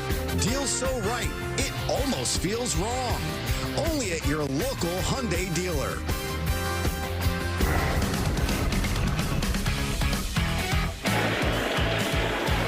Goldschmidt swings at the first pitch, lofts it to left center field and deep. Mitchell back, track, wall, see ya! There's a leadoff hitter, 1-0 Yanks.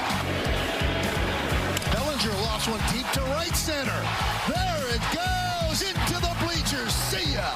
Back to back. That one's driven deep to left field.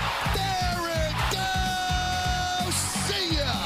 Back to back to back. All right, Michael, how do you top this as a first inning? 3 pitches, 3 home runs. The Yankees on fire here early.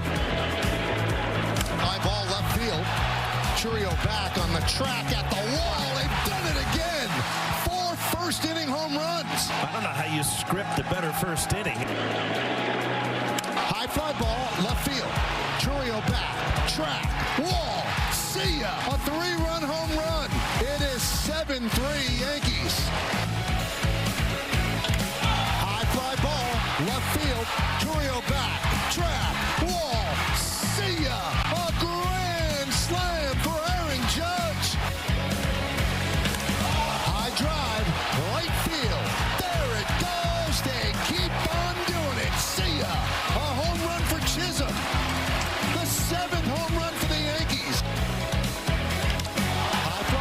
center field. Mitchell back on the track, at the wall. See ya! 3 home runs for Aaron Judge. They've done it again.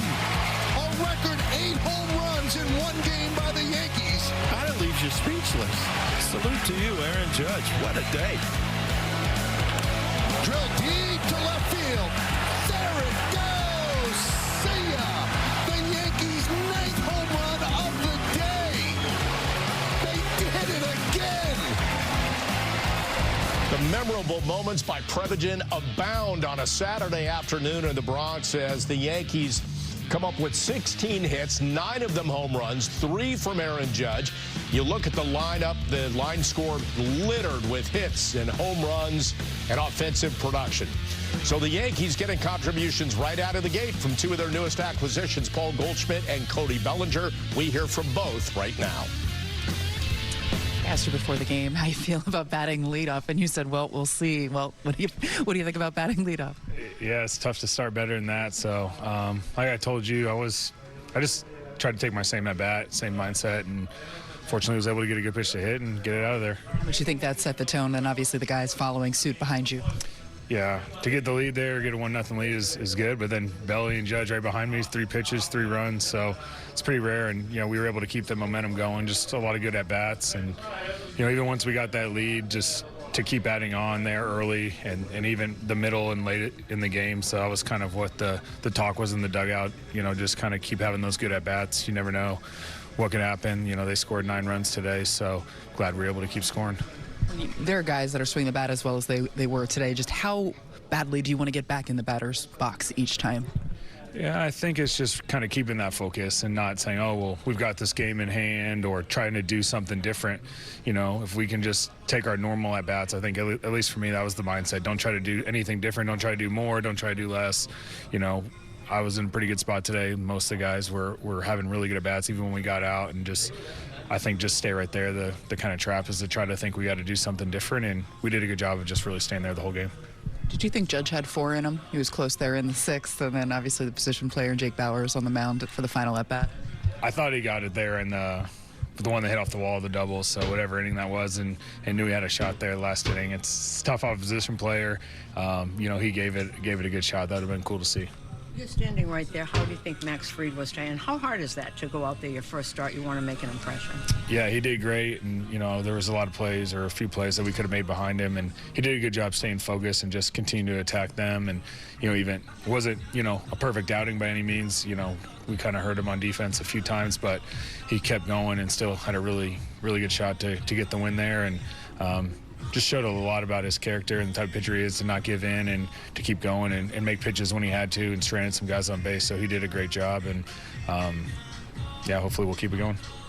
Did you even see Belly's homer, or were you still celebrating in the dugout? I don't know about celebrating, but I think I was putting my equipment up, and yeah, I just heard it and looked up, and I saw it, you know, flying out of there. So then I saw Aaron, so that was pretty cool. I don't think I've been part of anything like that, and you know, we're just trying to score there early, or to have good at-bats, and, you know, it just happened so quickly. Obviously enjoy it, and like I said, I think the talk in the dugout was, let's just keep going, don't change anything, but obviously don't get complacent either. Just continue to have good at-bats and see what happens. But was this a different pregame hitters meeting, considering this team, this organization has so much information on the guy you're about to face now?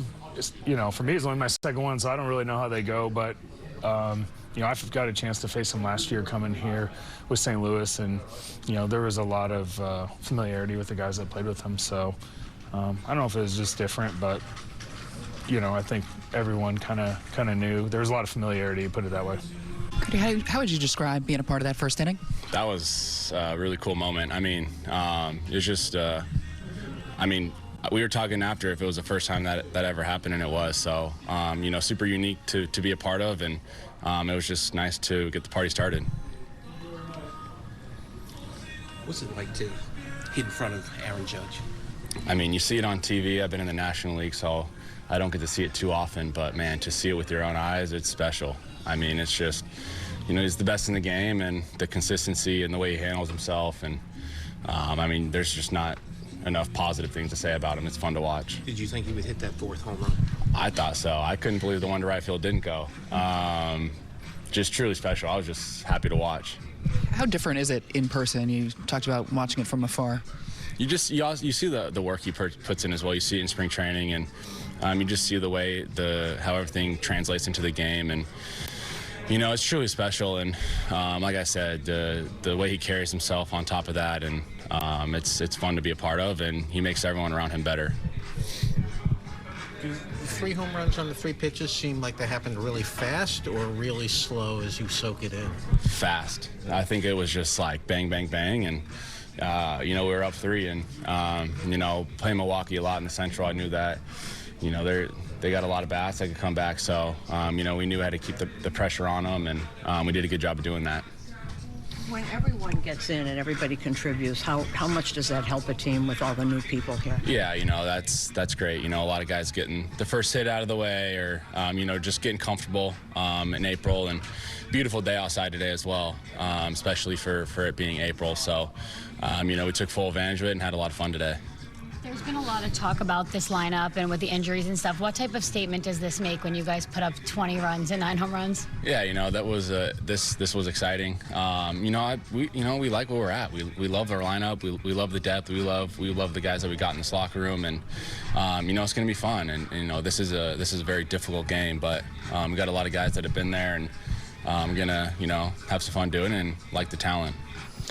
On our pregame show earlier today, Jack, you mentioned Aaron Boone told you in your latest podcast that he might use Goldschmidt that leadoff spot, foreshadowing what he would do today. And our conversation during Hot Stove all season, guys, was who's going to be the leadoff hitter? Yeah. It's only 2 games, but who cares, right? Austin Wells hits a home run in the first game, and Goldschmidt does it leading off the bottom of the first. Whoever leads off is going to lead off with a home run, I guess, Bob, 162 times this year. But, listening to both Goldschmidt and Bellinger deal with the media there in Meredith, I just think about being a player that gets traded over in Bellinger's case. Goldschmidt signs a free agent contract, and they have both come into this organization during spring training, and they just made it look easy, the transition, and they've continued that now into the first 2 games of the season. That's a big deal, Jack, for players when you're coming to a new environment, playing in front of a new fan base, to get off to a good start where you don't start pressing and things start snowballing. When I spoke to both of them in spring training, Flash, I saw exactly what you're talking about. 2 veterans, very comfortable in their new environment, knowing what they had to do and what was expected of them. But I also spoke to Tino Martinez, who had a fair Yankee career and I'm being joking. He had a very good Yankee career, but a guy who was around both of these players a lot. He loved Goldschmidt's approach, and he said the veterans' savvy will help the Yankees out a lot. And he loved how excited Bellinger was to be a Yankee. Both of them can hit the ball all over the field, so Tino didn't expect Bellinger to go up there and just try and shoot for that short porch. And he loved the fact that Goldschmidt, sure, he can shoot it to right center field when he needs to, but he's going to spray hits all over the diamond. Jack, and you remember this, Tino came over replacing Don Mattingly, got off to a rough start, and he mentioned it. He was feeling it. He was feeling it. That was a tough time. Think about who he was replacing, and, of course, what ends up happening. The Yankees win a World Series title in '96. Let's look at what Goldschmidt and Bellinger have to do. Goldschmidt's trying to do at first base where the Yankees didn't get any production last year. So if he even has the season he had last year, they'll be thrilled. And Bellinger trying to pick up some of the offense that was lost with Soto's departure. Doesn't mean he has to be Soto, but if he can have one of the types of seasons he's had in his career where he's a 25-homer, 90 RBI guy, Yankees would be thrilled. Yeah, they're off to a good start so far. We're going to take a break. Max Fried deserved a better fate in his first start this afternoon. We're going to break down his outing, some of the errors behind him as well. So stick around. That's next on the WB Mason postgame.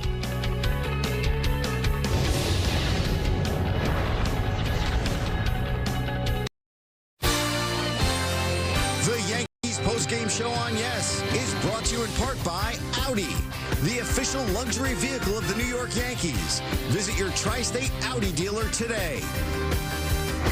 Fans, the Yes app has moved to the Gotham Sports app, your new home for streaming live Yankees, Nets, and more, free with an eligible TV provider subscription. Download the Gotham Sports app now and sign in with your existing Yes app username and password, or visit GothamSports.com to get streaming. Let's break down Max Fried's first outing as a Yankee, coming at home in the Bronx and staked to an early lead, but got a little shaky early, too. Yeah, with 1 out here in the second inning, he gets a ground ball he's looking for, should be a double play. Anthony Volpe gets mixed up with his timing, the errant throw, and the Brewers get on the board with the throwing error. Later runners hit the corners, 2 away now, and Yelich, a little dribbler back towards the mound. Fried turns and fires, but he's off the mark. So another run scores. Chourio advances to third. Brewers make it a 4-3 game. Jack, it's just a little dysfunctional out there defensively. Yeah, a lot of baseballs hit on the ground against Fried. You're going to see this one right there that Reyes bobbles. And even though the Yankees have this big lead and their offense was clubbing, they want to be better behind him. And Volpe can't get to this one either from Hoskins. That's going to deliver Chourio with Milwaukee's 4th run. Little later, bases loaded. 0-1 count to Joey Ortiz. Little jam shot to shallow right. Jazz able to get back, though, and get out of the inning. On to the 5th inning, facing Vinny Capper, and Fried just trying to get through that 5th. Yeah, and again, a good changeup here. He gets a weak contact to third. Reyes rushes the throw. It's off the mark. Goldsmith can't come up with it, and still only 1 away in this inning, and Reyes struggling at third. And then 2 outs, Christian Yelich. Sitting changeup, knocks it into right. Terang comes around to score. Yelich held up at first, and so that was it for Fried at 94 pitches. He couldn't get through that 5th inning. Aaron Boone had to come take the ball. So today in his Yankees debut, 4 2/3, 7 hits, 6 runs, but just 2 of them earned.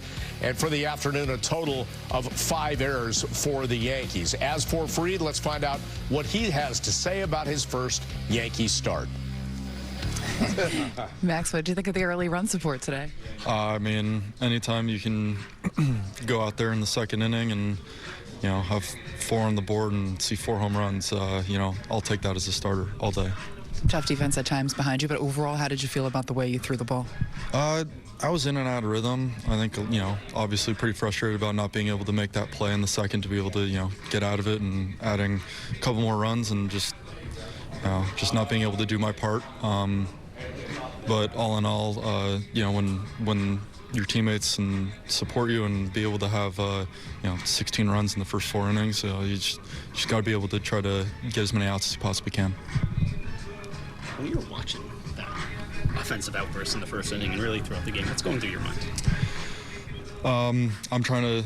I mean, at that point, it's a little bit of the gamesmanship of, you know, I want to try to get in the dugout as quick as possible. Didn't necessarily follow that. Felt like I was able, you know, I was falling behind, walking guys, not able to do it. But I mean, we got in the dugout and they just kept scoring. So, you know, it's it's a fun one to be able to, you know, sit and watch, and you felt the energy, you know, in the stadium, in the dugout, that, you know, we were doing something pretty special. So, yeah, I was just trying to do my part as much as I could.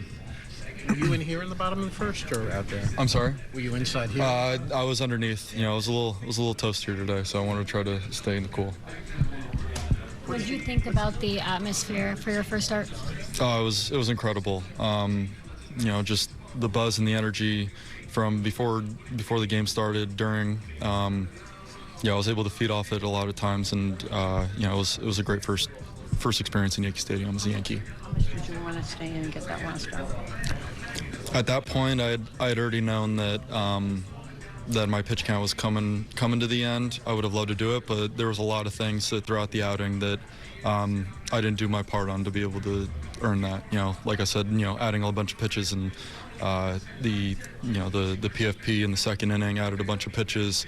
I walked a bunch of guys, you know, hit by pitches. So just wasn't a clean game. So at that point, you know, if I wanted to be able to do and earn that, then I should have done a lot more earlier in the game. In your short time here, what's your impressions of Aaron Judge?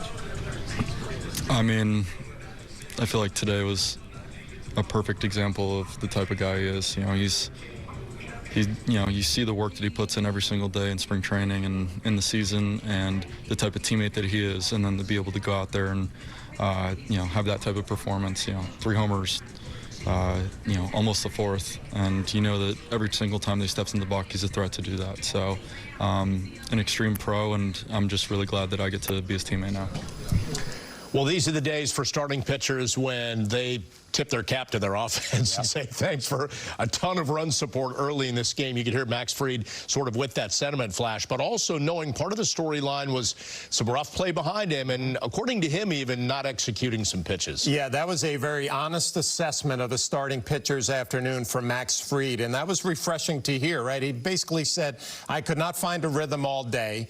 He said that he walked too many, he was hitting some batters, he didn't make a play defensively that he should have made, so he didn't earn the right to finish up 5 innings and put himself in line for a win.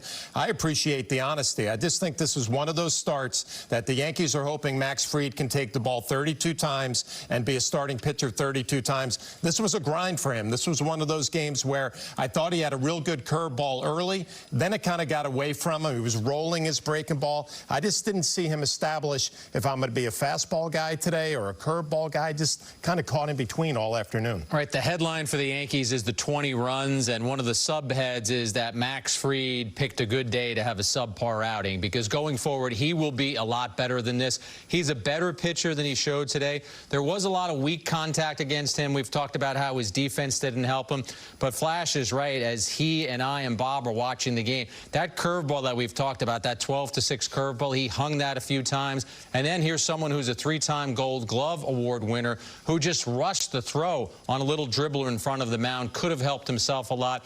But his professionalism in talking about his own struggles and how he kind of didn't deserve the win and didn't deserve to go 5 innings was refreshing. He was at 94 pitches. I understand why Boone wasn't going to push him there. The Yankees knocking around their former teammate Nestor Cortez for 8 runs over just 2+ innings. And by the way, we were hoping to hear from him, but he left Yankee Stadium without talking to reporters. We're going to take another break. More coming up here. More from the captain on his historic day. 3 home runs, 8 runs batted in. Big day for Judge, big day for the Yanks. Stick around.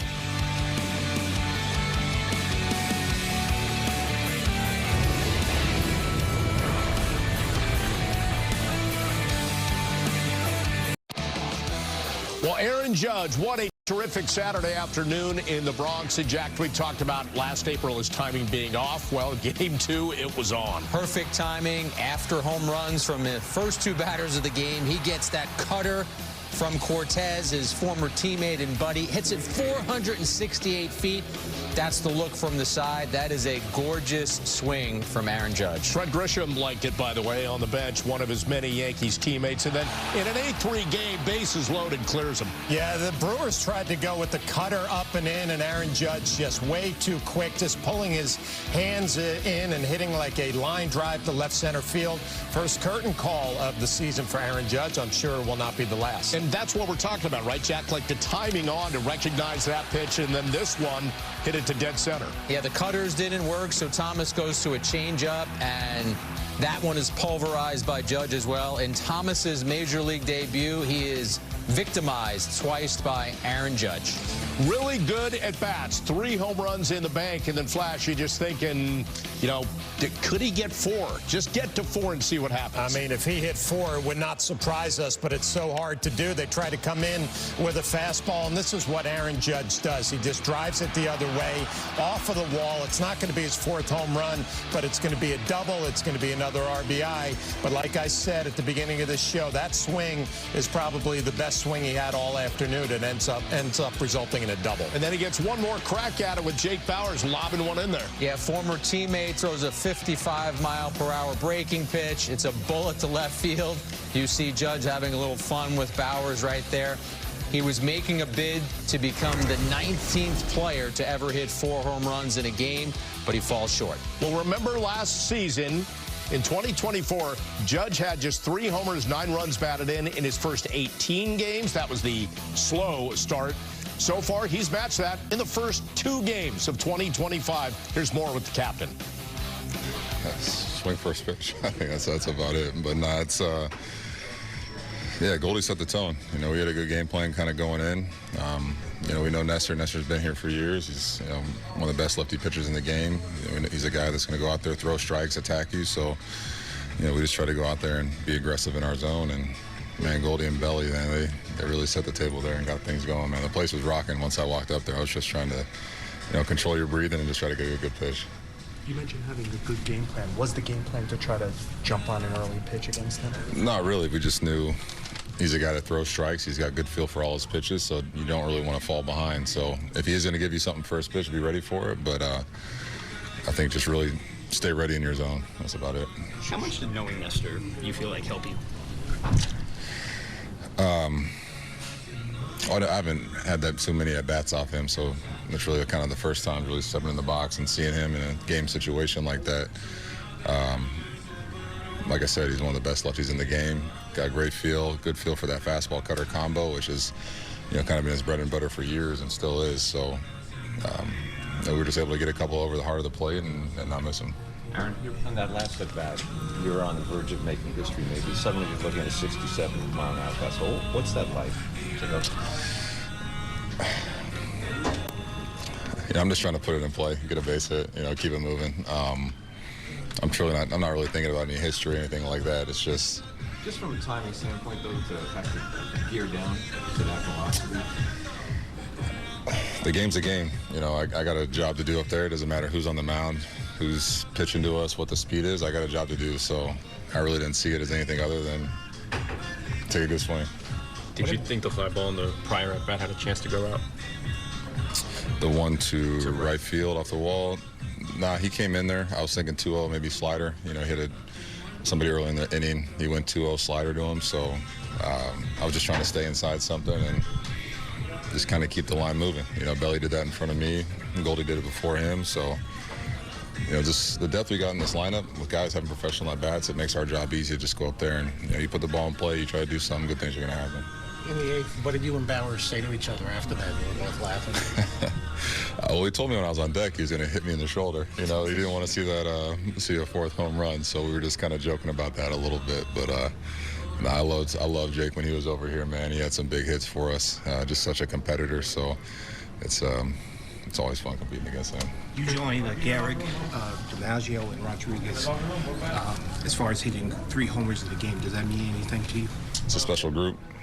Anytime you get mentioned with those guys, what they've done in the game and the careers they had, it's pretty special. So, our story's not done yet, so hopefully we can keep adding to those lists. Aaron, you mentioned the length of your lineup. There were obviously questions post-Soto, what a lineup would look like. What do you think the group looks like this year, especially compared to where you were last year?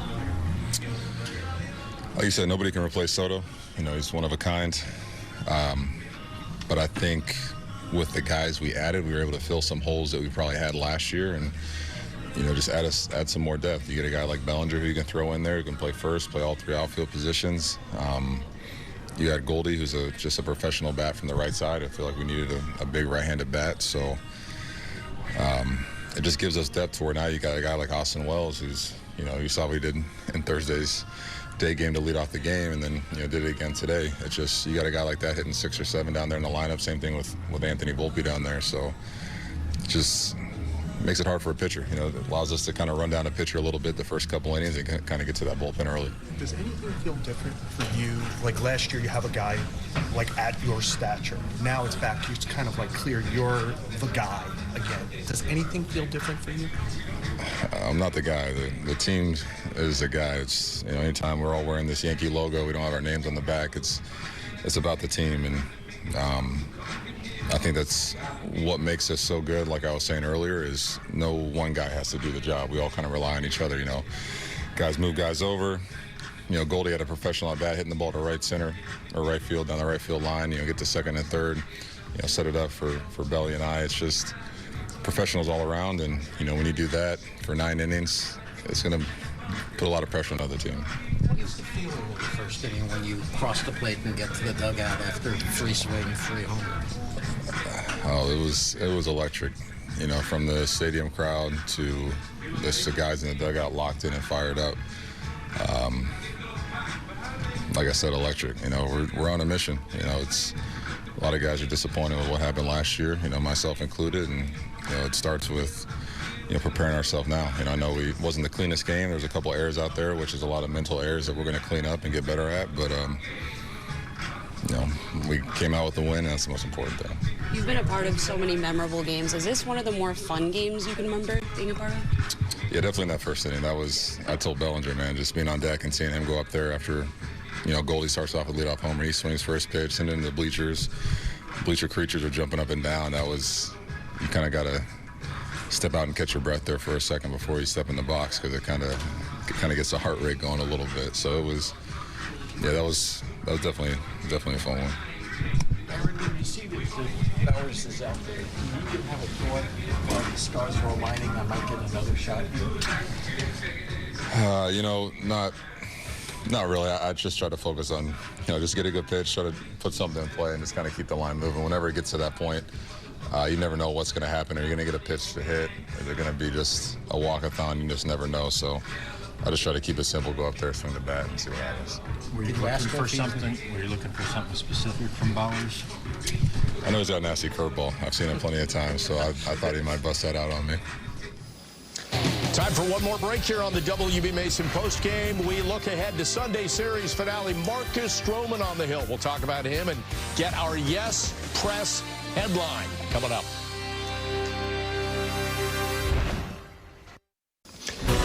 Tonight, the Nets head to Washington for a matchup with the Wizards. Coverage starts at 6:30 with a FanDuel Nets pregame, and then tip-off set for 7 o'clock on Yes and streaming on the Gotham Sports app. Well, the boys in the back after a long winter of having their other jobs. Some sell suits out of the back of a car. I think I saw them somewhere. They're back. The boys running the Yes Press, and they've got their first, well, they would have had one, of course, the other day. We were at the stadium, so we gave them the day off. But they're back. They're ready to print a Yes Press headline. What do you got with the win? We have to start the season off strong. The Yankees started it off strong, so we're going with this. Yankees are on home run cloud 9 as Judge's 3 homers power record assault. That's a good one right out of the gate. What do you think? Yep. Like that one? That's a great start. Yep. That's a great start. More than 3,500 feet worth of home runs for the Yankees today. That's about 2/3 of a mile. I'm going to run a little more than that after this show is over, but that's a lot. Wait, you're going for a run after the show? At 100%. Why, are you going to run home? I'm not going to run home. The boys in the back are already gone, though. You'd pick up a couple suits out of the back of the car if you were doing that. In the meantime, let's take a look at our next, not the next series, but the next game.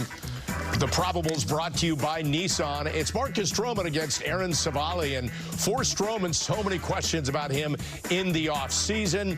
Now he's part of that rotation with the injuries to Heel and Garrett Cole. So for him, block out all the noise, right, and try and find a way to pitch the Yanks to a series sweep. Yeah, going into spring training, Marcus Stroman did not know what his future was going to look like, and he said, I'm a starting pitcher, and yes, he is. He's going to be starting Game 3 tomorrow afternoon, and the great news for the Yankees with him starting this game, they have a rested bullpen. They have a day off on Monday. So for Marcus Stroman, who's a guy that we know likes to pitch away from contact, likes to pitch to the corners, he should be able to give the Yankees 5 tomorrow afternoon, and then you feel really good about handing that game over to the bullpen. Right, it's a reminder of how long the season is and even how long spring training is, because going into spring training, there was a question mark around Stroman because it wasn't clear where he might fit into the Yankees' plans. But after the injuries to Cole and Heel, he remains entrenched in that rotation. He has an opportunity tomorrow to remind everyone he got off to a really strong start with the Yankees last year. It was the second half of the season where he struggled. Flash brought it up. He really wants to pitch to the edges. He wants batters to chase, and he's adept at getting them to hit the ball on the ground. That's what he's going to try and do tomorrow. All right, so we'll get back together here on Sunday as the Yanks go for the series sweep against Milwaukee. Our pregame coverage begins with a batting practice show starring Nancy Newman at 12:30. Pregame at 1, first pitch a little after 1:30. A big bang Saturday afternoon in the Bronx. A record 9 home runs off the Yankees bats in a 20-9 win. We look forward to seeing you again Sunday starting at 12:30 on Yes and the Gotham Sports app. See you then.